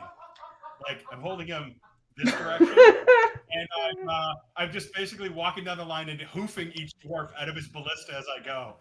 Just bam! Bam! Ah! We're gonna let you do that on your next turn. Okay. Kel, you got try to shoot Granthar's Skull Smasher! Kel, you got through the ballistas. You are now actually here and are confronted with a chain that is about 3 feet off the ground. Okay. It's 10 feet off the ground? 3. 3 feet. 3 feet. You get Okay, limited. for 10 feet, I'm like, why can't I just walk under? It's a very scary chain. 3 feet doesn't seem like that bad. I'm just gonna, like, step over it. Alright, I need either an acrobatics check or athletics check. The tequila is kicking in, everyone. Just to make sure you can get over without triggering it. Hopefully. No. Himbo's just gonna be able to limbo under it.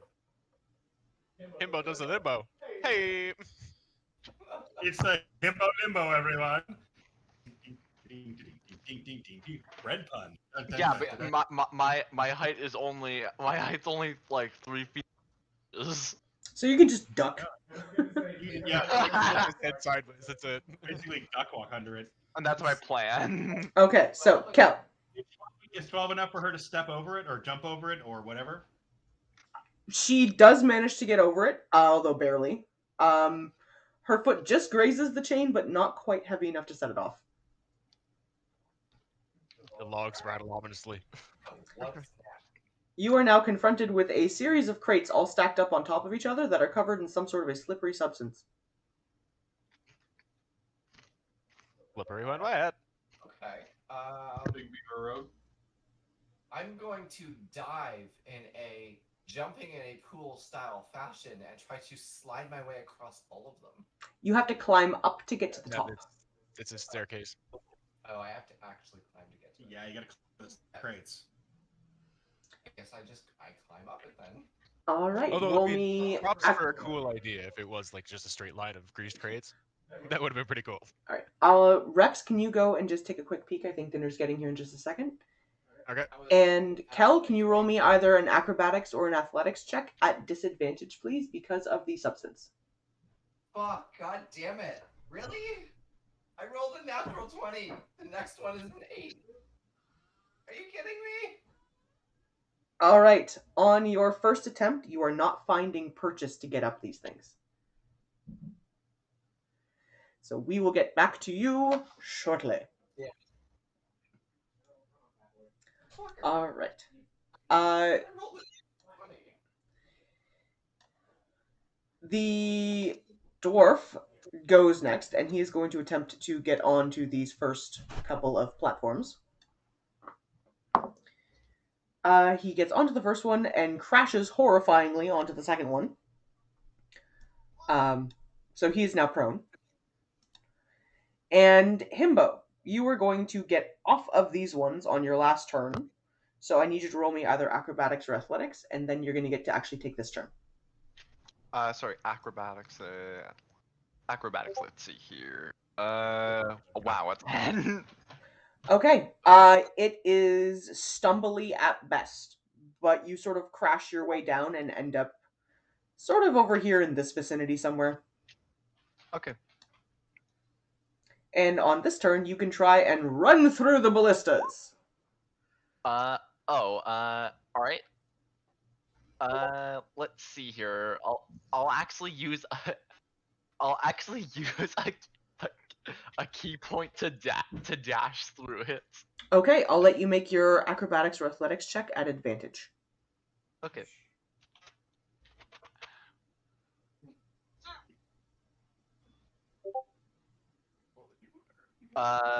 Highest is 22. Dirty Okay, 22, so you can get to the chain without issue. Okay. All right, so that brings us back to the top of the round, where Seeker would go, except he has already won. So, I Kel! do have to do something, though. Hold on, I do have to do something though. I want to walk back around the outside of the thing and go grab my dagger I threw at the chain. Okay, I will allow you to do that. Just for humor's sake, roll me a dexterity check to see whether or not you set off the trap. 13, 18, 21. You pull out your dagger without issue. You're fine. All right. That would have been embarrassing. Next up in the order is Grenthar. All right. So now yeah, you can humid shield, the dwarf shield through these ballistas if you'd like to. Yeah, I'm going to use the dwarf as a human shield against these guys, or a dwarven shield against these guys. I'm gonna stomp kick my way down here, just like boot, wah, boot, wah. And then what the hell am I being confronted with here? There's a pile of logs and stuff. What is this? There is a chain that's sitting about 3 feet off the ground and a pile of logs.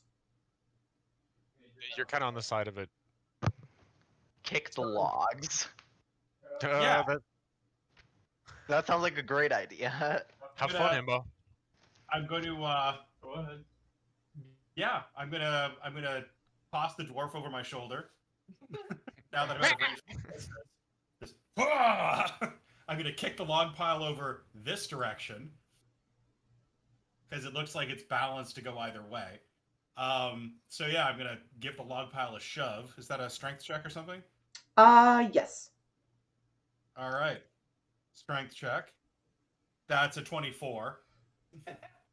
Okay. Raging course, just breaking everything. Obstacles. There's no obstacles. All right. You boot the log pile over, and that's going to take the end of your turn. Okay. So Kel, you are at the base of a pile of greasy crates. Yeah. And I need to figure out how to cross these sons of bitches. So, I don't know. I need to figure out how to cross them, plain and simple. So, I'm just gonna go for it. All right, either acrobatics or athletics at disadvantage to see if you can get to the top of the crates. Oh, this is gonna suck. I rolled an 8. Which becomes an 18. Does it? All right, up the crates. Whoop! Do I get across all of them? You get to the top of the crates. Somehow, you're not really sure how, but you were suddenly filled with a sense of, I can do it. You felt a spectral hand under your bum just pushing. I think I can. I think I can. I think I can. And now getting down, there are crates that go back down. And they're also greasy. So, I'm just gonna, I don't know, leap across all of them or try to clear Hey, all of spawn them? dive and go to a combat All right, roll. roll me The end. either an acrobatics or an athletics check for the jump. Now's the time to pull out your previous plan. 16. 18, you said? 17, yeah. Yep, you land the jump nicely. That will take your turn, but you get a chance to take a first glance at the now big old pile of fog in front of you. Damn fog. Seeker, you may or may not kill some of your friends. I also just imagine her at this point looking at going and then just doing the classic villain thing or to the sky with the fist, just sneak her! If only I was a little bit closer. So, Lands. Himbo, there is now a chain in front of you that sits about 3 feet off the ground that was at one point attached to a pile of logs, which apparently have been kicked over. I duck under it. Yeah, you duck under and get up to the pile of crates without issue. Granthar. Is that? Oh, okay. I'm assuming you're just going to walk forward.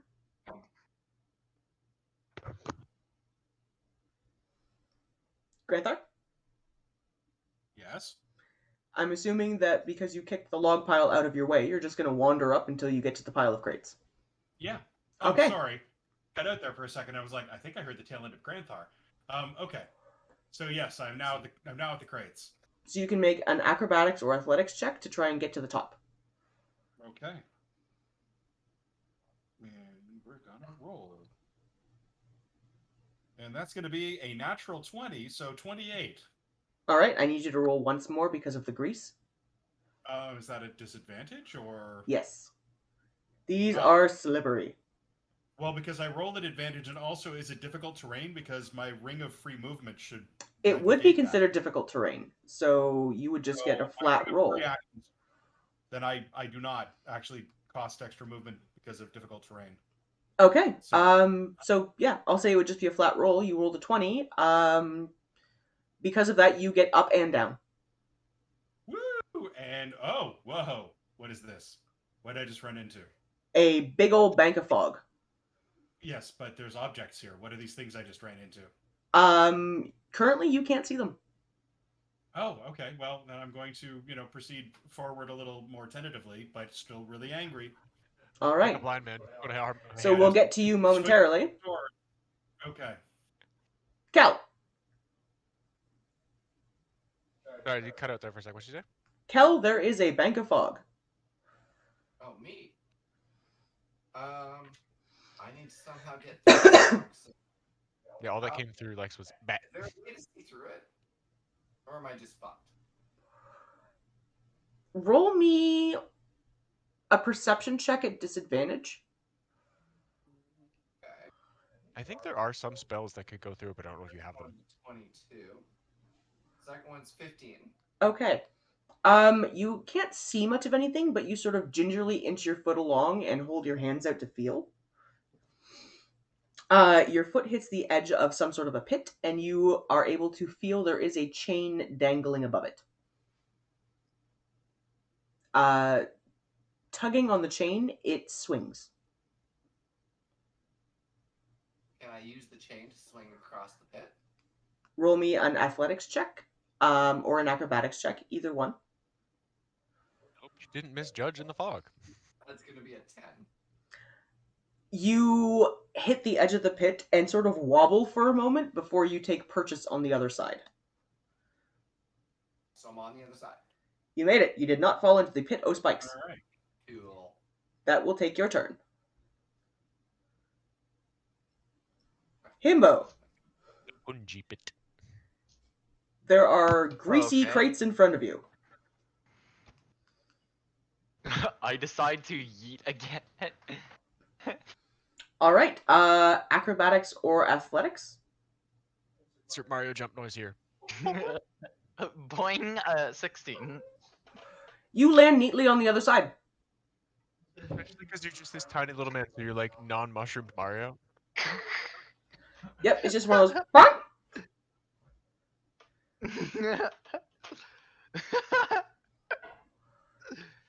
Alrighty, top of the round, Grenthar. Oh, right, our dwarf.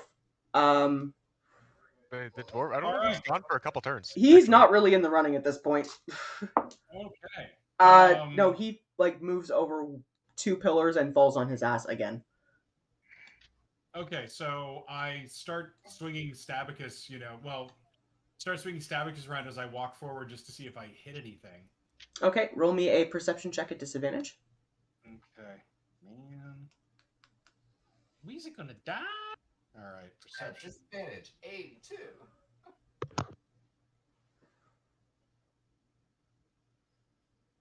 Oh! Okay. 18.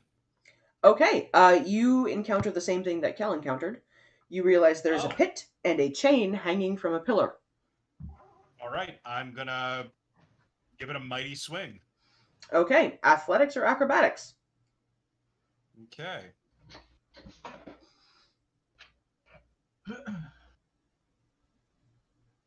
$25. You land neatly on the other side, perfectly formed, and let the chain fly free. So, landing at a feral crouch with foam coming out of my lips. Superhero landing, just 3 point. Yeah. Then I get to my feet. Man, I am extra foamy today. Okie dokie. Seeger, is there anything you wanted to do, or are you just kind of enjoying your victory? I'm just gonna enjoy the victory. All I'm right. gonna go sit at the finish line and crack like the last bottle of mountain water I have and drink it. Well, and actually, I don't even need to drink it. Never mind. I'm just gonna sit there and chill. Okay. Cal, you were confronted with the last obstacle, which is a 15-foot long pit of glowing coals, one strip of which has been extinguished. So my first thing is that I'm gonna try and cast blindness on Granthar. I love it. You can have an inspiration point. Okay. That is a 17 Constitution save to not be blinded. Hang on a second. I have to ask. Okay, I guess no, that doesn't count as magic that's reducing my speed or paralyzing me or restraining me. Nope. No. Okay. 17 Constitution check? Yep. Please fail. Please fail. Oh, shut. Ah! Just before I see her cast a spell at me and the world goes dark and I'm like, I will destroy you! I Okay. blindly forward. Granthar, you are effectively blind now. Cal, what would you like to do with the remainder of your turn? I would like to go across the now extinguished section of lava pit or coals or whatever those are. You do so with ease. All right. I am locked in second place. We're such a dick. Oh my god. I think it's glorious. Blind this spell here. One of the best things ever when you put your party members into competition. Things get fun. Oh no. Alrighty. Himbo, Oh, what do I see? you see a big old bank of fog.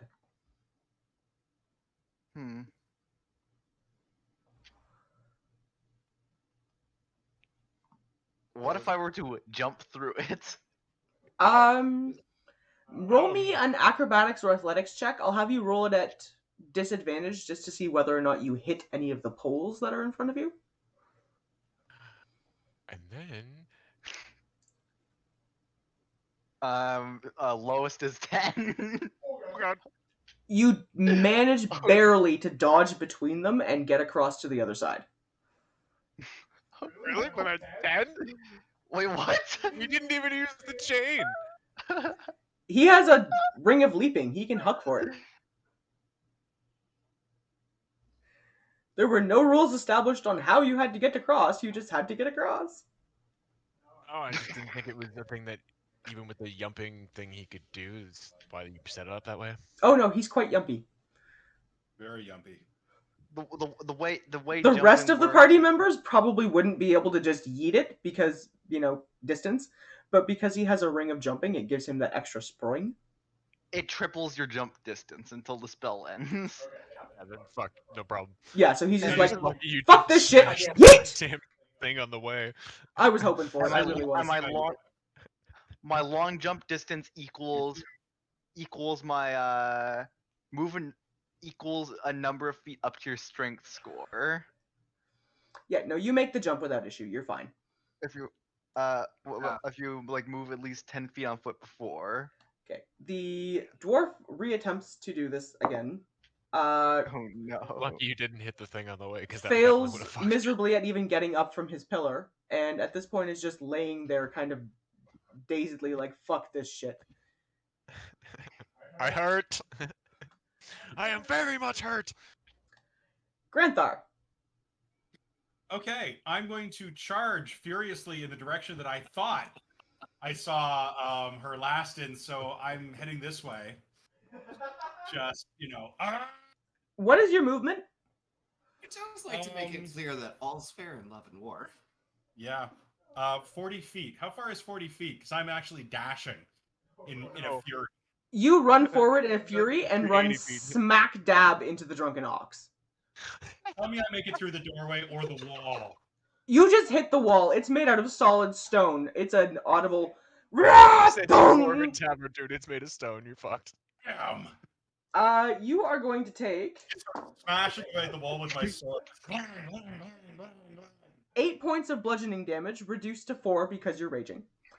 Okay. As you have run head first pretty much into a solid stone wall. Uh-huh. Oh, Sasha! Yes. And are now just furiously hacking at a stone wall. I've lost my mind at this point. I've lost my bloody mind. Yes. Wonderful spectacle. And you've for also, any you've dwarves also to lost find your it. vision. Oh, you guys are having a fantastic time. Like, the crowd is going nuts. This is the best obstacle course they have ever seen.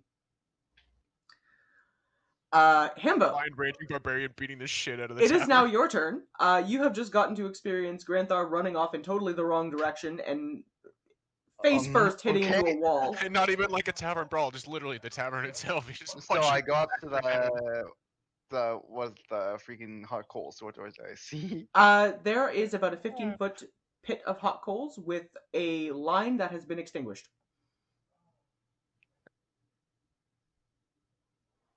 Let's see. I'm just gonna dash across it. All right, you dash Using across my- the coals without any kind of an issue. Like, Pulling up third Okay. place. The dwarf who had been attempting to get across the pillars just sort of rolls off, falls on the side, and just calls, "Beer and medicine!" Knowing he's Done. I'm gonna Granthar, are elbow you? it. Oh, Granthar, are you still now that I furiously? realize I've run into a wall, I'm going to turn around randomly, or turn around and I'm going to charge headlong in this direction. Well, I'm Uh, going to determine which direction you run in. Actually, give me a second here. Laughing raucously and just point at Granthar, smashing the wall, and then turning around. You're actually going to run The blindness towards knots one- the dwarf tossing area. It'll have you okay. roll a dexterity check at disadvantage to see whether or not you trip over the plinth that has been set up. Okay. I'm Dexterity pointing check. this out to Oli Namara, DM. So a regular dex check at this point. Okay. That would be 11. You get past the first two without problem, and then trip over the third one and land flat on your face. Wham! Wait a minute. What am I doing? I'm gonna put Stabicus away. Okay. You come out of a rage, but you are currently still blind and now lying in the dirt where there have previously been dwarfs tossed. You have no idea where you are. Slightly, It's like dwarf. slightly incontinent dwarves. All right. Calabrath! What did you do to me? It's all fair, love and war. I'm going to knock your ass in the dirt. Okay. The three of you, who have all successfully crossed the finish line, being the only three to have successfully crossed the finish line, are greeted by the games master, who approaches carrying 3 items with him. Seeker, he hands you. Let me find my sheets. They're here somewhere. I have too many papers.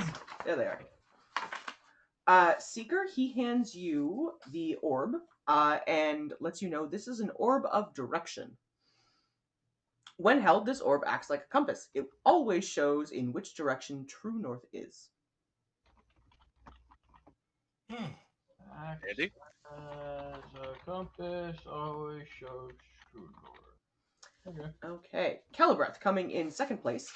The games master hands you a lantern with a little dial on it. The dial is currently ticked at a number 4. It seems to be locked in place. He tells you this is a lantern of tracking.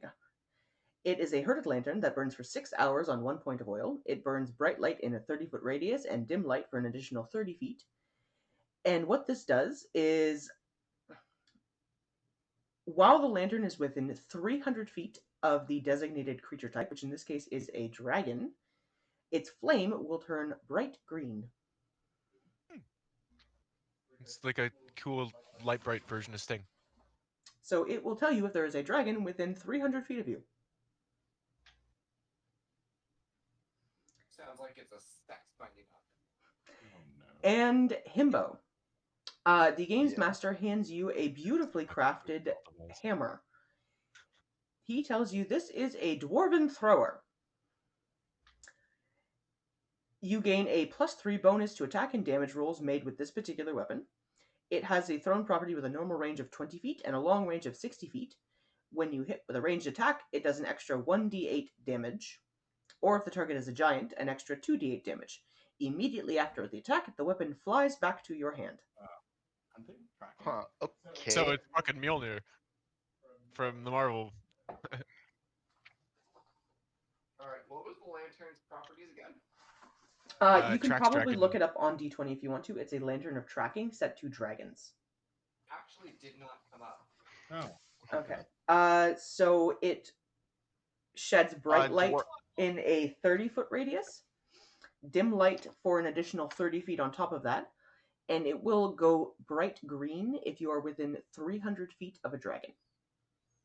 Huh.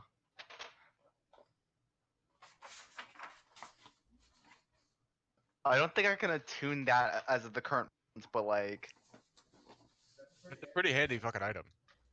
that's pretty handy. Yeah. So Kel has the lantern, Seeker has the orb, and Himbo, Some you range have a potential, dwarven too. thrower. It's a really nice item in general, and it gives you some range potential too. The dwarven thrower does require attunement. You mean able to throw, right? It's built Yeah, completely to be able built to around use throwing. the thrower as a thrown weapon like that, you have to attune the item. Otherwise, Okay. it's just a hammer.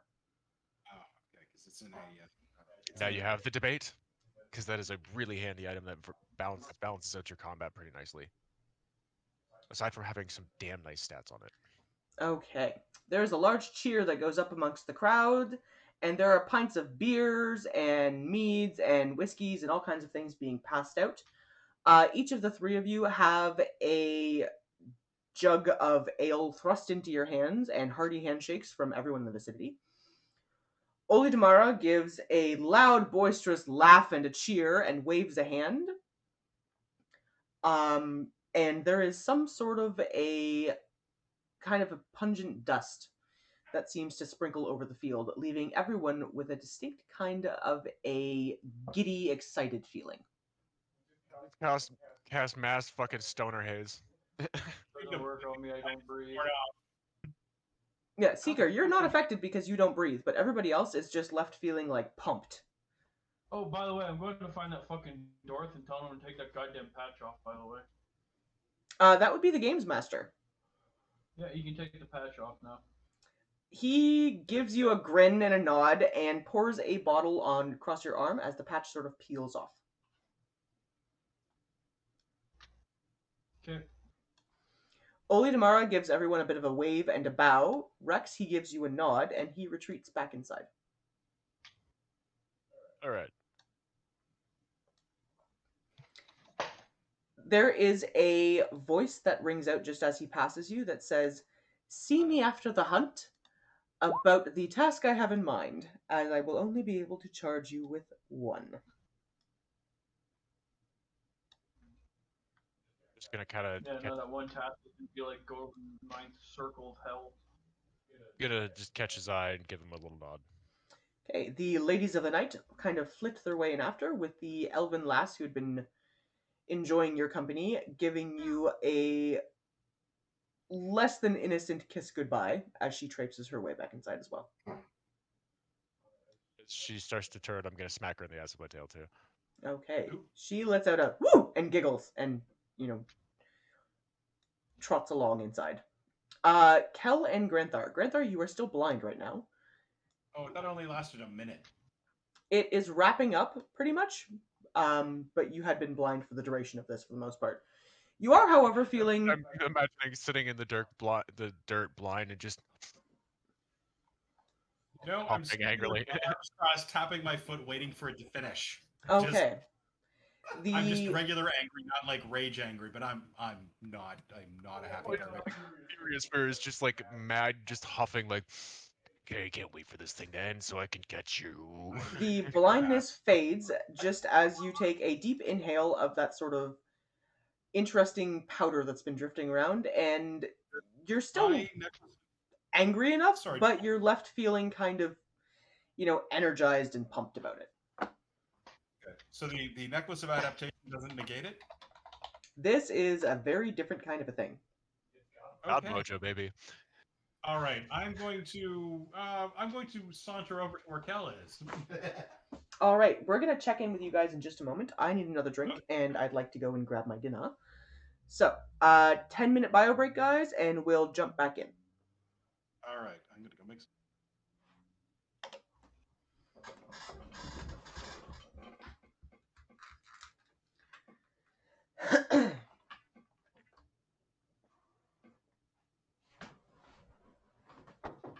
Yeah. One cheddar smoky, two cheddar smoky. This is going smashingly well.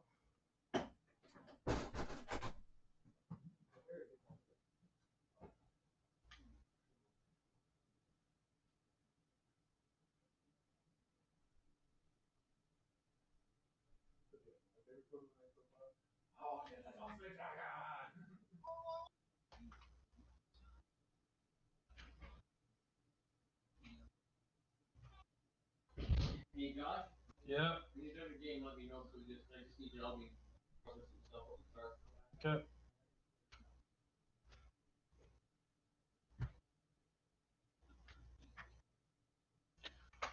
We're actually actually on a 10-minute break right now if you want to go do it.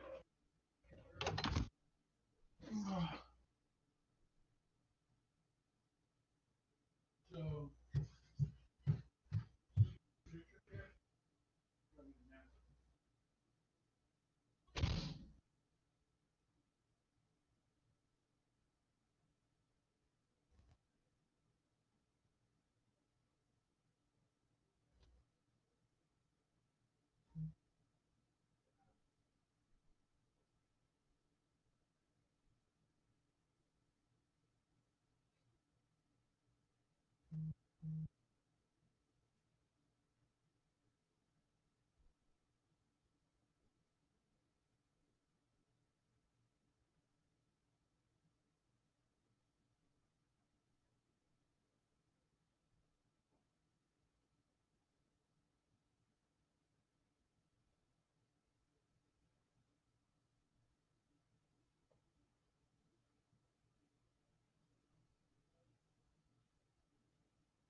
All right, people can let me know when they're back.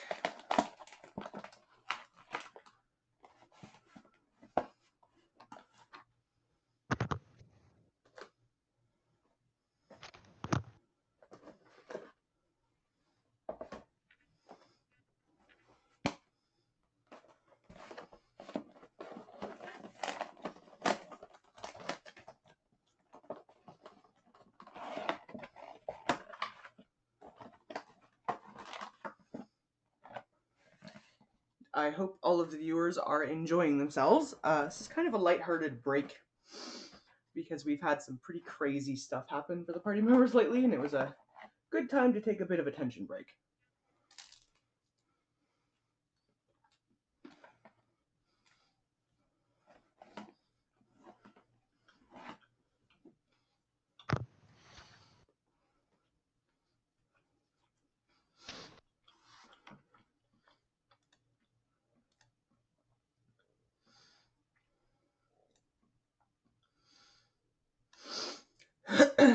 So, are you guys enjoying the show?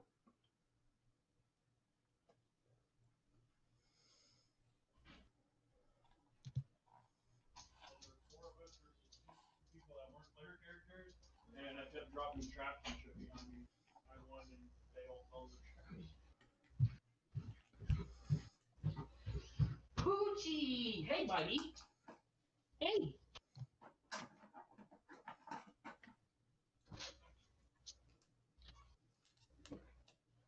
Hey, where'd my headphones go? Huh, there they are. Mhm. I'm blind.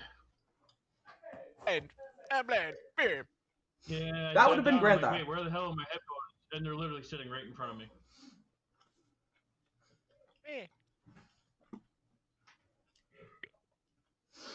I am You sure it's not having Kelsey's tonight, so broccoli cheddar soup and chicken fingers and such. That's what sounded good to me. A chicken bacon Southwest burger thing that we've affectionately taken to calling chupa thingy and sweet potato fries.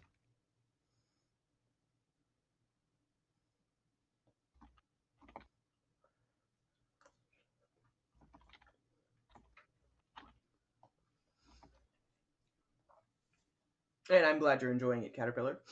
This one was a lot of fun to plan. I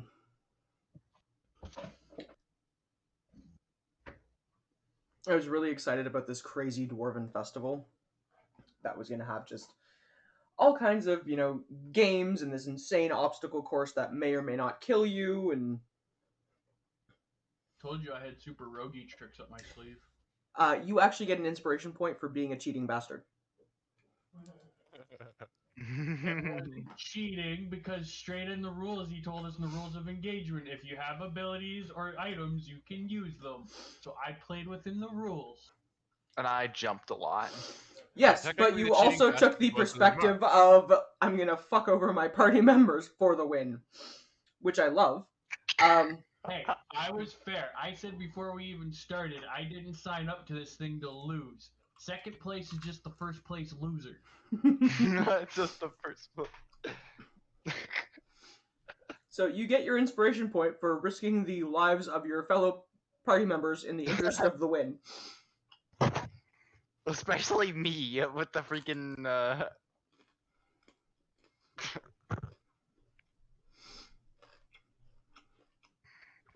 when I went over the freaking fog thing. They all lived. It all worked out. We're good. It all worked. Yeah, but your decision of, screw this noise, fog banks for everybody, genuinely entertained me. Fog banks and potions of speed. My whole plan was to basically turn myself into Hammy from over the hedge where the world stops, and I just keep going. It worked out quite well. You had managed to garner quite the lead before Ollie Damara decided to cheat. Yeah, if anyone's a cheater, it's the goddamn bastard. Well, in fairness, it is his festival, so he kind of gets to make the rules. Figured he kind of gets a pass because, yeah, it's his festival and he's a god. And he still failed. I still won. Whoa. There's a limit to how No, much long- cheating he's willing to do. Jordan, you're really, really, really not coming through well.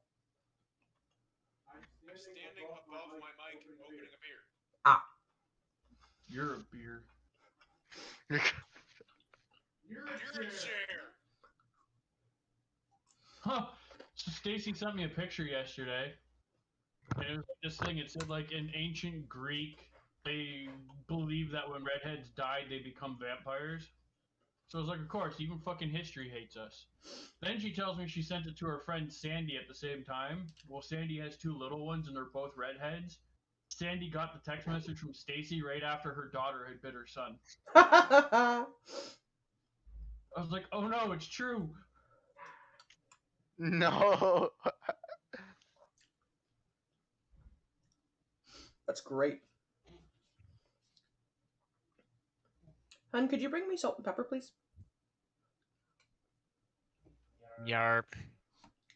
We're just waiting on Cal and Granther to get back, and then we'll jump back into the festivities. I could not have designed this any better because it was honestly just so much fun to watch you guys go at it. I was really looking forward to seeing how you guys were going to handle all of this, and it actually went really well. Nobody died, which is great. I would have been very disappointed if someone had managed to fuck up that badly. Oh no. I am super, super happy with the dwarf tossing that happened. Because, you know, why not? Essentially, so far, you guys have not disappointed. And there are still other games available to play. Perhaps we should get on that hunt or something. Yep, there is a hunt that will happen later on. But there's still a gambling tent. There's a meat pie eating competition. The dwarf tossing could be restarted if you were so inclined. And there will be a second round of arm wrestling if anybody wants to get in who hasn't. Ooh, arm wrestling.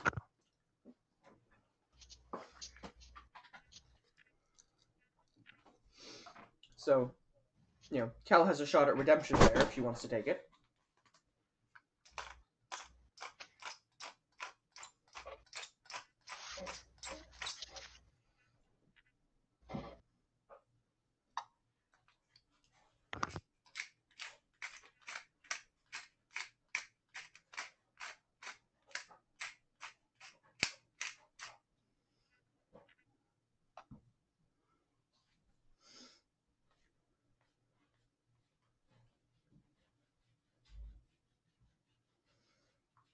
So as soon as Granthar and Kel get back, we'll get back into it. In the meantime, if any of the viewers have any questions, feel free to type them into chat and I will answer them to the best of my ability. Includes if you want to ask any questions of any of like the player characters, like we'll answer in character. Yep, if you have any questions for the players, you are welcome to type them in. I will read them off for the players to answer.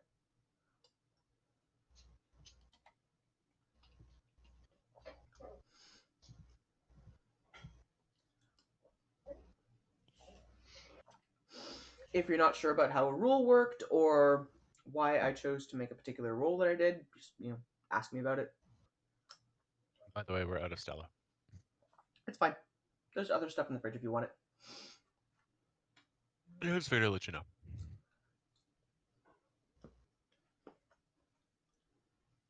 I'm drinking the last one now. Mm-hmm.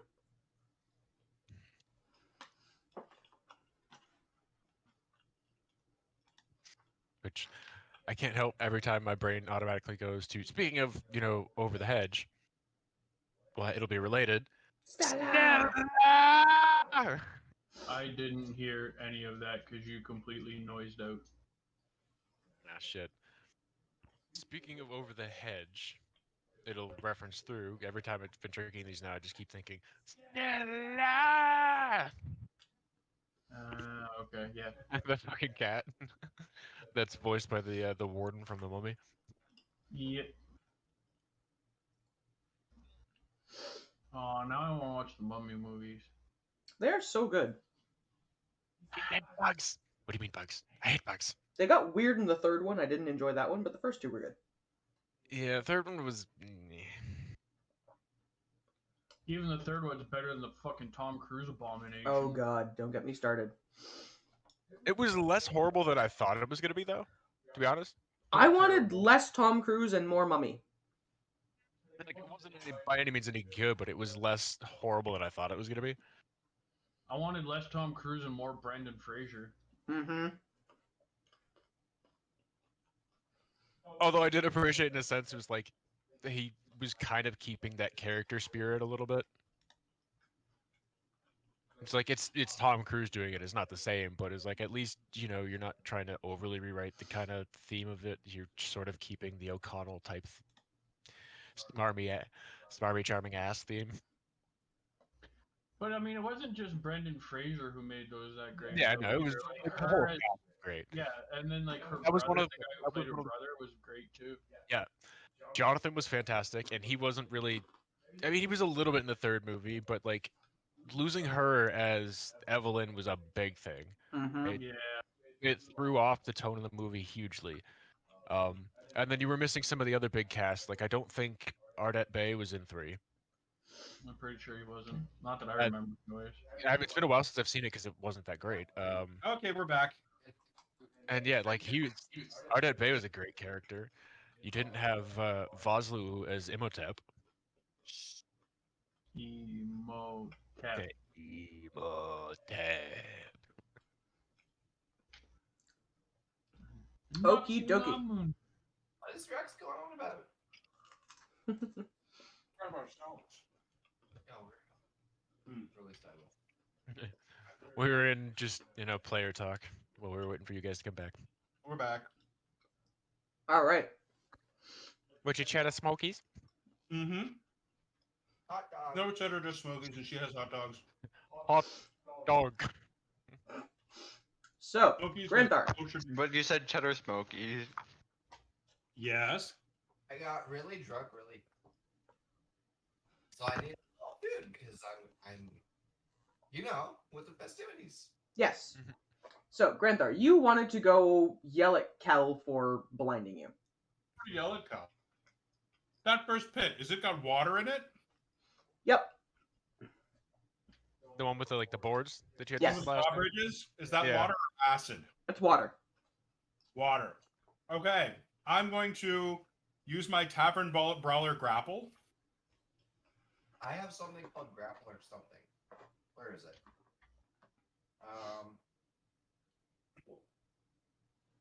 Where the fuck is it? I have a grappler ability. Yeah. No, that's I good. have advantage on attack rolls against a creature I'm grappling. Well, I'm grappling you. And So I can use an action to pin a grappled creature by making a grapple check against them. okay. I'm going to grab her by the scruff of the neck and the bottom of her breastplate, pick her up off the ground, and toss her in the water. I need opposing strength checks, please. Oh, goody. Okay. Fuck. That's a 26. Yeah, it doesn't matter. Why? Because anything under a 20 is not going to work. I have a +1. Even if I roll, unless I roll a natural 20. Did you roll a natural 20? I did not. Okay. Okay, so Granthar, All you right. are able to pick Kel up. And I'm going to yeet her into the pool. I walk over and yeet her into the pool of water. Just drop her. Wah! Whoosh. You do so. It is about 2 feet deep. How's that for blindness? Kel is now drenched. How's the view down there?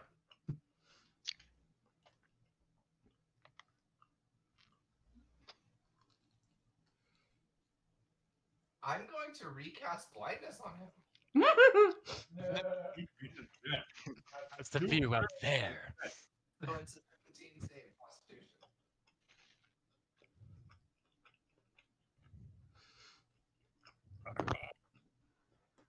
Pardon me. I went to roll.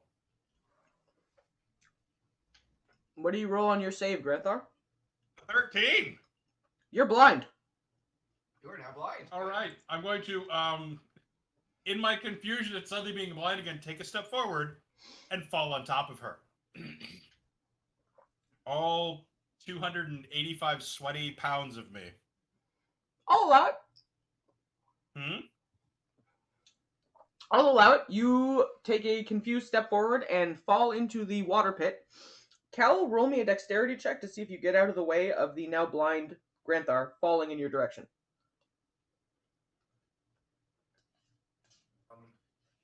Ah, shit. An 8. Granthar Good. successfully falls right on top of you. Can I counter that, or is that just done? You now have 1 minute before you are drowning. Okay. Can I, like, actually try and grapple him back? Yep. I Make mean, me a I'm not going to strength stay check. on top. That was not on purpose. Because, I mean, I do have Grappler, which gives me advantage on attack rolls against a creature I'm trying to grapple. You're welcome to try and grab him if you'd like to. Okay, so which rule is grapple? Hmm. Roll me a strength check, and Granthar, you need to roll a strength save to see if you get out of it.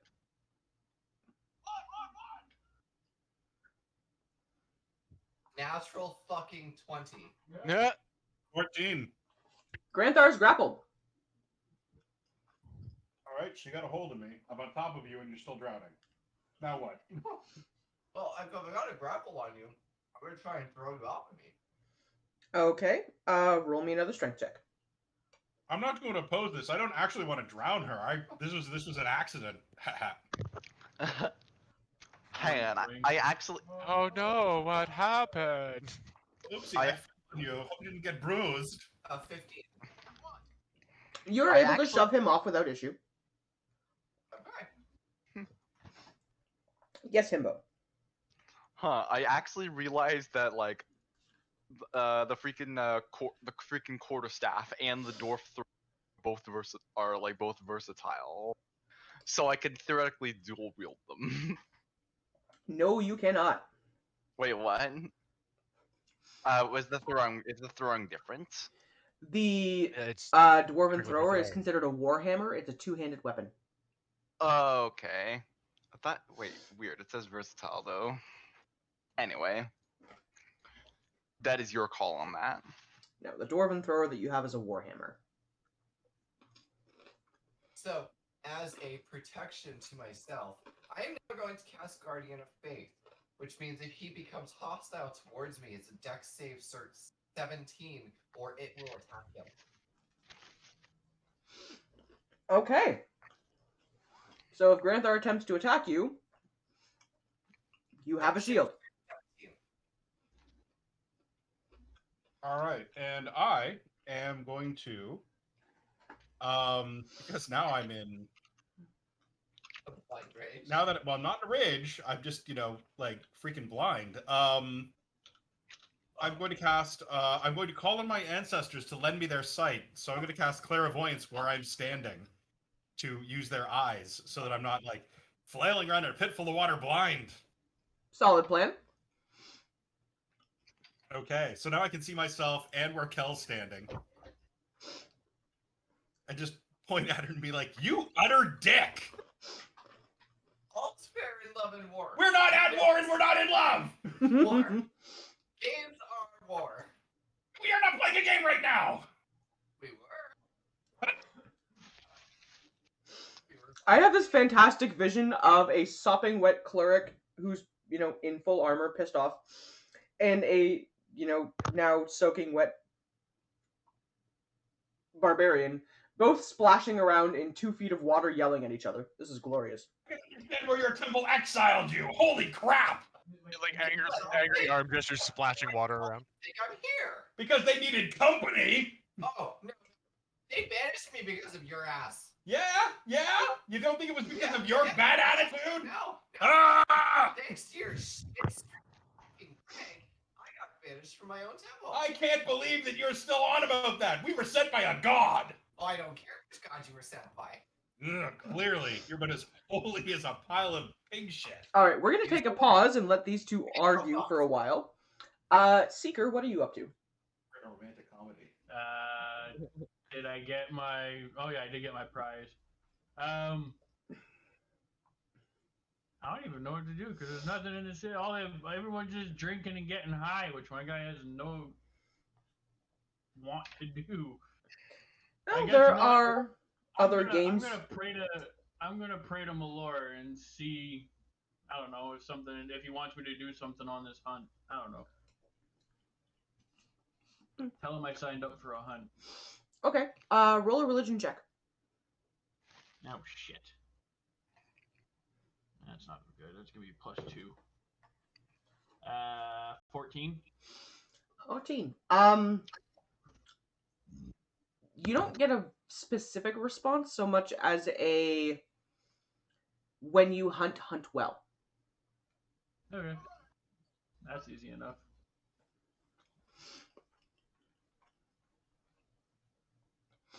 The games master shouts out that the hunt will start around midnight exactly. It's currently about 8 o'clock in the evening now, that after everybody's run the obstacle courses, and it is noted that there are still games to play and things to do for anyone who's inclined. There is a second round of arm wrestling that will begin. There is a meat pie eating contest that is going to happen. The gambling tent has opened back up for anyone who's interested.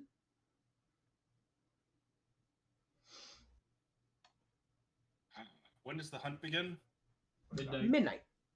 Midnight.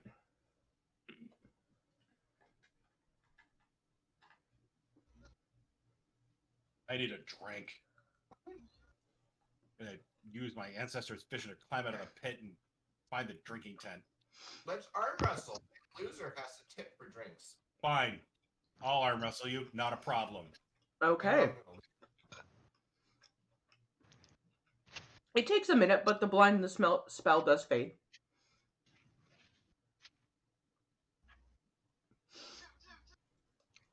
So you can now see again. Alright. Where'd she go? I don't know where it went. I was supposed to be next to you. But Yeah, what the heck? I don't know what happened to me. Am I down there? Middle? No. Where did Kel's token go? Your tokens were on top of each other. Oh, okay. There you go. All right, There so you guys are making your way over to the beer tent where you acquire lots of alcohol. Or no, are you going right to the arm wrestling tent? We're right to the arm wrestling. I want to arm wrestle her. Okay, they let you know it's a 25 gold buy-in for the second round. Right, fine. Here's 100. We're gonna wrestle for a while. And it will start back up in about 10 minutes. I'm going to check in with the rest of the party quickly. So, Okay, I'm Himbo, gonna get. Oh, what do you want to do? you're talking about in-game, not IRL. So what is We're Himbo still doing? actually. During what? Well, the obstacle course is over. The hunt doesn't start for another couple of hours yet. Okay. Remind me who has actively signed up for the hunt. Me. I did. I don't think I've signed up for it yet. No, I don't think Himbo or Rex have signed up for it. Kel, did you sign up for Signed the up hunt? for it. I signed up for the hunt.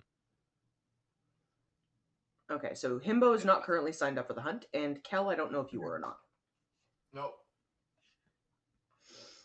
Just so I keep in mind who will be going later. Not yet, anyway. Okay. So, Himbo, there's some time before the hunt begins. You have not currently signed up for it, so you have that as an option, or you can find one of the other assorted games around to sign up for or play.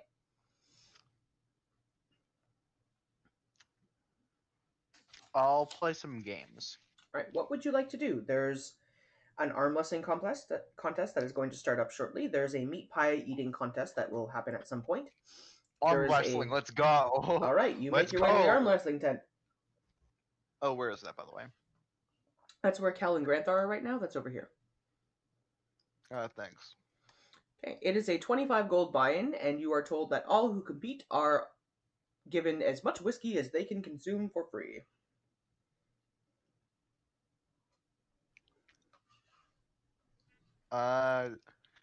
I'll pay that 25 gold buy-in. Okay. So Cal, Sounds Granthar, fun. and Himbo are signed up to arm wrestle. We're going to get back to you guys shortly. Rex, what are you doing? I'm going to actually wander over to the arm wrestling thing because I missed the last one. You did. So I'm gonna get over there and actually get him. Where did I put my dude? There you are. Hey, let me grab. Let me grab. Where is that me? Where did I go? You were Where did up I go? here. Ah, okay. It's a busy map. There's a lot of tokens. So I'm just like, there's a lot of guys with red on them too, so it's like, fuck, which one's me? Welcome to That's my usually world. what I try to look for. Yeah, so yeah, I'm gonna go and actually get in on the arm wrestling this time. Okay. And Seeker, do you want to do anything? No, I'm good. So you're just gonna kind of meander about? Yeah. Okay. People watch, see if I see anything out of the ordinary that I should be aware of. Roll me a perception check. Hold on. Perception. That's not a D20. That's a D12. I don't know why I keep doing that. 15, 21. 21. Nothing out of the ordinary. No threats or anything else presenting themselves, but you do notice one thing. There's a dwarven gentleman, who is leaning up against the wall of Dervish's metalworks over here, who is eyeballing you curiously.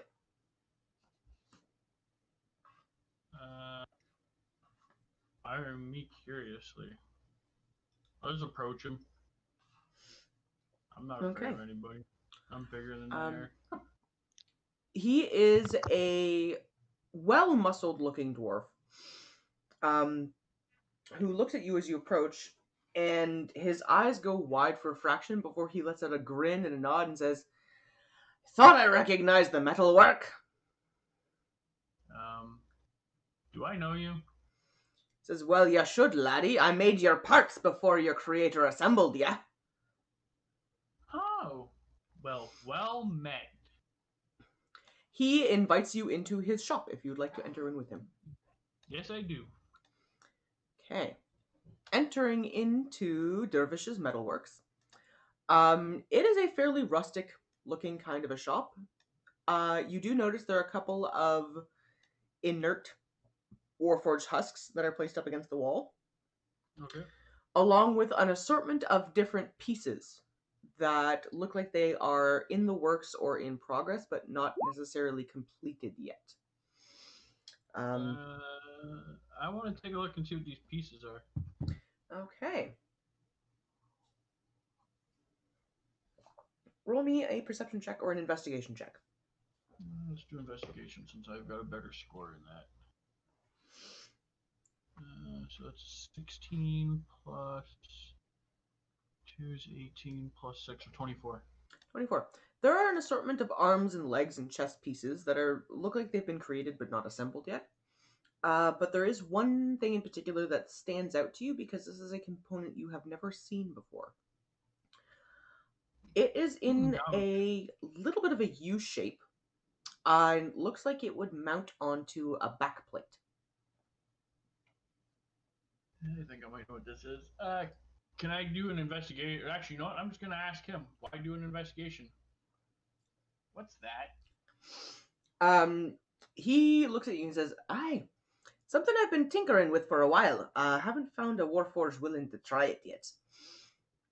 But his wee contraption here, if you mount it onto the back, it lets out several bursts of boiling hot fire to propel you into the air." Well, now, I think today's your lucky day. Because I'm willing to give that a try. He says, "Well, if you're willing to, it'll take me a wee bit of time to mount it to you, but you're welcome to try it. It is a prototype, so this is the first flight. But if you are okay with being a wee bit of a guinea pig for me, I'll knock half price off me asking for it if it works." Okay, I'm willing to be a guinea pig. What's the worst that can happen? You slam me into a building. Or, well, I slam me into a building. Or it blows up. I'll laugh. But all of those seem like okay, so I'm willing to be a guinea pig. So he sits you down, and it takes probably 45 minutes for him to tinker around. It's a very unusual feeling. It's quite weighty, and it sits heavy on your shoulders. But by the time he's finished, he sort of runs a length down your arm with a little button on it. And he goes, "Okay, lad. Now, go out maybe towards the center of the course, yeah? And push the button."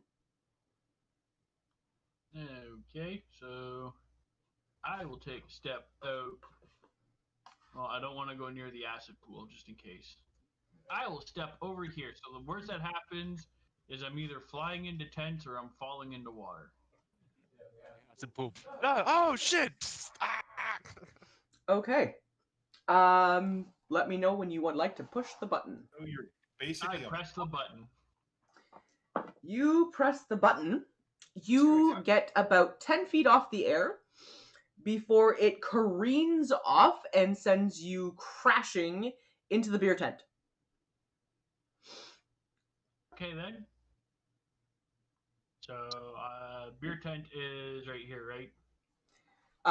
The beer tent is the big one right next to it. Oh, right here.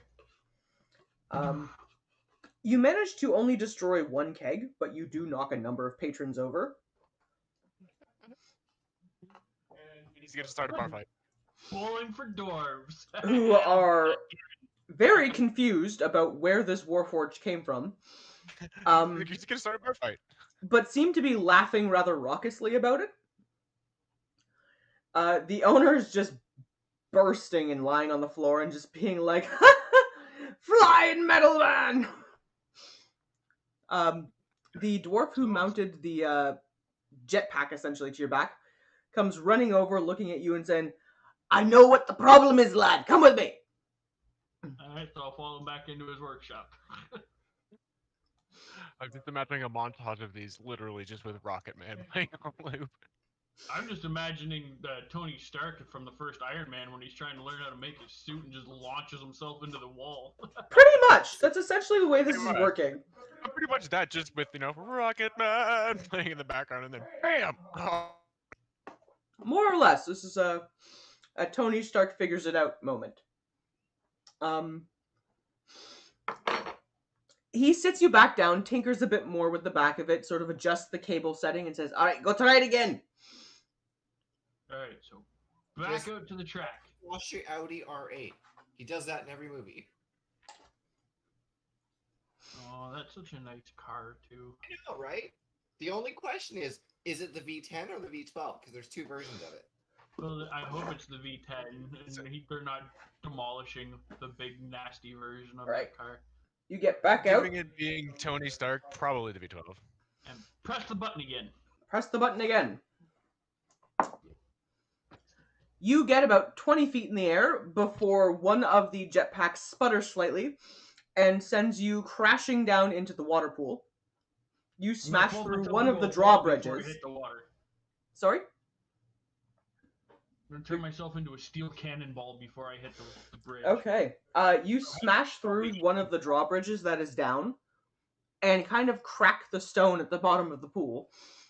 There is now water everywhere. And you have drawn a crowd who is now watching this flying warforged and trying to figure out just what the hell is going on. Alright, so I stand up out of the water and I'm looking for my metal friend, my dwarven friend, because I'm assuming he's coming back. Yep, he We're comes. literally gonna be heroes to this town for this He comes one day. rushing over as you hear cheers of "Do it again!" and we are going to be legends. Legends. And I'm gonna do a wave to flip! everyone as they're yelling at me. they're essentially now placing bets on what direction you're going to careen off on the next one. It's the flying robot man, the dragon who tosses dwarves. You guys are building up blind, angry quite the barbarian. reputation. The elf who blinds her friends? Mm-hmm. And the weirdly springy half fling. Tiny man who just has all the hops in the world. You guys have drawn a serious crowd of people who are like, "What the fuck?" So, And where's my Dervish dwarven buddy? runs over and says, "All right, third time. I have another idea. Come with me. And he takes you back and starts tweaking it again. Back into the shop.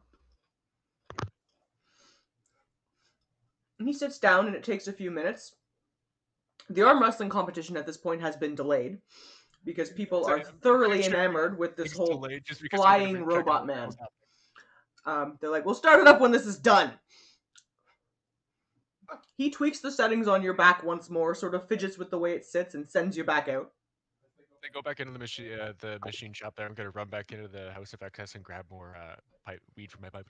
Okay, you do, and Oli Damar, having heard that there is now a flying metal man, comes out to see this, because that's a first for him. Gonna come back out near the track. I hit the button again. Alright, let's see what happens on this one. Okay, he's just not getting it right. In fairness, I'm rolling high-lows, just so everybody is aware, to see what happens.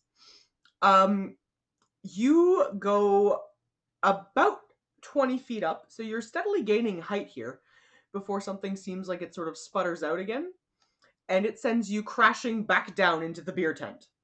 You manage to destroy another 2 kegs in your process, and you've bowled over 7 dwarves. 7 Oh, pins. no. Let's do this. Shall we name them? Almost a strike if we're playing 8-pin bowling. Woo! So you bowl 7 dwarves over before you absolutely just destroy 2 kegs. Alright, I'm gonna go look at Dervish again because I know he's gonna bring me back to his shop. I'm gonna take another swig of bronze ale and offer. There's another one money to changing Laura. hands amongst the dwarves who are winning and losing various bets on what's happening. You have no idea what the betting system is, but some are left very excited about what their winnings, and others are like, God damn it! Yeah, You were it looks supposed to pretty hit the meat!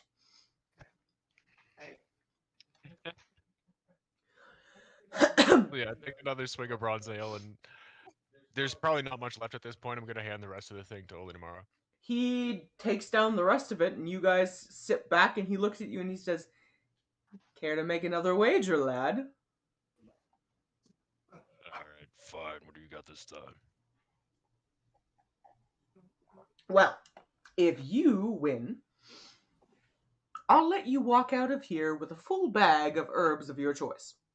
Sorry, brass dragon ale, but my bad. So, slightly different effect, but So he says he's willing to give you an entire bag of herbs to take with you on your journey, if you win. alright. And if he wins, the favor he asks, instead of 1, he wants 2.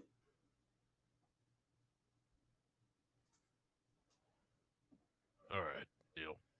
Says, okay, I think he is going to crash into the meat pie tent.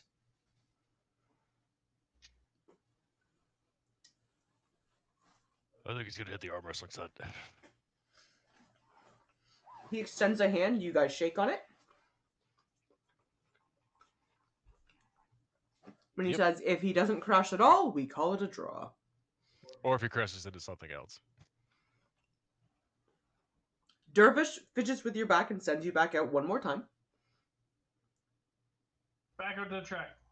Try this again. You're just having a blast 3, with this at this point. 2, 1. I hit the button. Oh! You push the button, and you manage to get about 25 feet in the air and just hover there. Launched into a building again.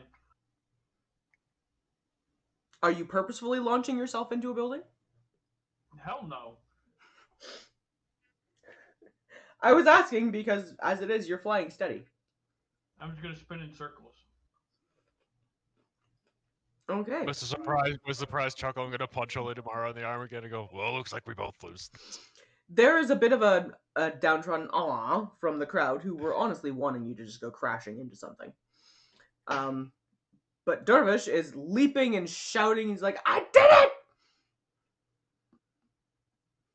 He says, now, down! You need to push the button slowly so that you descend at a controlled rate. I will press the button slowly. Roll me a high-low. Oh, shit. Oh, wait, I just gotta say high or low, right? Mm-hmm. Low. I rolled a 5. I'm turning into a cannonball again. Yep, you push the button a little bit too aggressively and go careening off, and let's see what you land on. You managed to demolish the grilled meat stand. Not quite. So yeah, we still both lose. No. We still both There lose. are ostrich steaks and ox sticks flying everywhere.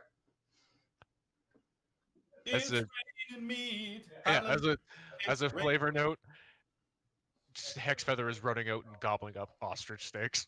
Oh yeah, she's just having a blast with this. There's food everywhere now. Dwarves are just kind of reaching out and catching things.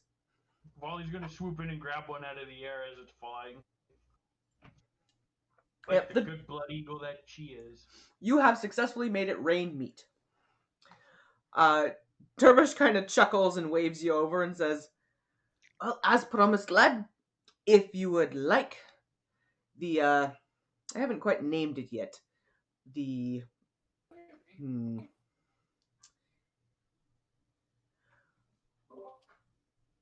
Warforged height acceleration device. I'll be happy to sell it to you. And given that you've taken a little bit of punishment on my behalf, let's call it 15,000 gold. So it's called the wad. It's the wad. He pushes a button and shoots the wad. That was unplanned, but it works. Yes. Okay. Yes. Totally in keeping with our group. God, the worst. We are the worst. I'm going to be broke, but I have just enough to afford that. It is going to leave me with 16 gold. It's just We'll enough, find though. it. So We'll find you it do purchase the wad, which is pre-mounted to your back. You should have the Take off my sheet. cloak of elven kind. Shepherd Mawad. It technically does not require attunement because it is mounted to you. Yeah, but I can't exactly have a cloak because it's just going to catch on fire when I shoot the jetpack. Very heavily. So you should have the sheet for what this does. Yeah, I'm just pulling it up.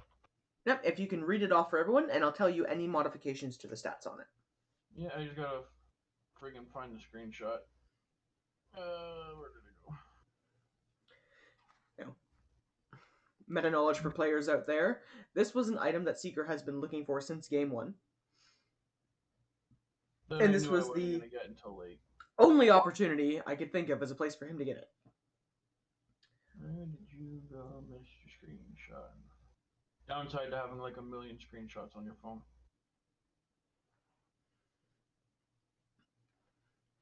Give me a couple minutes. I'll read it out when I get it. If he's gonna find a jetpack anywhere, it's gonna be in the one place where they make Warforged. Just obvious. We'll stop looking at porn. Quip. So, the ruckus from the flying metal man has settled somewhat. The beer tent is now a beer hole. The grilled meat tent has been completely demolished. And part of the obstacle course has been just destroyed, but everyone seems in very good spirits.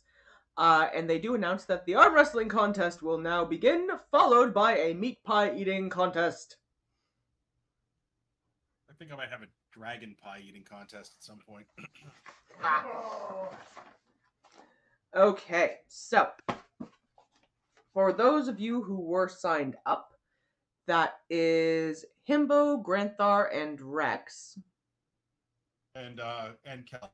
And Cal. I think yes. Cal signed up too, so. So that was 25 gold from each of you. So Himbo, Granthar, Rex, and Kel.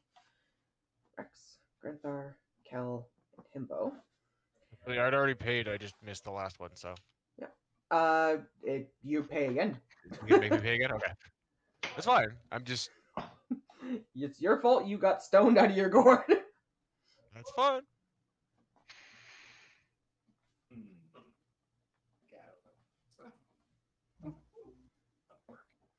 Okay, outside of the four of you, Sheeran has signed up again.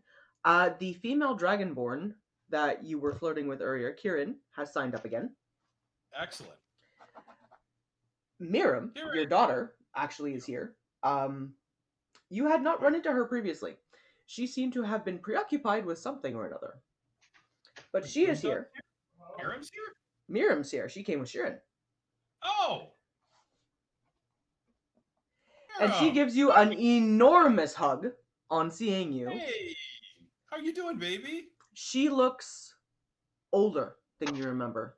A little bit battle worn. There's a strength to her that wasn't there previously. You disappeared. She's I filled it with sweetly pungent smoke. she's looking less like a little girl and more like a woman. Huh. No, ob- she still looks like a little girl. It's obvious me. whatever training she's going through with Sheeran and the rest of your tribe is paying off.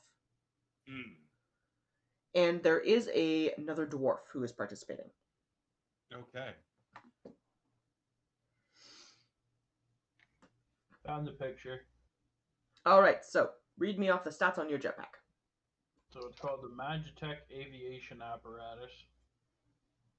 Arcane Propulsion. While this jetpack is on your back, you can use an action to activate it. You gain flying speed of 60 feet. The pack has energy for 2 hours of flight, all at once or in several shorter flights, each one using a minimum of 1 minute from the duration. The pack can carry one medium or small creature. It does not have enough lift to carry multiple creatures. The pack recharges all energy after 24 hours have passed since it was last activated. When the jetpack is activated, so it's got an ability called Jet Boost. When the jetpack is activated, you can use your bonus action to double the flying speed you gain from this item for 1 turn. The energy necessary to do this reduces your available flight time by 25 minutes. You cannot use this feature if you have less than 25 minutes of flight time left. Nope, you're good.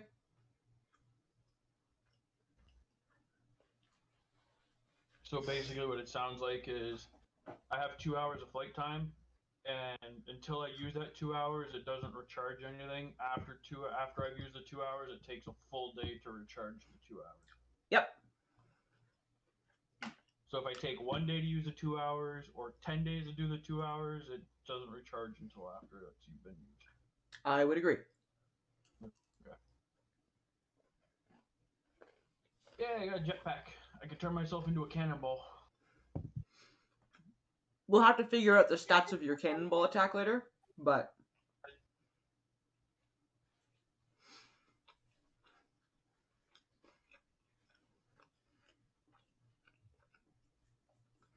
Seeker now has the jetpack. All right, Granthar. Seeing your Yes. daughter for the first time in a while, is there anything you'd like to say to be able to catch up? Well, I'm going to tell her that I think I'm a lot closer to figuring out how Stabicus works. I actually have a hint of where I can go to get answers. And I say, so when it is ready to pass down to you, hopefully we know exactly who it is and how it works. But looking at you now, I'm not afraid anymore of you taking this up when it's my turn to pass it on to you. I'm really proud of you, kiddo. She gives You you do. an enormous hug. And it has a definite strength behind it. Woo! Look at you. And a playful kind of a punch on the arm and says, I know you'll figure it out, Dad. But until then, I want to take down my old man in arm wrestling. And she slams her elbow on the table. Oh, you mean like you did when you were a kid? You know I was letting you win, right? She gives you a chuckle and says, well, you don't have to do that now. No cave. Hashtag no cave. Snap, snap, crunch. Okay. So that means arm wrestling is up. No, arm wrestling's happening. Oh, oh no, we're arm wrestling. You and me, we're arm wrestling. So, first round is going to see Miram and Granthar. Oh, It okay. is going to see Kieran and Rex. Kieran and me? Yep, you're facing off against the female Dragonborn. Oh, okay. I didn't know if you said Sheeran or Kieran. No. Kind of came with a little muddle. It is going to see Sheeran and Kel. Okay. And Himbo, you are facing off against a sort of stocky, well-muscled male dwarf. Oh, okay. Let's see here. All right, so first out the gate, Granthar, I need a strength check from you, and Miriam is going to make an opposing one.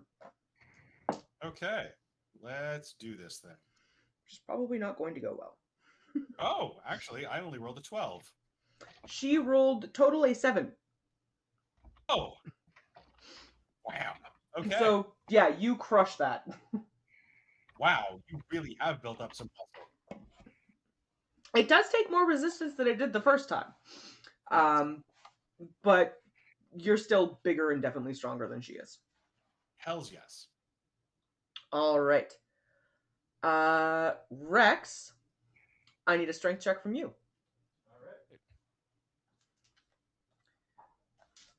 That's a natural 20.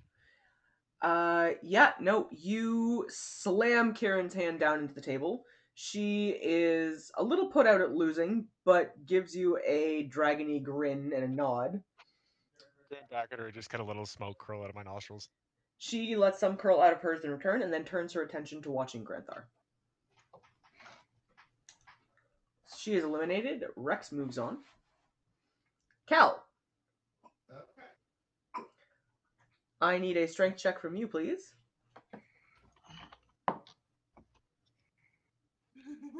Oh no. So I got a natural 20. Yeah. So Sheeran, despite thinking you're gonna be an easy win, is floored when you slam her hand into the table. I did not expect that. I do not have good strength. I think by that, married now. Oh. So she gives you a rueful kind of a grin and a respectful nod, and turns her attention to watching Rex. Kel moves on. And Himbo, I need a strength check from you. Oh. Okay, let's see here. 15. I did that when it was me. Okay, that's You not are gonna successful in defeating the dwarven male. You guys rolled pretty well this turn. Hey! So Himbo moves on. Alright. Next round is going to see Rex and Himbo and Kel and Granthar. Oh shit. happen. Okay. Alrighty. So, This will be Kel a challenge and indeed. Kel and Granthar, could you guys both make strength checks, please? I'm gonna drop to a rage first, so I have advantage. It doesn't fucking matter. I rolled a 3.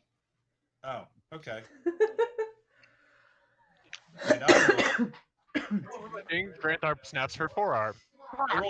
rolled a dirty 20. Yeah, so Granthar, having been ticked off at being blinded by you twice, has no hesitation in just demolishing you and slamming your arm down into the table, Cal. Hopefully she like falls off her chair sideways. Ready, go, wham! I'm just picturing that the Ace Ventura when he loses the. Woo! So Cal has been eliminated. Granthar moves on. And Himbo and Rex, I need opposing strength checks from you two, please. Sorry, say again. We roll off strength checks. Okay, let's see here. 18. Yeah, sorry, buddy. I rolled a 21. Yep, it is a bit more of a fight between the two of you. Despite being small, Himbo's strong and wiry. Okay. But Rex does manage to conquer. I'm gonna look at him afterwards. I give you a polite handshake. Gonna look That at was him pretty afterwards good. and go, look at him afterwards and go, you're a lot stronger than you look for a little guy. Thank you. So, Rex and Granthar, you guys are going head to head in the final round. Ooh. Hey. Hey, all right. Let's do this thing. Ah. All right, so it's going to be 3 strength checks on this round. I'm going to have you both roll the first one. Okay. Roll while in rage. That would be. Go on. A 17. Natural 20, so 28. All right, so Granthar, you take the first round. You pull Rex's arm, and it starts leaning a third of the way down to the table. Second roll, please. That's Ooh. a 19. A 12. We're back to the middle. It comes right back up to center. I'm going to look at him and just kind of grin fairly. Come on, Brett. Let's see what you got. One more, please. 23. Back. I got a 16. It's a tough final fight. You guys are going back and forth for a few minutes. But Granthar, in a last kind of an effort and a grunt, slams your fist down, Rex.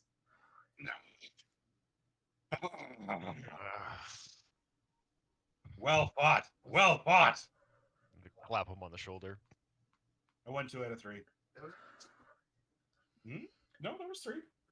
Yep. Granthar, you are handed a purse with 200 gold pieces in it. Nice. Rex, you are given a large pint of whiskey. I'm going to drink it. And Sharon gives you a grin and, our family's tough, but you did well. Kind of a look. I blow a long exhale out my nose and look at her and go, so there's this tent up there, or the big temple thing, the House of Excess. You want to go check it out? Kieran looks at you with a grin, lets a little curl of smoke out, and sort of, cocks her head and holds a hand out for you expectantly. I take it, and then I use it to pull her up over my shoulder and carry her off towards the House of Excess. Okay. Well, finishing the last of my whiskey, I'm gonna playfully step up to Sharon as she finished that and grab her by the ass and kind of go nod towards and go, "What he said." All right, so Out of my way! Barbarian is carrying a full-size female dragonborn over his shoulder into the House of Excess, and Rex and Sharon are following along relatively close behind. So we'll catch up with you guys, because it's fairly obvious what you guys are going to be doing. Let's check in with Kel. What would you like to do? What? Just feed me more alcohol. You had tons of alcohol. No, I haven't. Oh my god. Oh my god. Give me more. That's something you're having. Yeah, right now. Give me more. Kel, what are you up to? Huh? Who are you talking to? I need to find somebody to Oh, me? Only like 3 people. Okay. Looking around, there are an assortment of different beautiful female companions available to you. There are a decent number of female dwarves who are bearded but attractive. There are a couple of elves that are wandering about, and there are not currently outside, but there are a couple of other types available in the House of Excess. Let's go to the House of Excess. Everyone there is people. So I'm gonna grab one of these dwarves, and I'm gonna go up to one of these elves and be like, "Do you care to join us at the House of Excess?" Roll me a persuasion check. Oh, I put my phone down again. Why are you doing that? Because it's dying. Oh. It's got like 30% battery left. Plug it in. But that's what I keep doing. Oh. Persuasion. Oh, scroll. I'm stuck at medicine. Yeah, persuasion. Okay. 17. They both give you a flirtatious grin, loop their arms into yours, and the 3 of you go traipsing off. Okay. Off to the Look away, Rao. Look away. So you guys all Three of the party members with varying compatriots now have gone wandering into the House of Excess to partake in some of the pleasures available. Second time going in there to hang out. Yeah. So Sheeran has joined you, We're glowing reviews. Rex. Kieran has joined you, Michael. So All she right. is now in the House of Excess as well. And Kel, you are joined by a couple of lovely ladies. So,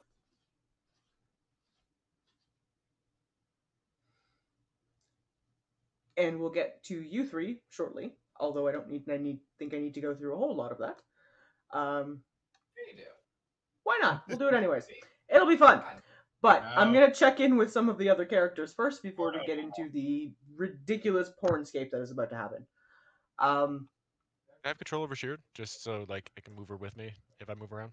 That way you don't have to do it. Lol. No one controls the barbarian. No, but I will allow you to have, token control. I just figured for flow of things that way, if like There. our compatriots are under our control, that way we can kind of move them around with us. So she is in the House of Excess with you. Yeah. Okay. Himbo, what are you up to? Where's this? There's others. What's everyone else doing? Can't drink it. Three of the party members have gone to get laid. So, Seeker is off doing something somewhere. That got weird. That got weird. Okay.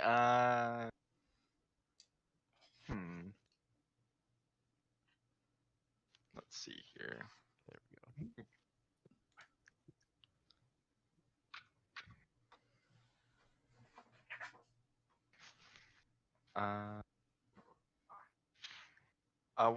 What sort of games are still running?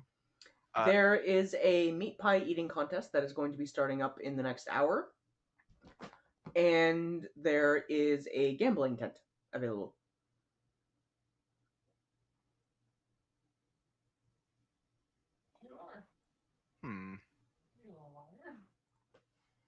I'll head to the House of Excess because why the heck not?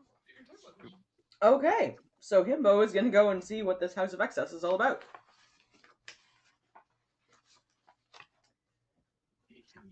All right. In the meantime, Seeker, what are you doing? I'm going to go to the meeting place for the hunt and just relax and prepare myself for the fight. Okay. You are centering yourself, and I imagine sort of figuring out how your new accessory functions. Well, I'm probably just thinking on ways that I can use it to my advantage. Okay. The entrance is this one, right? Right over here. Hang on, I gotta get up to the map. By this blue tower thing up in the upper left. Yes. There is an entryway to the mines, and looking at it, it is a well-crafted stone staircase that probably goes a good 600 feet down. Can I see any footprints at the front of the cave that might lead me to what might be in there? Roll me an investigation check.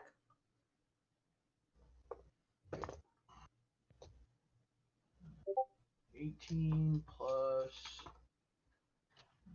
investigation, so 26. 26.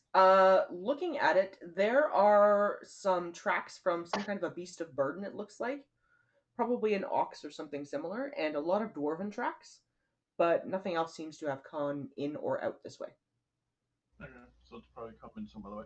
Okay, I'm good.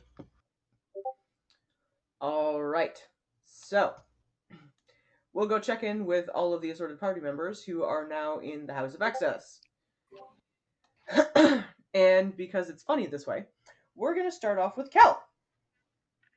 Oh shit. What are we doing? You are in the House of Excess. with No. your- You're up first. So I'm gonna walk in the door. I got two people on my arms, and I'm looking for more. Okay. I'm feeling greedy. Wandering in, Oli Damara is there. This is a 15-foot tall, vaguely dwarvish looking man. And he is smoking a very large pipe and consuming some sort of a bottle of something. Hi, baby. I see you. Stop nudging me. I've got a What cat I- who's trying to vie for my attention here. Um, That's what I said. Mhm. I said it to the elf so, on my arms. looking around, there are large, very comfortable looking throw pillows everywhere. There are enormous, fluffy, fluffy couches. There are bags of varying herbs and beautifully carved, very sexual looking pipes.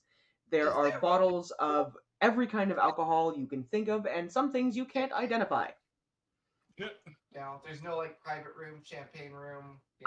X. Not really, but when you get towards where any of the couches are, there's sort of a slight shimmer in the air, which you can't see who is on the couches specifically. Just that there are figures there. It's pretty private. Okay.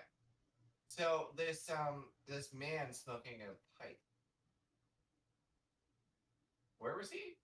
So Oli Damara is up here, and he's sort of the Nope, not there. Up more. No, up here. so Yeah. And looking around the House of Excess, there is a fairly thick smoke that pervades everything, and there are, either scantily clad or fully naked ladies of a variety of different species, kind of wandering about, flirting and chatting and giggling and, offering drinks and, waggling their hips seductively. So I have a dwarf and an elf on my arms, each arm. I am going to distinctively look for a dragonborn. Back off, lady. And then once I find her, I'm going to go up to this head guy and say, listen, there's 4 of us, and, we're not sure we can handle ourselves. I think we might need you to help us. You're gonna try to fuck a god. You're damn right. Oh my! Oh no, Rao! You are a cleric of Rao. Dragon. Oh my The god! next step is God. You're just notching that belt. Okay, that went in a direction I had not anticipated. I'm gonna have to make a couple of very quick decisions here. Seeing that coming. Come on. Warlocks, this is how you get war. Oh no. Okie dokie. Looking She's around, not exactly a dragonborn. She's dragon-like though. Holy, The Dragon one like that's in there. same fucking difference. Doesn't really Uh, matter. there literally is holy. Can't there believe is you. one woman in here who has black dragon scales. No. She's I thought that was. Never mind. she's absolutely beautiful, very seductive. And outside of that, there is a second female dragonborn who is in here with red scales, who is seated on one of the pillows, sort of taking swigs out of some kind of a container and letting a small curl of smoke come out of a pipe. Hey, I take it back. Number Was there? 2.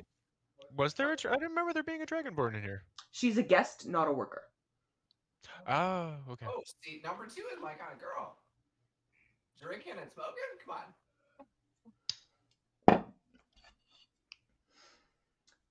She is sturdily built, but distinctly female, and seems to be just enjoying the goings on.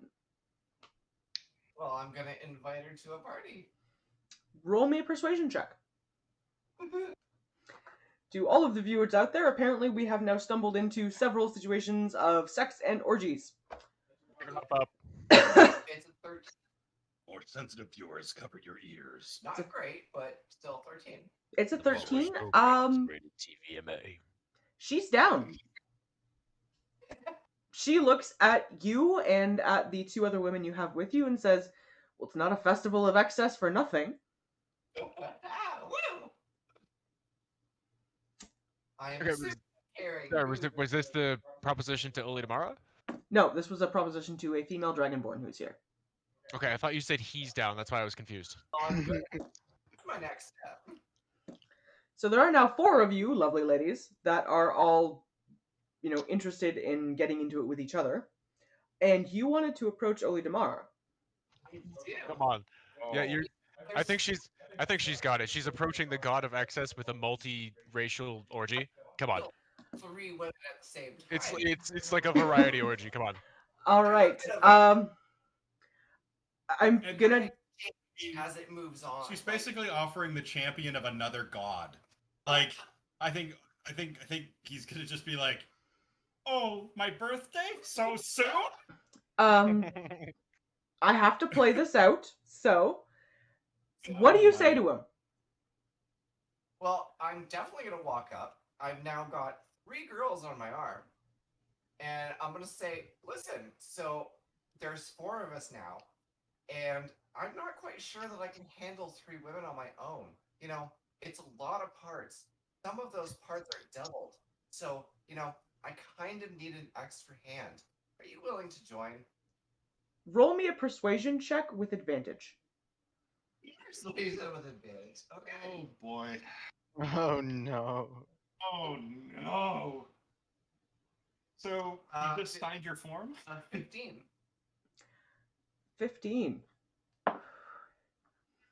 He lets out a raucous laugh, scoops all 4 of you up onto his lap, and sort of waves a hand out so that there's a shimmer between you and the rest of the room. Motherfucking yes. And says, "Now, I'm not human, darling. I can't promise that you'll be walking well in the morning. Oh, But who am I to turn down 4 beautiful ladies?" Oh, honey, I fucked a dragon a couple weeks ago. Let's go. Next day, Kel, why are your pants glowing? Okay, Kel, because this is a god. God, come. Inspiration points? You have a point of exhaustion. Okay. Divine cream pie. That seems about And right. any of your dexterity checks are going to be at disadvantage because you're walking a little bow-legged. Oh, come in the faithful store and Someone walking clip that, please. Sorry, what? Somebody clip that, please.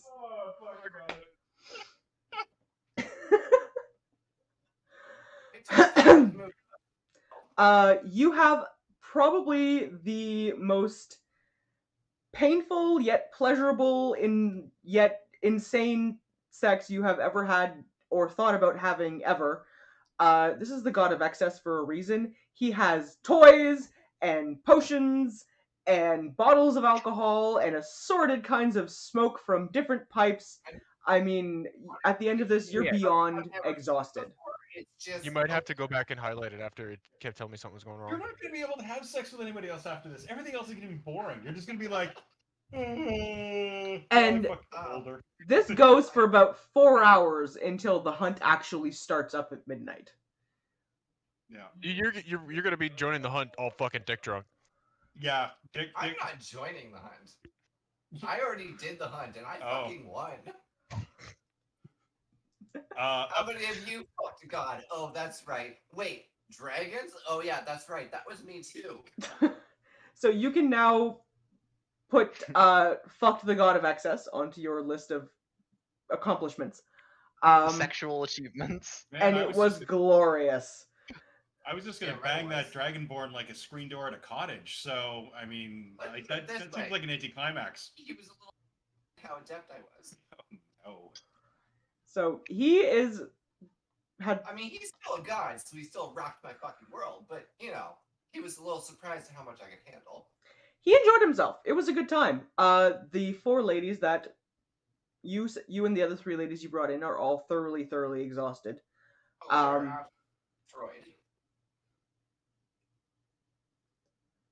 He looks like he could go another 10 rounds if he was really inclined to, but Painting in there. Waves you all off with a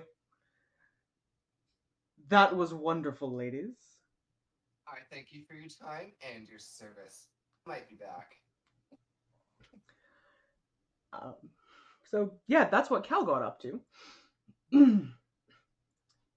Rex, you came in with Sheeran.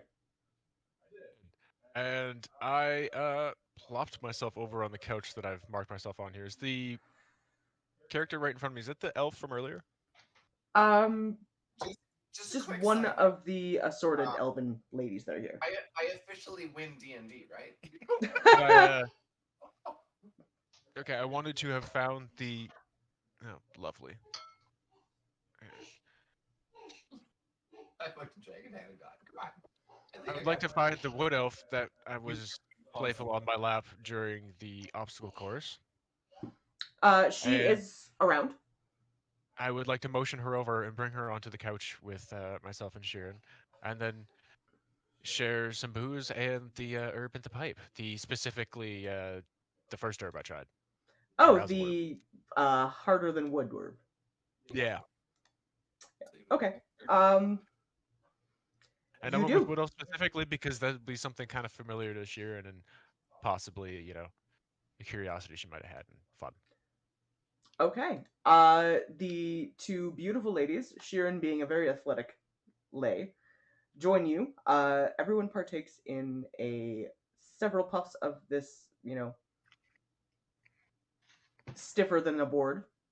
Um, and Effort I'm is dead. assuming the three of you guys fall into highly enjoyable athletic sex. Yep. There is a lot of shrieking, women being thrown in varying directions. The couch is moved several inches. Um, it is a good time had by all. Sheeran is left highly satisfied and, very content. The wood elf, who seems a little bit more accustomed to this, is breathing a little more heavily, but has a very pleasant flush and looks to have thoroughly enjoyed herself. And you are probably the most relaxed you've been in a very long time.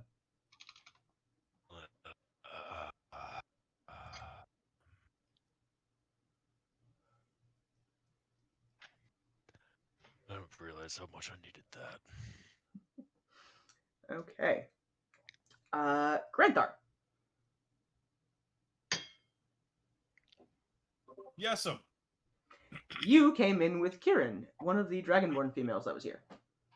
I'm going to find the nearest available couch. Okay. I feel like everyone speaks off after this. And then I'm going to fuck Kieran up, down, side to side, back and forth. I'm going to toss her around like the spin cycle in a washing machine, bang her like the screen door in a cottage. I am going to make her see not just the god in the room, but every other god that she might have ever gazed upon. Yep, I'm going to just focus on her and pour every ounce of my weeks and weeks of fear, frustration, joy, just every ounce of barbarian emotion and strength into what I'm gonna do to her. Now, as a player side note, there is one hilarious potential possibility that could happen that would totally monkey wrench that and would be just gold. What? Please don't give the DM ideas. Please do give the DM ideas. No peanut gallery. You cannot beat fucking God with 4 women. Also, I might want to point out that I am actually sober still. I haven't drank since I got sobered up, so no roll for whiskey dick. Thank you very much. You do go at it ridiculously. The couch cushions are flung amuck. There have been more positions than I can name. Yes. Hate sex is a good thing. It's not even hate sex, but I might angry sex. Yes, It's I'm aggressive. She's a dragonborn, and from what you can tell, she is well traveled in the world and has fought her fair share of battles. She gives as good as she takes. They're sturdy. Yeah, she gives as good as she takes. You're left with some fairly deep scratches and a couple of bite marks by the end of it. You have a burn up the one shoulder from a, inadvertent release. The couch is singed. And then, just when she thinks it's over, I'm gonna neck the whiskey healing potion I've got and go for round 2. Okay. You spend the next 4 hours essentially in It's time to go for the hunt. Dragonborn heaven. Yes. You go at it and she just yells harder. Uh-huh. That's her safe word, isn't it? No. The safe word is much worse. Oh. It's fantastic. Favorite. Blueberry pancakes. You've slept with barbarians previously, given that you have a daughter. You've traveled. She'll take a pounding like nobody you've ever seen before. All right. Okay, so Granthar is, getting his, which leaves us with Himbo. What are you doing? Who is this here? That is from what you can tell, elven male who is lounging on a pillow, smoking some sort of fairly fragrant herb, and has a bottle of a greenish liquid that he is swigging out of. Hmm. That would probably be just a very fucked up patron. Oh, okay. She didn't note that he was, being seductive or half naked, so I think that's just a patron he's just enjoying the product. There is a mishmash of patrons and employees, for lack of a better term here. Some female, some male. Well, I mean, you gotta cater all the needs. Not being dead serious. Okay. Hang on, actually, I'm actually gonna go get a drink. I'll be right back. Okay. You We'll can go on to probably- whoever's next. Well, we're kind of wrapping up this section, and then after that, we're going to get into the hunt, which we'll have to Okay. make a decision on whether or not we want to get into tonight. It's about 9 o'clock now. It's up to you guys if you want to get into that tonight or if you want to start the game Down to off do next it. week with it. I kind of want to do it.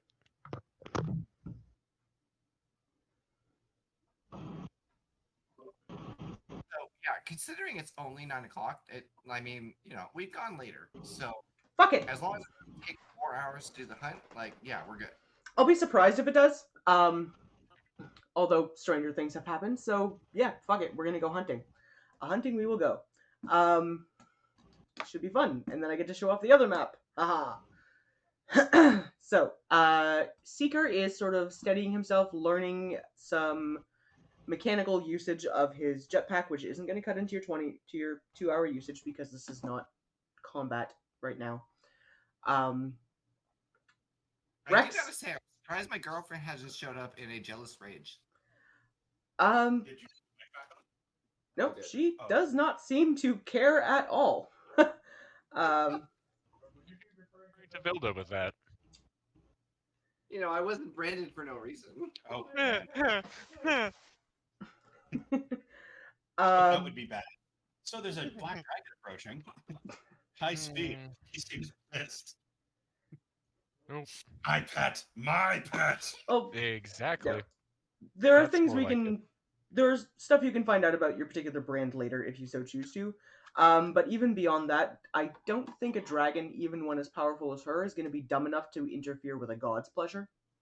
Oh, good point. I did Because- win it.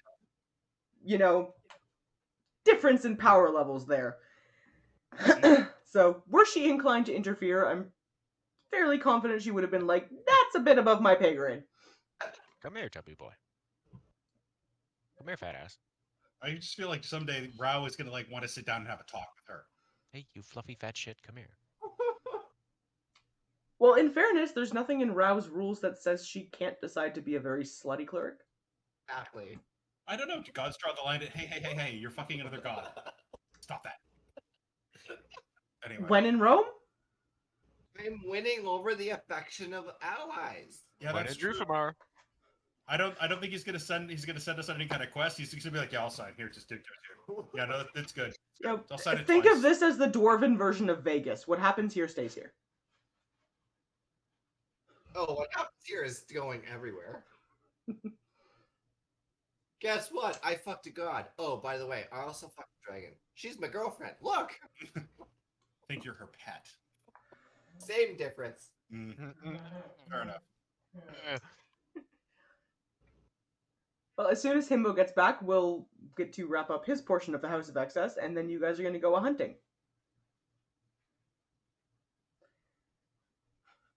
Apparently, Caterpillar is very excited about the hunt. and is looking forward to seeing it happen. So don't A worry, we're gonna hunting get we there. will go.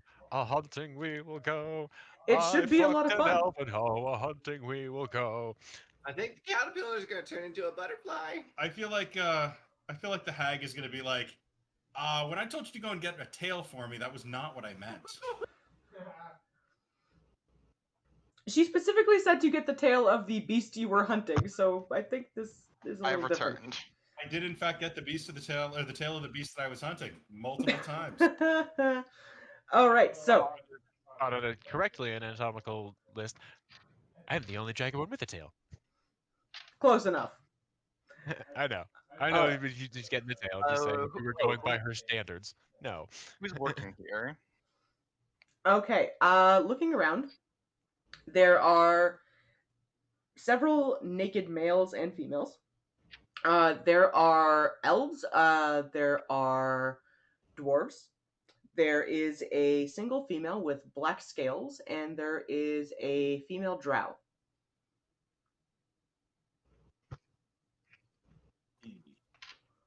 Hmm. Oh, you said dwarves or something. Yes, there are some very well sculpted male dwarves wandering around completely naked. Yeah, they are. Oh, whoa. Sure thing. Okay, you approach one or several of the dwarves. One. Oh, I didn't know if you were gonna go for like the full dwarven shield wall experience. Oh. Okay, so you approach one of the male dwarves. He is well groomed. His beard is braided in a very artful style. He has glistening pectorals. And he gives you a roguish grin as you approach. The Terry Crews peck dance. No seduction, just It walks like your freaking pecs.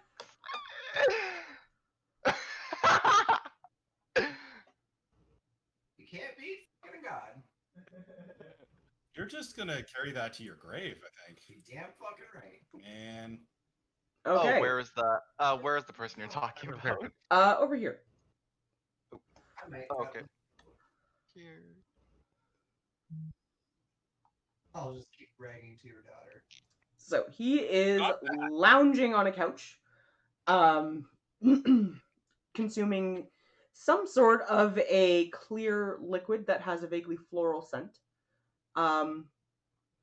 And there is an elven male nearby who's just sort of looking around. He seems to be a patron as opposed to a worker.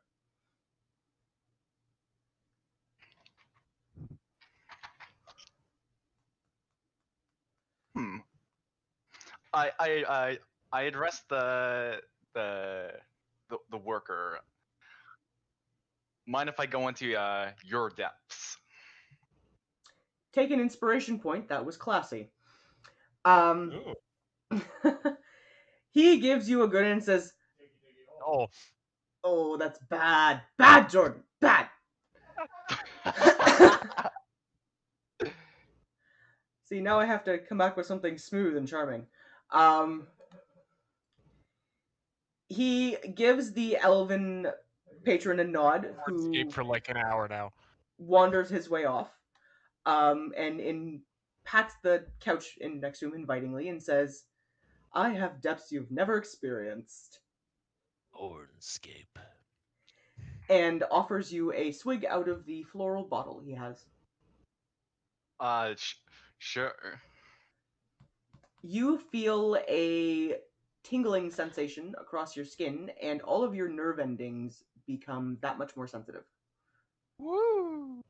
He spends the next 4 hours taking you to heights you have never imagined before. Every part of your body is just humming with pleasure. It's incredible, really, what this dwarf is doing. He's on a couch behind the thing. Yeah, he's on a couch over here. Shit, I was gonna say if I could kind of see him, I was gonna yell across because he tried a mild one. I was gonna try the big drink. By the end of it, you are extremely well spent, but not exhausted, just pleasantly relaxed. You sort of have this I have reached heights I didn't know were out there feeling. Um, and there's a part of you that's like, I don't know who this guy is, but I think I'm in love. Ah. Wow. Wow. He is extremely skilled in the arts of pleasure.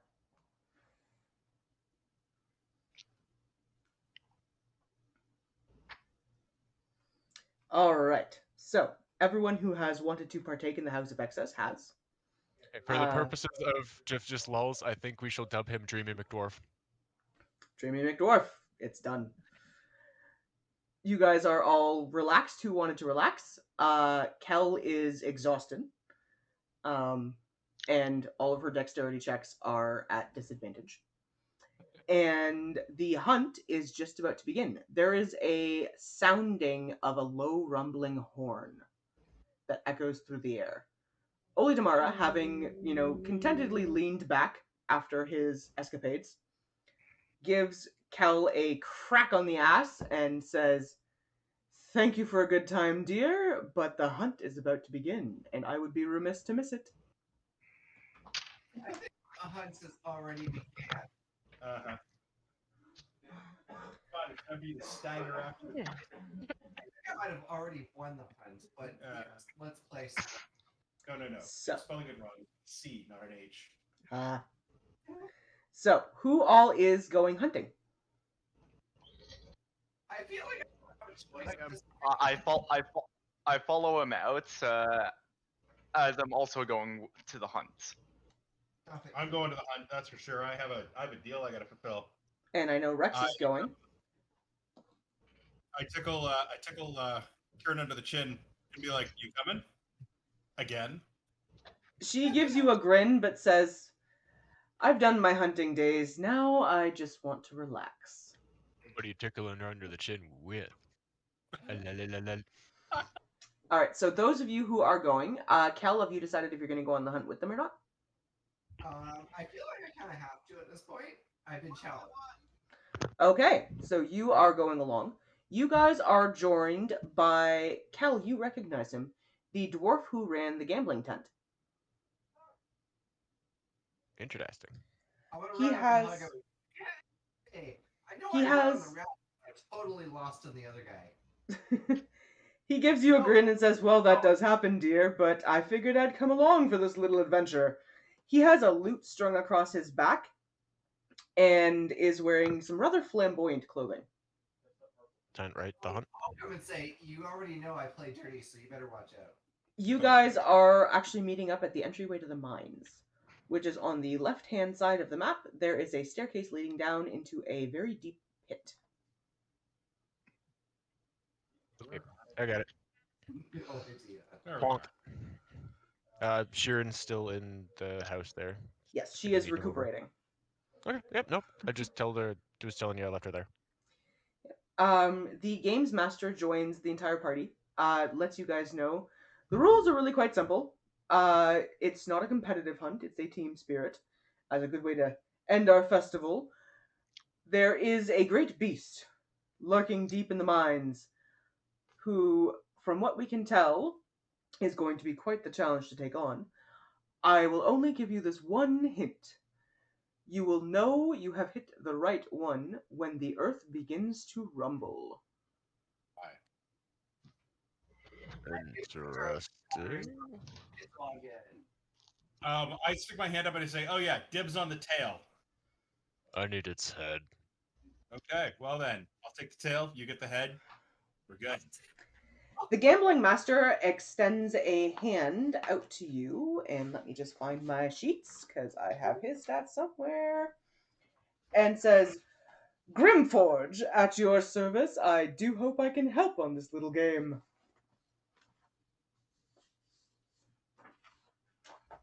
Pleasure to meet you, Grimforge. And I'm sure you'll be of some assistance in some way.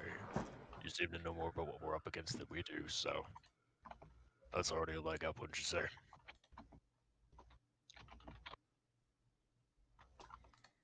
So, in just a moment, I am going to flip you guys over to the map of the mines. I'm just looking Bones! for one Glad to have you with us. specific. Do you know what this thing is?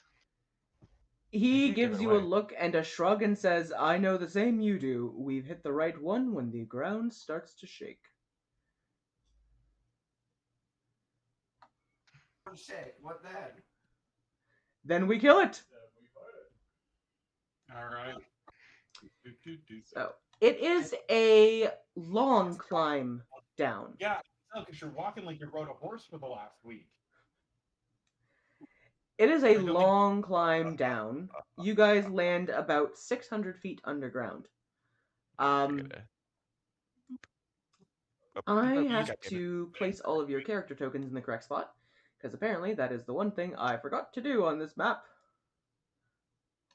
What's that? You gotta place us. Oh. Oh shit! What? Alright, that's Granthar. You're going to be at the bottom right-hand corner of the map.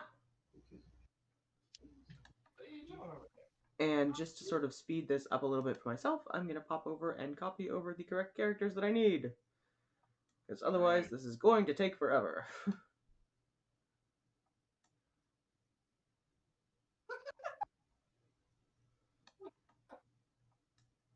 I made a ketchup. I made her scoop the frick. She didn't know I can laundry basket. Oh boy. Alright, and I need Himbo.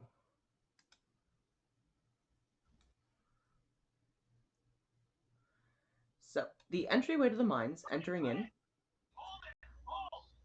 it is lighter than you expected down here. There seems to be a glow that is coming from some vibrant purple crystals that are growing out of the floor and the walls in varying locations. Ooh, pretty. Those ain't any kind of crystals I've seen. No, these are a very different thing than what you guys have encountered before. They're distinctly magical in nature by the looks of it, and really quite beautiful. And there we go. That should be everybody. Okay.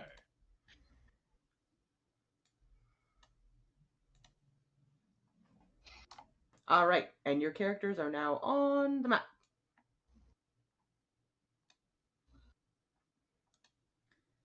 Although Alrighty. bigger than they should be. What's the scale for this? You guys are bigger than you should be, just because of apparent reasons. So I'm gonna shrink everybody down. I'm huge. But they are 5-foot squares. Okay, the usual scale that we do things. Yes. Of Dragonsaurus Rex. And you are joined by the dwarven bard who you met above. I can make a decent cup of snowberry white.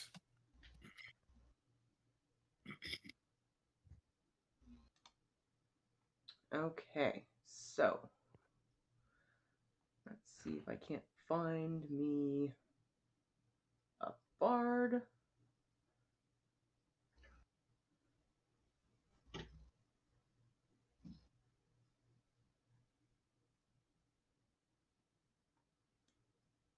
It'll work. Whoa. Okay, so bottom right-hand corner of the map. Man, shit. Zit. And I will open passageways up as you guys continue. They are 5-foot squares, and for now you can move at a relatively normal pace without any kind of an issue. Who is taking the lead? I will.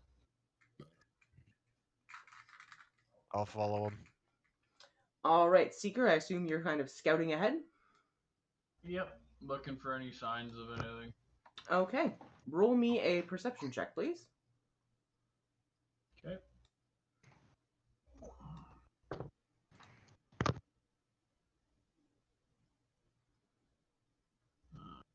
So it's 10 plus 6, so 16. 16. You get a little ways into the mines. There doesn't seem to be anything that's active this close to the entryway, but you are noticing there are patches of mushroom growing in places of varying different types. There are some of those strange glowing purple crystals in different places, and you get up a little ways before you come to a fork in the road. Okay, so fork in the road. Perhaps we can grab some of the cool stuff down here, or when we get back out. Alright, so how do I want to do this? We're going to go right a short distance so I can see what's ahead down the right. I'm going to Okay. try to sneak around it though. Roll me a perception check.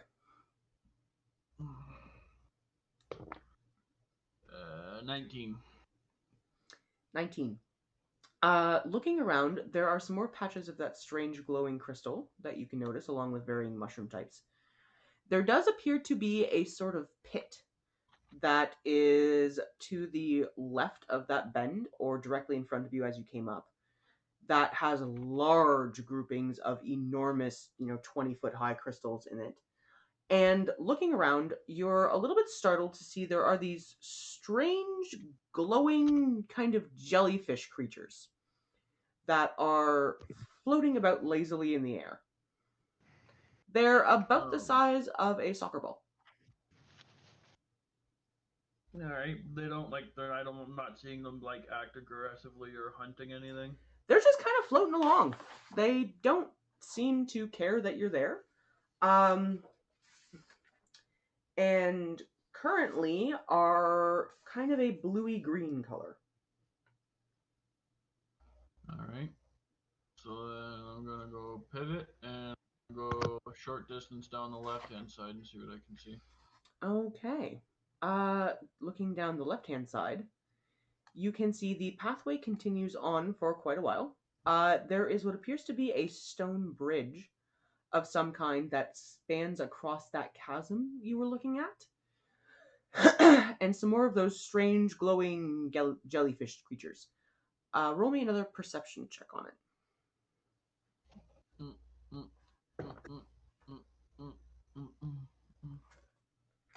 Lex, Yes, Math is hard.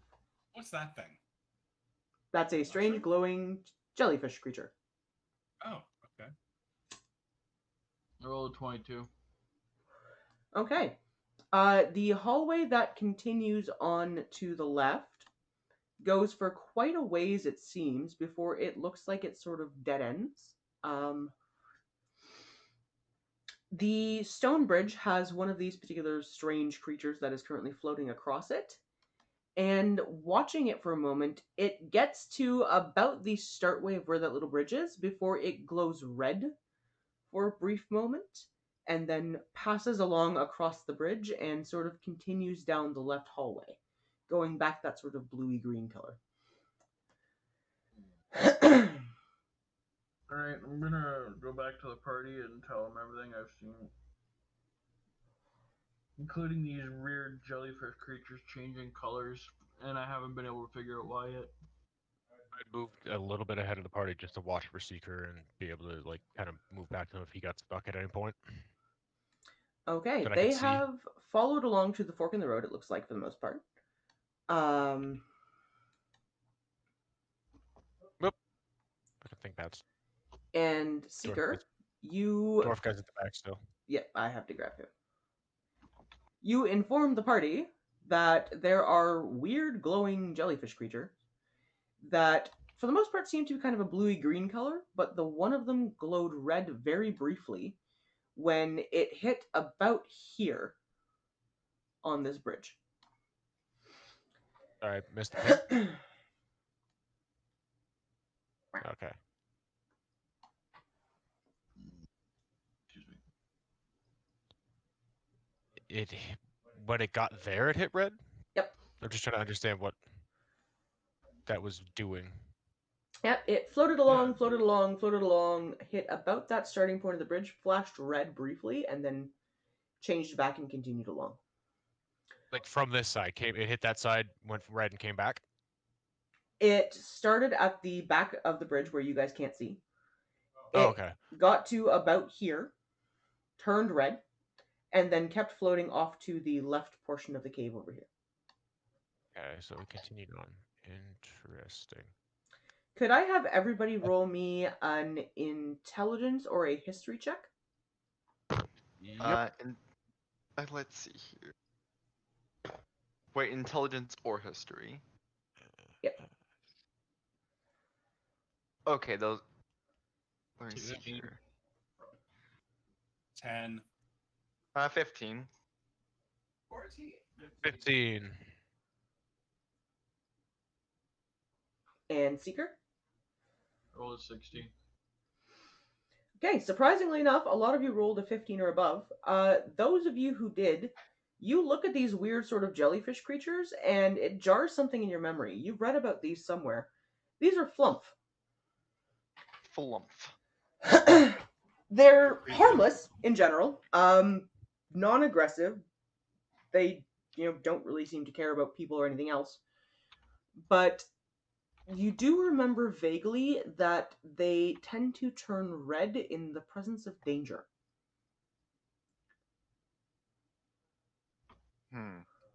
So there's a trap on that bridge, probably. Or something under the bridge. Yeah.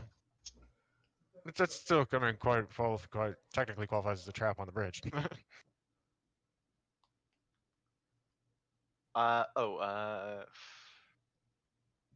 My staff is tuned, right? Yes. Okay. Time to use this thing. So what direction would you guys like to travel in? I pull it out in preparation of danger. Let's see here.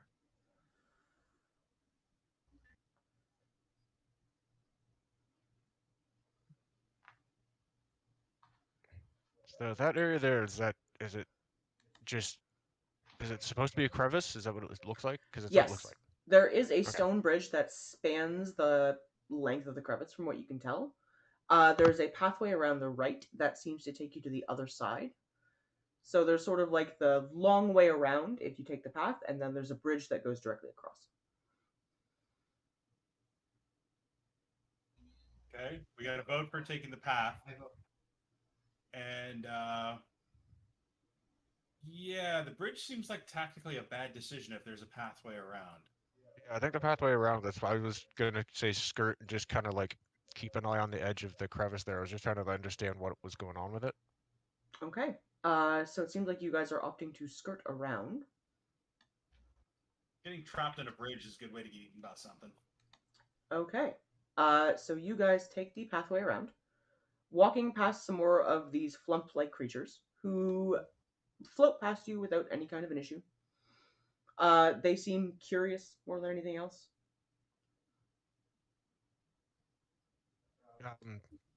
How close do they get? Within a couple feet. Gonna gently, like, with no mean intent or anything, I'm gonna kind of reach out towards one. Okay. It doesn't flinch or seem to react in any way. Do you touch it? Yeah.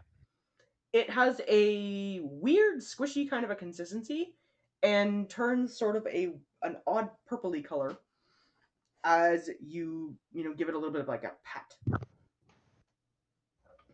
Other than that, it doesn't seem to react. It's gonna bite you. I kind of give it another little pat and then keep going. It follows you. God damn it! You picked up a stray. Looks like I made a friend.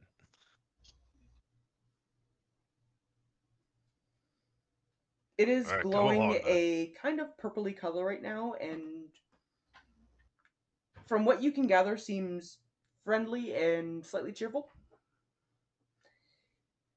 I'm just kind of looking at them. All right, come along then. So you have a little flump companion now, who is floating along with you. because it can. Going around here, do we see anything? Roll perception checks. Okay. Well, you're saying Anyone yes, who's it was- looking. Yeah, catch up and take another look. 17.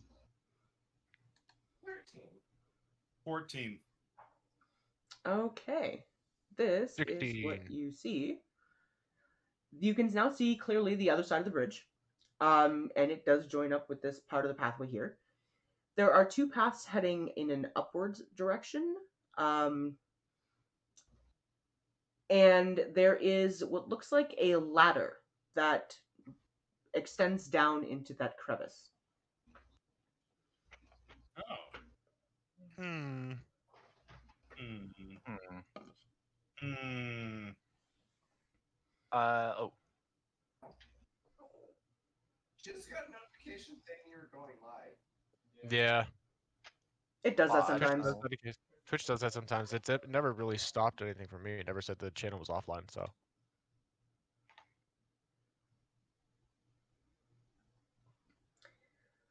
Okay, so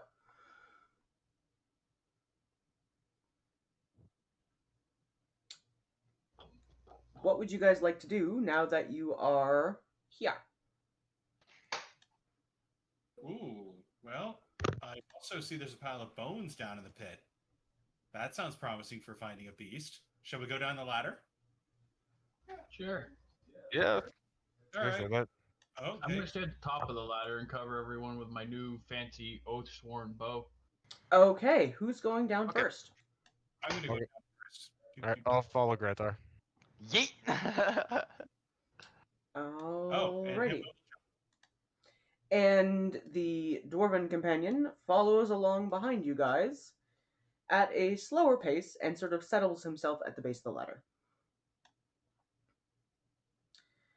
What do we see down there? You see lots of bones. There are what look like little tunnels leading into the sides of the crevice. And there's a pathway that seems to lead off to the left.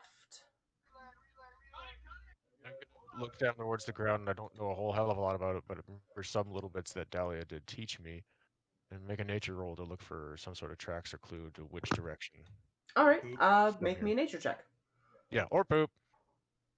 Let's look for beast scat. I was gonna say when you're looking for animal poop, it's called scat. That's weird. That's a 15. Okay. Looking around, you look and you notice the piles of bones. You notice the burrows that are located along this side of the wall. Oh no, not again. And you realize this is a grick nest. What? They're I like, have no idea what that is. What's You've never had to deal, Rex, you personally have dealt with these.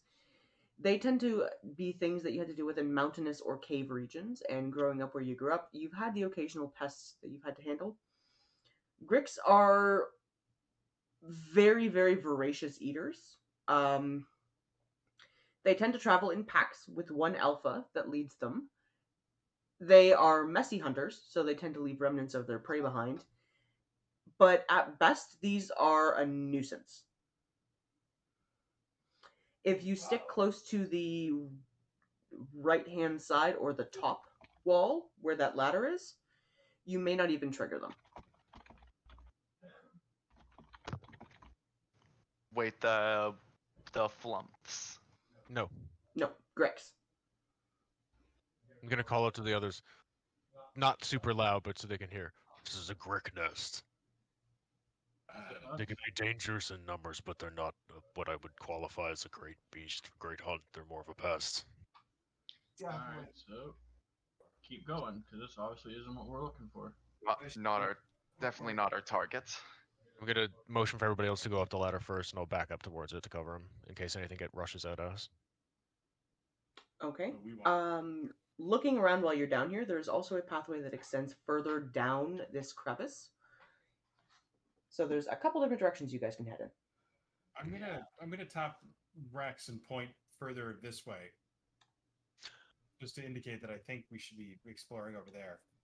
Not too worried about the Grick. Yeah, why not? I think we can deal with them. Okay. You guys are going to try and get past the Grick. Yeah, I'm gonna head down to where I moved Rex towards that way to kind of like I'm in the middle basically because Okay. it looks a little bit like there was stuff at the top where they've got like killed a bunch of shit because they would leave stuff outside their dens, right? Like down here. So it looks like it does look like there's some up at the top. All right. How are Am I you doing wrong? this? No, I'm agreeing with what you're stating. How are you doing this? As I say, am I wrong in reading that, or I'm just gonna try to be cautious and not be super loud as I walk. Roll a stealth Like, check. eh. Um, straight dex, yeah. That's 17. Okay. You get past the burrows and the bone piles. Oop, that's not the one I wanted to do. You're supposed to Bonk. reveal, not hide. Bad roll 20. And you get to about where these orange tubers are. Okay. Everybody else gotta make the stealth roll too. Team on a move. Yep, if you guys are going to continue along and you would like to do so stealthily, roll stealth. I'm gonna roll stealth. So, oh Jesus, that's a ton again. 17. 20, 22, 28, 29. All right. Yeah, Seeker is a goddamn ghost. I rolled a 7. Well, I should Renthar? probably. Nightmare. Okay, Granthar, how did you do? 17. Okay, and Himbo. I'll stealth. Nat 20. All right. It is a group rule. Between the lot of you, you're able to pass through the Grick nest without triggering them. And the little flump follows along, kind of curiously.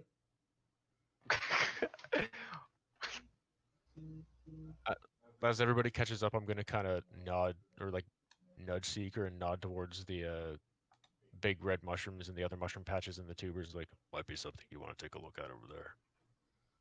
Yeah, I'll do that on our way back out. We've got something we're in the process of doing first. Yeah, I'm just noting Because it. I also want to get some of that crystal too, if I can. Just noting it that there's you like to grab shit and there's a bunch right there that might be interesting. Okay. Mhm. The pathway continues along for a while with fairly steep walls along both sides before it opens up into some sort of a chamber by the looks of it.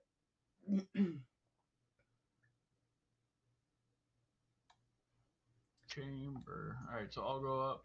There is a pathway off that extends to the left, and there is a large chamber to the north.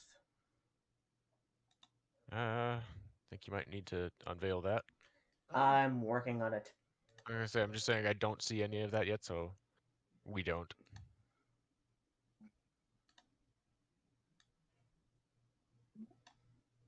There. Okay.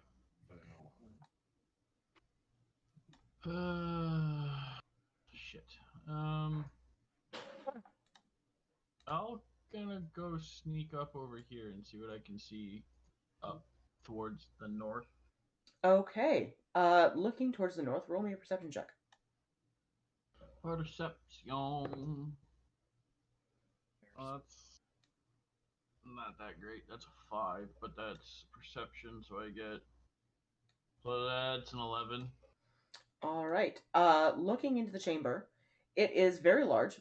There are huge different groupings of assorted crystal types, mushrooms of types you've never experienced before, and odd looking gravel piles in different locations. Odd looking gravel piles. Do I see like any tracks or anything like that? Roll me an investigation if you would like to check it out a little further. Investigation. That's better. That's an 18 on the dice. With my investigation, that is a 26. Okay. You don't see any tracks you weren't expecting. There are a couple of dwarven tracks that head in, but it doesn't look like there are any that are coming back out necessarily. They got 8. And the gravel piles you noted previously look like something very large burrowed here. Oh shit, you something got 8. No. Son of a bitch. Alright, I'll go back towards the party and let them know what I'm seeing, that something may have burrowed here. Oh, excuse me. Okay.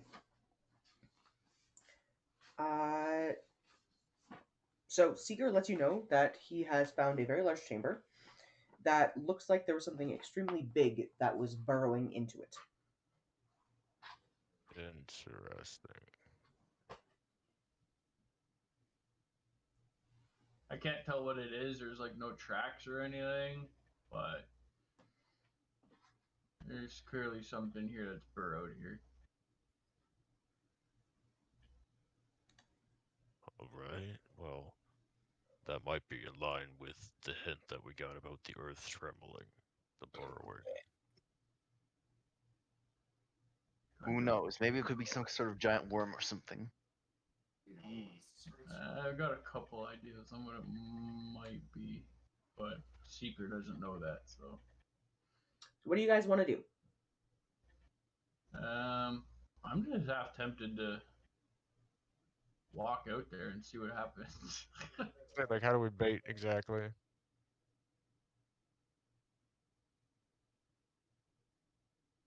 Yeah, I'm just half tempted to just friggin' walk out there and see what happens. You're welcome to. I'll tell everyone to get ready. Get your weapons ready. Whatever else you might want to get ready. This could get hairy.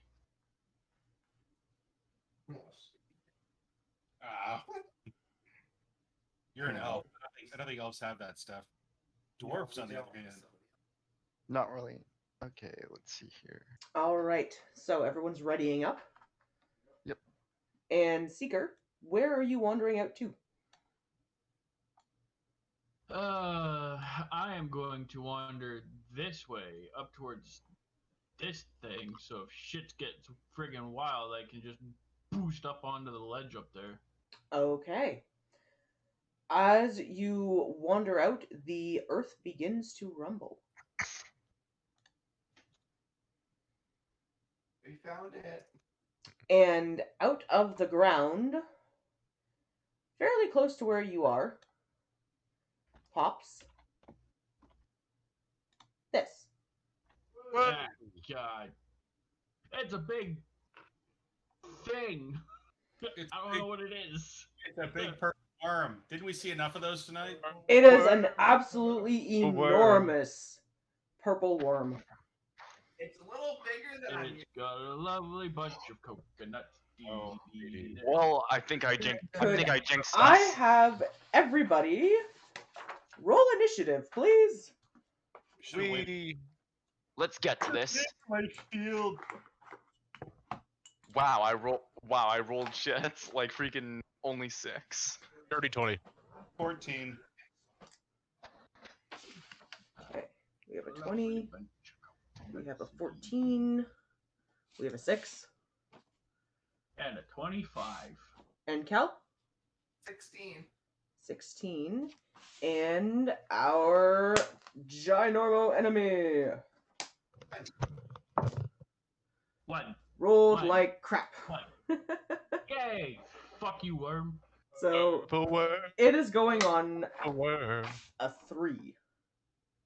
Good. They are not overly dexterous. Oh, I'm gonna get swallowed again, aren't I? No, it's a big angry ground dick. So, Seeker, you are up first as this enormous toothy creature bursts out of the ground with a snarl and a snap in your direction. Okay. I just gotta pull up my bow because I forget what whispering to it does.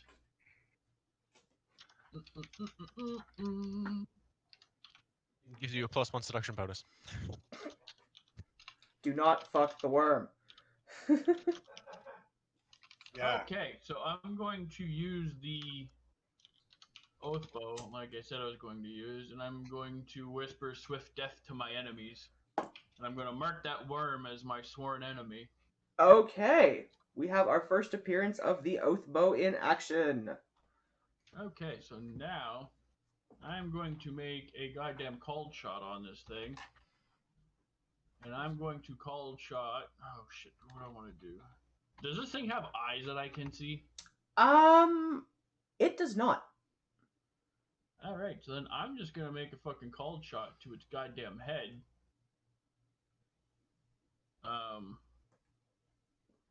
So it gets no bonus to its AC because I've got that called shot mastery skill. So it's just a regular shot to its head. Well, it's at disadvantage regardless because it's a goddamn. Okay, shot, what are but- the special effects of a called shot to the head? Effect: the called shot to the head leaves the target stunned for 1 round. If it doesn't make its Constitution save. If a creature has more than 1 head, it instead suffers disadvantage on its next action on its turn. If I critically hit and they fail their save, it's instead stunned for 1 to 4 rounds, 1d4 rounds. All right, make your attack, please. What credit? D4. So that would be Or the lowest one, because the disadvantage is the 9. So that is 9, 14, 17, 19. 19 will hit. What is Okay, so the he's got to make a DC on your Constitution save? save. Hold on, I just got to double check and see what the save thing is. What's their save against? I think their saves against my attack bonus. So.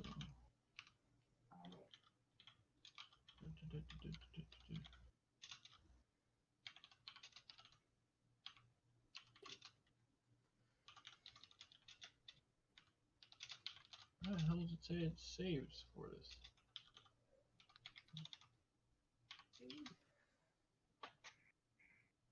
Oh, it's got to make a Constitution save equal to the amount of damage inflicted. Good fucking luck, because I got the first attack in combat, which means that's also a sneak attack, and it's my sworn enemy. Roll your damage. So this thing is about to get absolutely fucked, because that's a critical hit too, because it's the first attack of a turn. Oh shit, this is gonna hurt. So I need that, I need that. The damage on the oath bow itself was a d6. that's my D8. So I need that. Or no, it's a d8 for the oath bow. Sorry, not a d6. So it gets that, plus that, plus that. And we'll re-roll that one. So it's taking 6, 12, 14, 18, 20, 23, 28, 30, 60 damage on the first shot. Jesus. Okie dokie. Yeah, it's not making a save against that. And since that was a critical shot, it's actually going to be stunned for 1d4 rounds. Well, roll a d4. Okay. Where's my d4? There you are. Come on, dice like me. It's stunned for 3 rounds. All right. This isn't going to go well for it. And that is my... Oh, no. Wait. No, that is my turn. Oh, no, wait. First round of combat, I get a second shot because of the Gloomstalker thing. And this is just going to be a regular shot. So that is 20 to hit. 20 will hit. Alright, and it takes 8, 13, 16, 18 damage. Okay. So it takes another 18 damage. And because it's stunned, it's not going to do shit for a while. Well, on the way in. So that is your turn, unless you'd like to use a bonus action. No, I'm good. Alrighty. By the way, because it's stunned, that means everyone's got advantage on attack rolls against it. Yep. So after you is Grimforge, who walks forward rather cockily. He extends a hand and points a finger at the worm. And there is a grayish-green beam of energy that shoots out. And I need to find a shit ton of d6s. Fuck this worm in particular. Fuck this worm in particular. Purple worm. Purple worm. Yeah, I feel it was an appropriate kind of callback to the critical role, Purple Worm. Because I think it was on a similar thing where they were kind of out on a hunt during a drunken festival. Probably. So I don't as remember. this beam slams into it, it takes 76 points of force damage.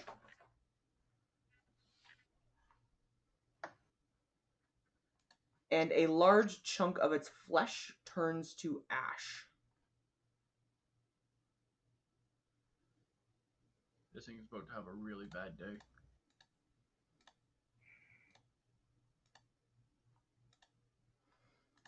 Okay.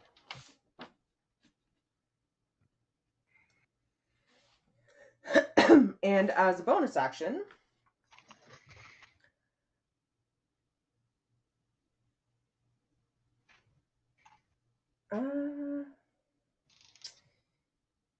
nope, he's not going to take anything as a bonus action. He is going to, actually, no, he is.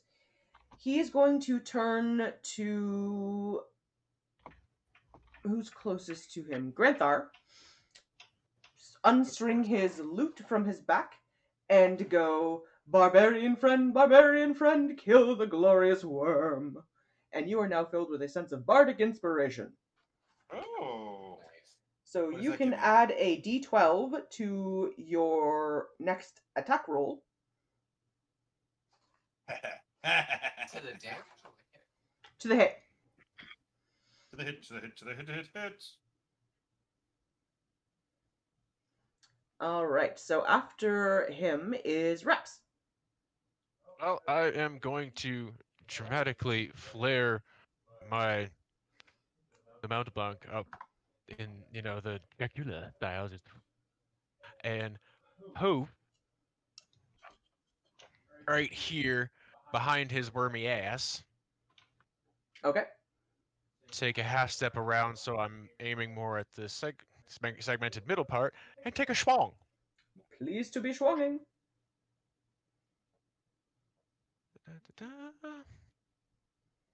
Should I remember to do that? That is a 25. Yeah, that'll hit. A d12.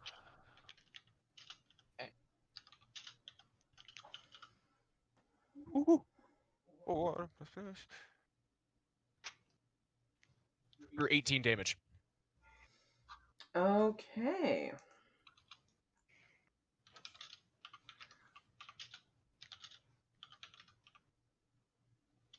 And I'm just gonna bellow at it, challengingly. Just. It is currently stunned and therefore does not react at all. I know, but it's a latent taunt. Alright. Anything else on your turn? No, because it's an action to use my cloak. I didn't know if you wanted to use a bonus action. Not right now. Alright. After Rex is Cal.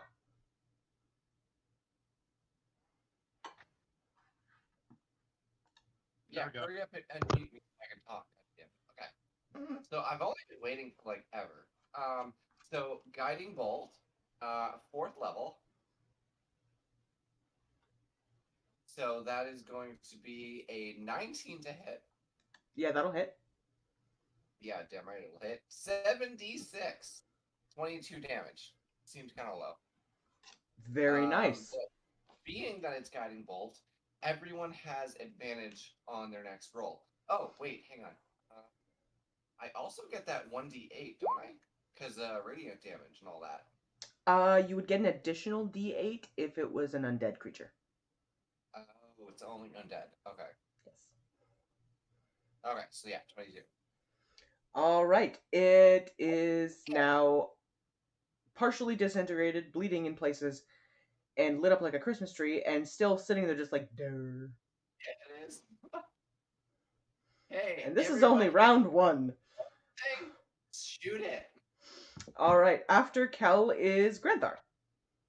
All right. Well, Granthar will draw Stabicus. Shoot the glowing thing. Shoot the glowing thingy and run it through. All right. Dude, shoot it. Just heard it. Drops to a rage. Charges forward. Go, Granthar. And you're just, and I'm going to stab it. I'm going to recklessly attack. Go for it. Let me just read up again at what reckless attack does. It gives you advantage on your attack rolls. Advantage on melee weapon attacks rolls. You can strength. Okay, yep, all right. I think it adds an extra strength damage, but you had give it up for it by being vulnerable after. Right. Okay. So I'm going to attack using advantage. That's a dirty 27. Yup. So I think I hit it. Just a little bit. Which also is a brutal critical. I'm not quite sure. I have to check the rulebook on this one. Okay, so that does 21 points of damage. Okay. Plus reckless attack. It has advantage, except it has. Okay, I just got to interject a little bit. So we were encouraged to be drunk for real because this was like a real festival. Am I the only one who's actually like really drunk? She's really smashed. I'm 4 shots into tequila right now, but I also have to remember what I'm doing. Like 4 beers plus half a bottle of whiskey plus a bottle of wine. I don't get to get that hammered because I have 8 million different numbers and things I have to run, but I'm pleasantly enjoying myself. 4 beers. I blow raspberries. So it also has disadvantage on its next attack if it attacks anyone but me. Because, I mean, it's already disadvantaged anyway. Yeah. The thing is in bad trouble. Attack anyone? Stack the debuffs. Stack the debuffs. Stack Yeah. the debuffs. It's not doing great with this because it's currently disadvantaged and now stunned and, just in a lot of pain and incapable of doing anything. Now my second attack. Mr. I'm a barbarian. Yes. And that is a dirty 26. Yeah, that hits. Not a critical. All right. Isn't it only dirty if it's 20? No, it means it's not a 20 plus. Okay, but Okay. No, it is handy actually if it's a 20 or above to have that dirty moniker on it, just because then I know it wasn't a nat 20 plus something. So it's an additional 13 points of damage. Very nice. And I use my bonus to drop to a rage, so anything else? Nope, that's it. All right, Okay. after you is Himbo. Himbo. Oh, hey. It is your Okay. turn. down to purple thing. Purple thing. He's really dick drunk. I'm gonna poke it and go. Okay. Yeah. Do you see it? Do you see it? Go hurt it. Go. Do your thing, Mr. Monk. Oh, I used dash to get all the way up in its freaking face. Okay. Like I'll have to spend a key point for that. And then I'll let me whack it with the freaking staff of striking like super freaking hard. Go for it. Roll your attack. That's an That's an 18. 18 Hit. hits. You heard nothing. Yeah, 18 hits, so roll damage. Uh, n- Question. 9 on its initial damage plus. Let's see here. Let me. What? Since I expend 3 charges, it will take 6 damage. So 15 total? Yes. All right. Are you taking a second strike? Yes, I will. I'll. Second strike is a dirty 30, surprisingly. Very nice. Roll your damage for me.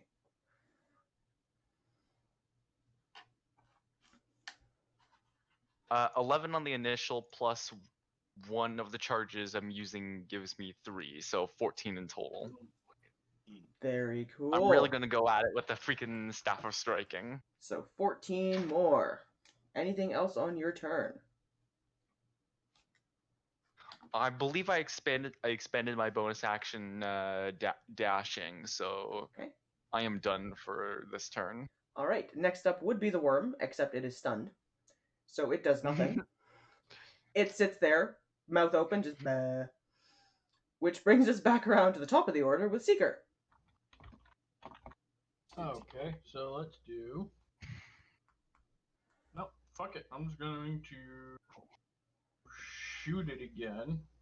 And I'm not going to bother making a called shot because it's already stunned, so I'm just going to make a regular shot at it. Okay. That is a 13, 18, 21 to hit. Yeah, that hits. And since I get advantage on him because of my I get sneak attack on all of these shots. 6 plus, let's reroll that one. I'll just eat the other one. So it's 6 plus 11, so it's 17, 22, 25 points of damage. Oof. All right, second shot. Yep. That's a 16 on the dice, so that's going to hit. Mm-mm. And 16 will miss, actually. Well, it was a 16 on the dice. Oh, then yes. So that's 2, 7, 10, 13 damage. Okie dokie. You guys are fucking this thing up. All right. After Seeker, if you don't have anything else on your turn, Nope, I'm good. is Grimforge, who is going to... What is he going to do? He is going to...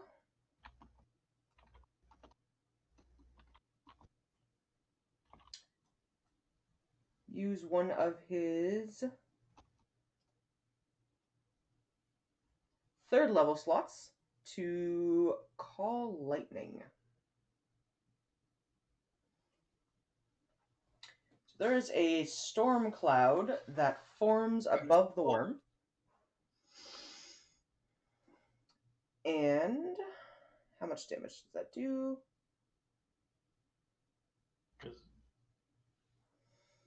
And it doesn't get a save because it's stunned, so it does 3d10 lightning damage.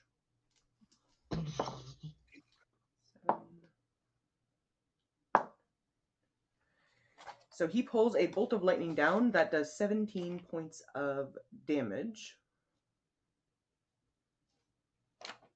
And that cloud continues to hover above the worm.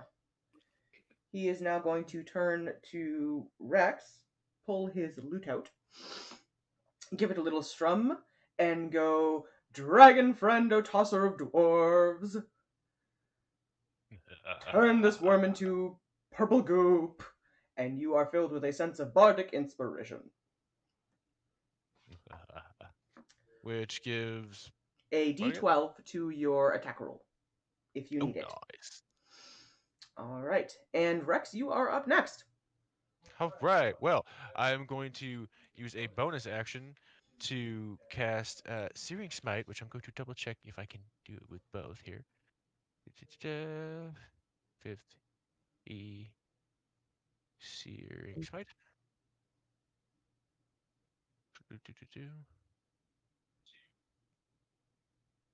Next time, during the spell's duration, up to 1 minute. So will it count for both hits if it's like I'm swinging in both, Yep. or? Cool. So that adds an extra d6 to both hits if they hit. And now I'm a swing strong. That's a 19 on the die, so that's 29. That'll hit. And second one is a whoop 14 on the die, so 24. That'll hit. Yep, they both hit. Roll damage. Schwiggity schwav. 11 plus. Yeah, Twitch has a delay between when things happen here and when it actually shows up, so you kind of have to get used to that. But Yeah, it's kind of trippy. It's like a processing delay. It's not like I can see anything I'm not supposed to see, but it's just kind of trippy to listen to. So 18 physical damage on the first one. I'm going to roll the fire damage on top of that. Plus 6 fire damage. okay. So, and then the second one is Also, I hate my fucking voice. Shouldn't listen to that. I really shouldn't. 13 physical damage plus another 6 fire damage. Okie dokie. This thing is It's going to continue burning for a bit. it's bleeding profusely. There are huge holes in its, fleshy exterior armor now. It's still stunned and therefore not reacting, but you have a feeling if it could react, it would be screaming in pain. All right. Voice just fuck. After Rex is Cal. Okay. Well, I'm probably just gonna do the same thing again and just guiding bolt it again because it's a pretty strong attack. Go for it. So I'm gonna go big this time. I'm gonna go with 5th level. That's gonna be a 13. Is 13 enough? 13 will miss. God damn it. You have an advantage on it, you know that, right? Because Yeah. it's stunned. Did you roll advantage? No, I didn't. Oh yeah, the thing is stunned. Yeah, it's not going anywhere. I did not realize I had advantage. Roll is a 21. Yeah, that'll hit. Yeah, well, that's gonna do. Come on. Give me the calculation. 4 plus 3 plus 2 plus 6. 27. Nice. And is that your turn?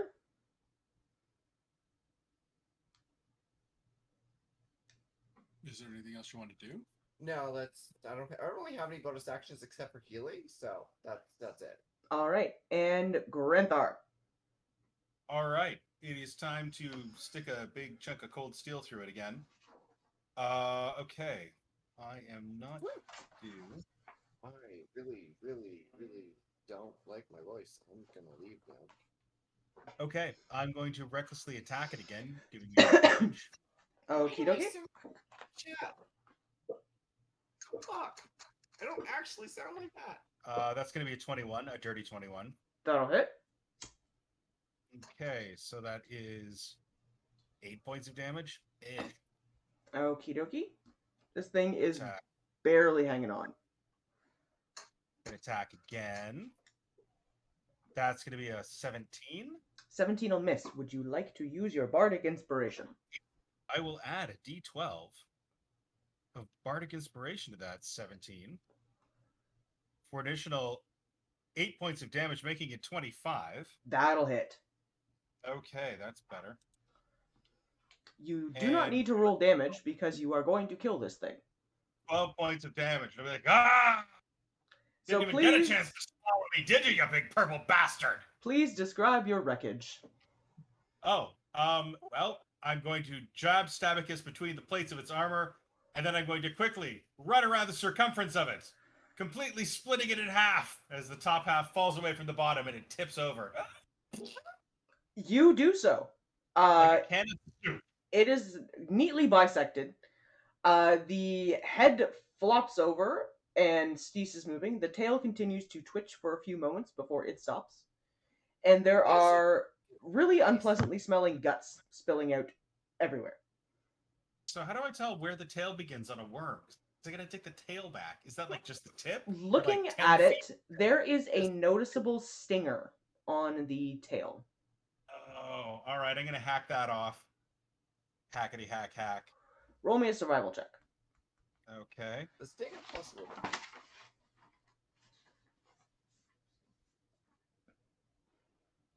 Ooh, that's 8.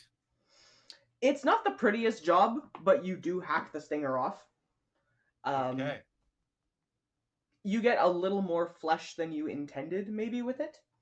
Well, So a little it's more is not enough. a little cumbersome, but you do have a good sized hunk of worm flesh and stinger. Okay. Wow. Trying to figure out how the fuck I take this thing's head that's pretty big. People are gonna have to help you carry it, I think. Not it. I've done my job. I'm gonna be The dwarven fellow who accompanied you interjects and says, "Well, if you'd like to take the head back, I am happy to transport it along with me." You give him kind of a curious look as I pull out the axe and start moving towards the head. Roll me a survival check to see if you can hack it off.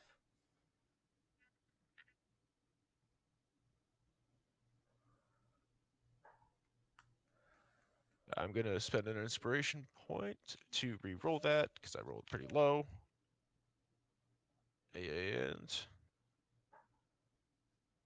there we go. That's a dirty 20.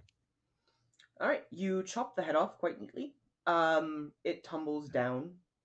It is a very large head, but the charming dwarven fellow says, "Well, the hunt is complete. I have no further business down here, so I am going to retire to enjoy the remainder of the festivities. Did anyone want to hop a lift?" Well, we not have to walk back? Sure. Walking is for the non-magical. Well, if we can avoid the grist nest, sure. Okay. I I'm gonna hang with Seeker so he can grab the shit from that area. Okay.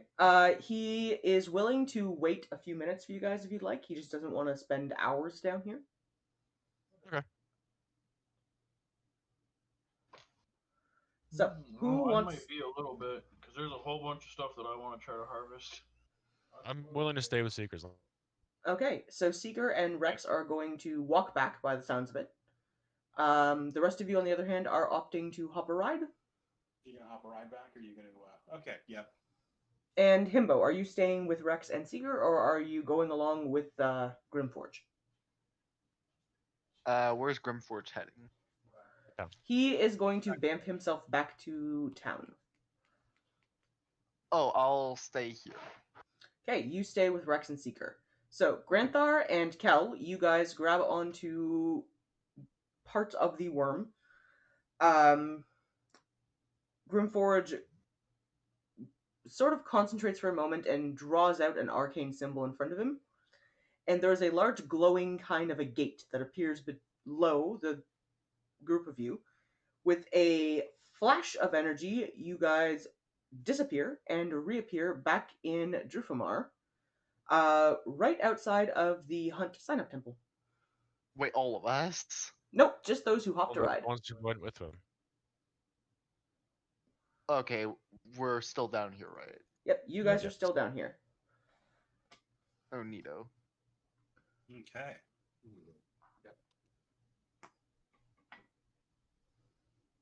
So, it is about 10:30 at night. We're going to wrap up this and then get you guys back up, and then we'll call it a night. So, foraging wise, what are you guys looking for? I want to do this crystal, whatever the hell this thing is.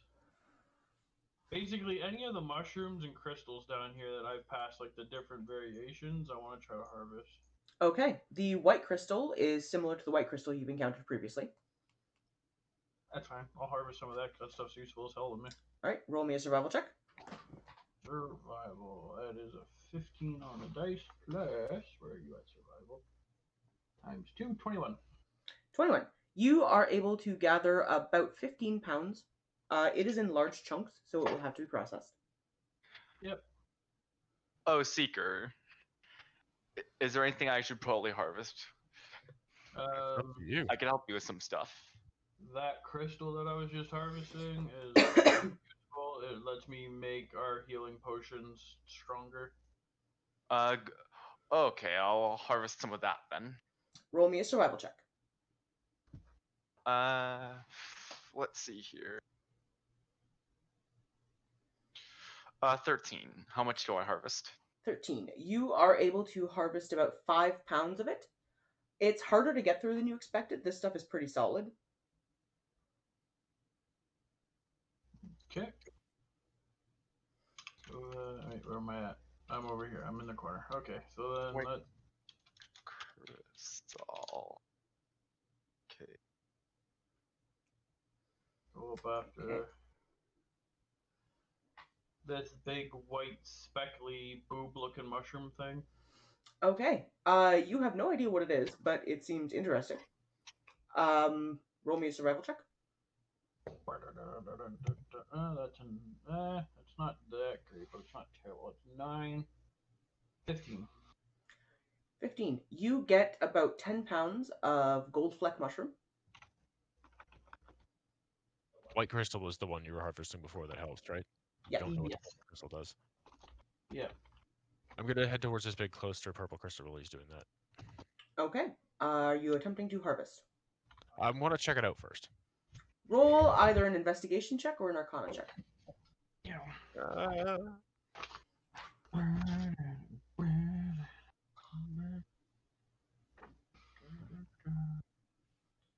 I'm going to investigate.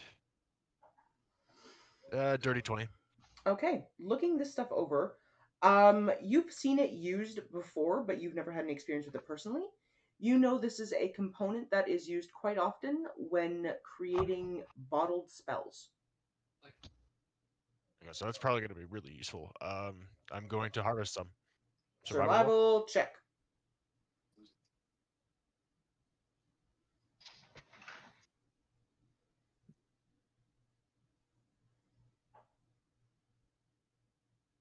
Uh, 18. You get about 15 pounds. Nice. It is raw crystal. It'll have to be processed before it can be used for anything. And you will have to find someone who has the capabilities of bottling spells in order to use it. Yeah, no, that's fine. It was a very near thing. It did like that slow roll. It was on 1 and then slow rolled and stopped on 18. It's like, oh. So you have 15 pounds of purple crystal. Cool. I mean, I know somebody who can bottle spells that will make use of that, so. Yes, you do. He was the previous party member. Seeker, just let me know when you want that white crystal back. All right. I mean, I only use it when I'm brewing health potions and stuff anyway, so. Moving along. Okay. Who's harvesting what? I want to go after these big orange mushrooms on the top here. Okay. Do you know the checks to make? That is a 22. It's a 22. You harvest about 20 pounds of gold mushroom. As you cut into it, it lets out a pleasant, sort of an earthy caramelly smell. Okay. So there's that. Is this a crystal or is this just a rock formation? That is actually a mushroom. That's okay. I'm gonna harvest some of this big old bastard. There's a lot of stuff to get here. That's a 20, a dirty 20, but a 20. It's 20 pounds. Nice. And that is 20 pounds of berry mushroom. A berry mushroom? Yes. Oh, it's the kind of shit they made the booze out of. It is a common ingredient for creating wonderfully flavored alcohol. I'm gonna see if I can use it for my stuff. Because I was standing over here by this big crystal, I happened to look over and notice a big old pile of bones. So I'm gonna go investigate that to see if there's anything interesting in there. Go for it. Investigation. That is 11. It's not great. You rummage around. Most of these bones have been very, very thoroughly picked clean, but you do find a satchel with about 300 gold pieces in it. Cool. Add that to the party fund. 300. Okay. Yeah. Is there anything else in this particular chamber you guys would like? I want to harvest purple crystal. Survival check. Yep. That's not that good. That's a 14. You get about 10 pounds. Okay. 10. Chris. Has anybody done these little like glowy puff mushroom thingies yet? Those are the flumps. Oh, those are flumps? Yes. Okay. Do not speaking try of to harvest the flumps. Speaking of flumps, where was my little flump friend? He stayed out of the mix, given the I don't want to get eaten by a giant worm. Yeah. But has been kind of hovering about.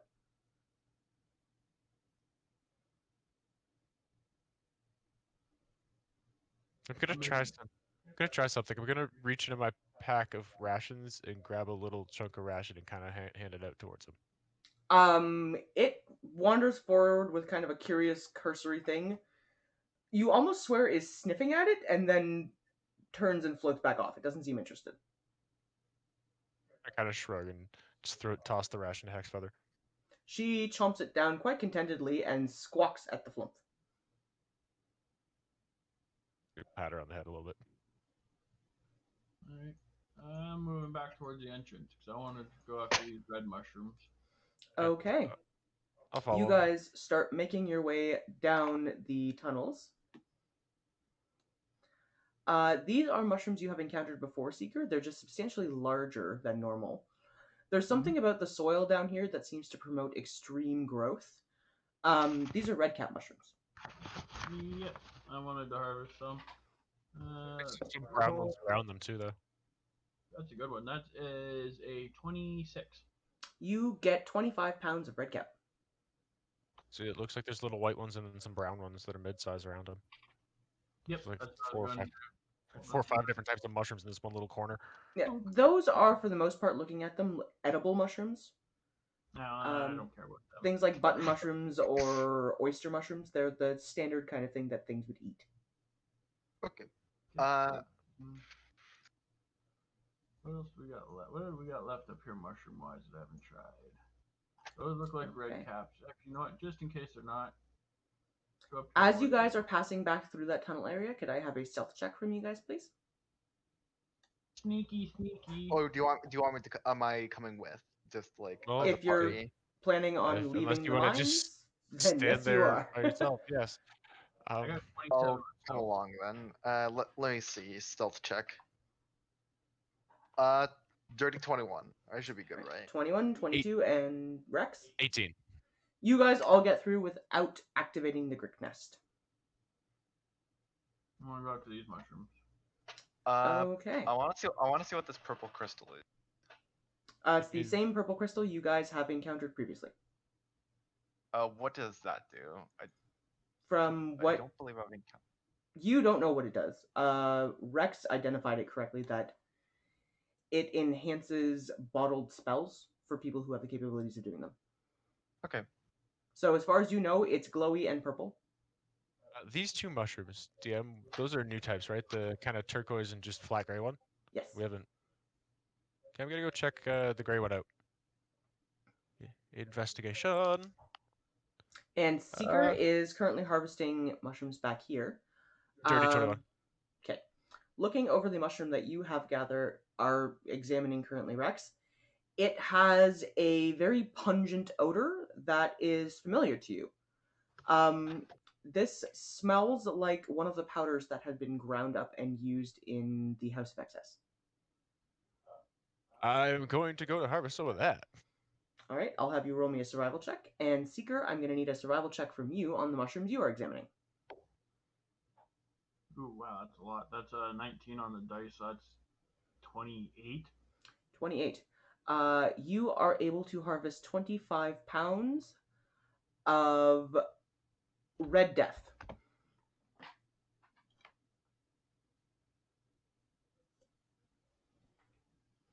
Cut out. Oh, sorry.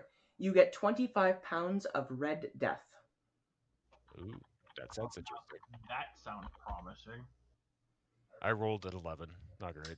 You get 10 pounds of an opioid kind of mushroom. Uh, Graying out is the common phrase for it. I'm gonna. Ooh, do you think I should harvest some more? You do what you Hey, want to Rex. Yeah. What? do. I'll harvest that same. I'll harvest the same mushroom that Rex is harvesting. Roll me a survival check. Let's see here. Okay, 18. It was 15 pounds of the purple crystal that I got, right? Yes, and you are able to get 15 pounds of graying out. 15 pounds of graying out. Yes.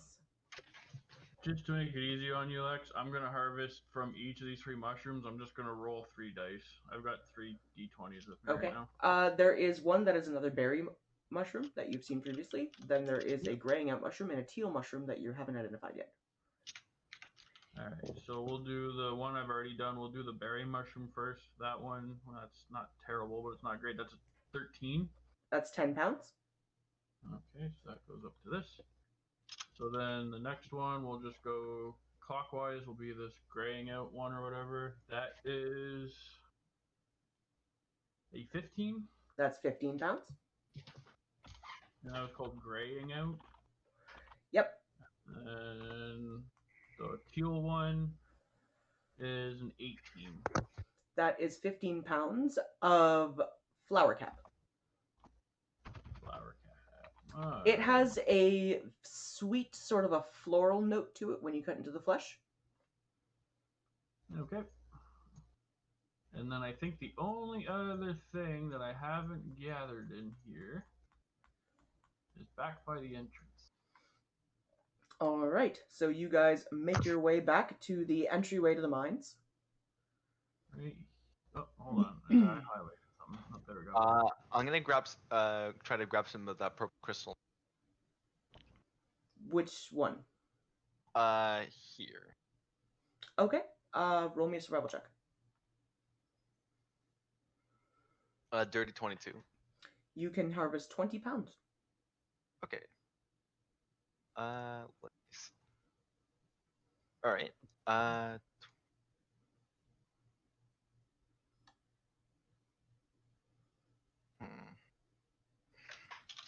All right, Seeker, I need one more survival check from you, please. Well, there's actually 2 here. There's this little colony and then this big fat one down here. Roll me 2. Ow. Backhanded my desk like a dumbass. Alright, so for the colony, that is 19. 19. You are able to harvest 15 pounds of infectious Nell.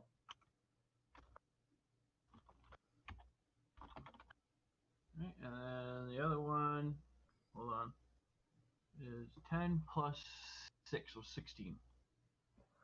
And you get 15 pounds of the largest truffle you have ever seen. Oh, holy shit. Truffle, yay, foodstuffs. Well, expensive foodstuffs anyways. Alright, I'm good, guys. I did my shopping trip down in this, wherever the hell we are. I'm done for. All right, let's. I got myself a head on out of decent the- hit. let's head on out of the mines then. All right, you guys head back up into Drufomar, where the party has started back up. There is drinking, raucous cheer, a noticeable absence of clothing in a lot of situations. It has devolved from a party to half brawl, half debauchery. I'm headed towards the House of Excess. I'm gonna drop off the mushroom I harvested that ends up being one of the powders there. Okay. I'll actually come with Rex, All as I right. have some on me as well. I'm gonna go find a quiet corner and work on potions. All right. Seeker Experimenting with finds some of my new stuff. a relatively quiet place. Probably the quietest place to go would be Dervish's metal shop, because just about everybody right now is in the streets partying it up. So that's where I'll go. And Granthar, you go to turn your tail into the crone. I'm assuming.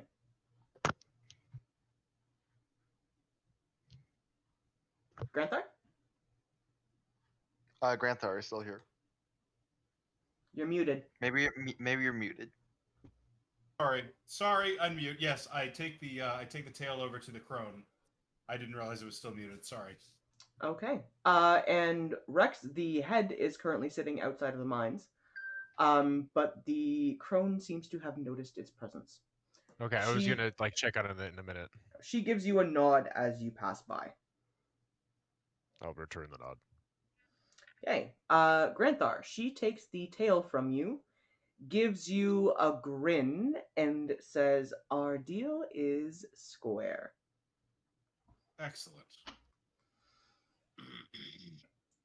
I hope you get good use out of it. There's a slightly more feral grin on her face, and she says, "Oh, don't worry, I will." All right. I tip her a nod and say, "Until next time.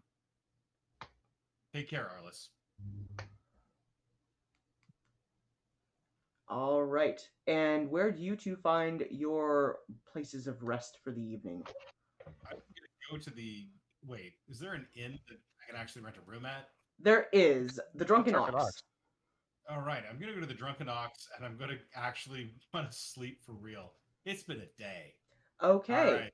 All right. You you gonna- wander into the Drunken Ox. There is a dwarf there who greets you in a very friendly manner. There are some other patrons that are sort of enjoying the festivities through the windows, without getting themselves in horrific drunken states. There are several rooms available with very comfortable looking beds, and the innkeeper lets you know it'll be 10 gold for the night, please.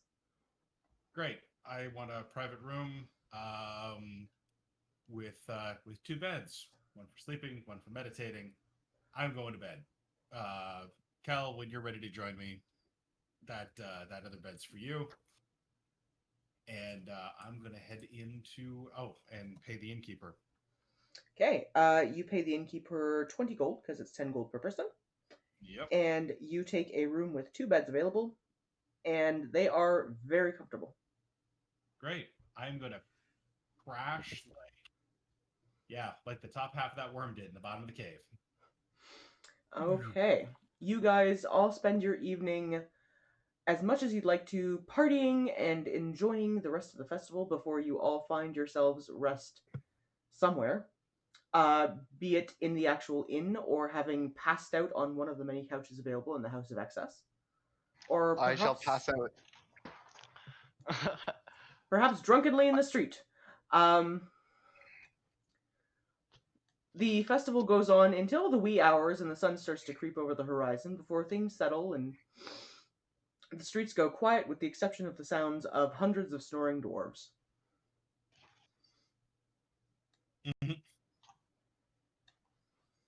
Olidamara seems a little more quiet now than he was previously and seems to be winding down himself for a long rest. Before he passes out, he looks at you, Rex, and says, "We'll speak in the morning regarding that signature you would like."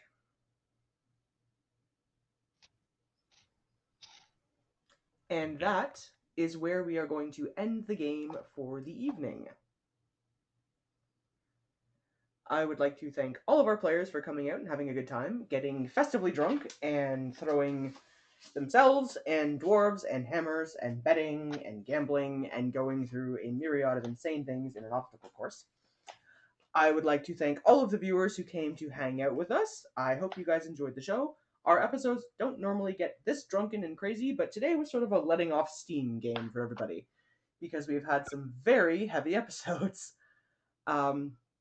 So I do hope you join us in 2 weeks for the next game, where the party will be finding out what their task is from Oli Damara, and then how to go about accomplishing it.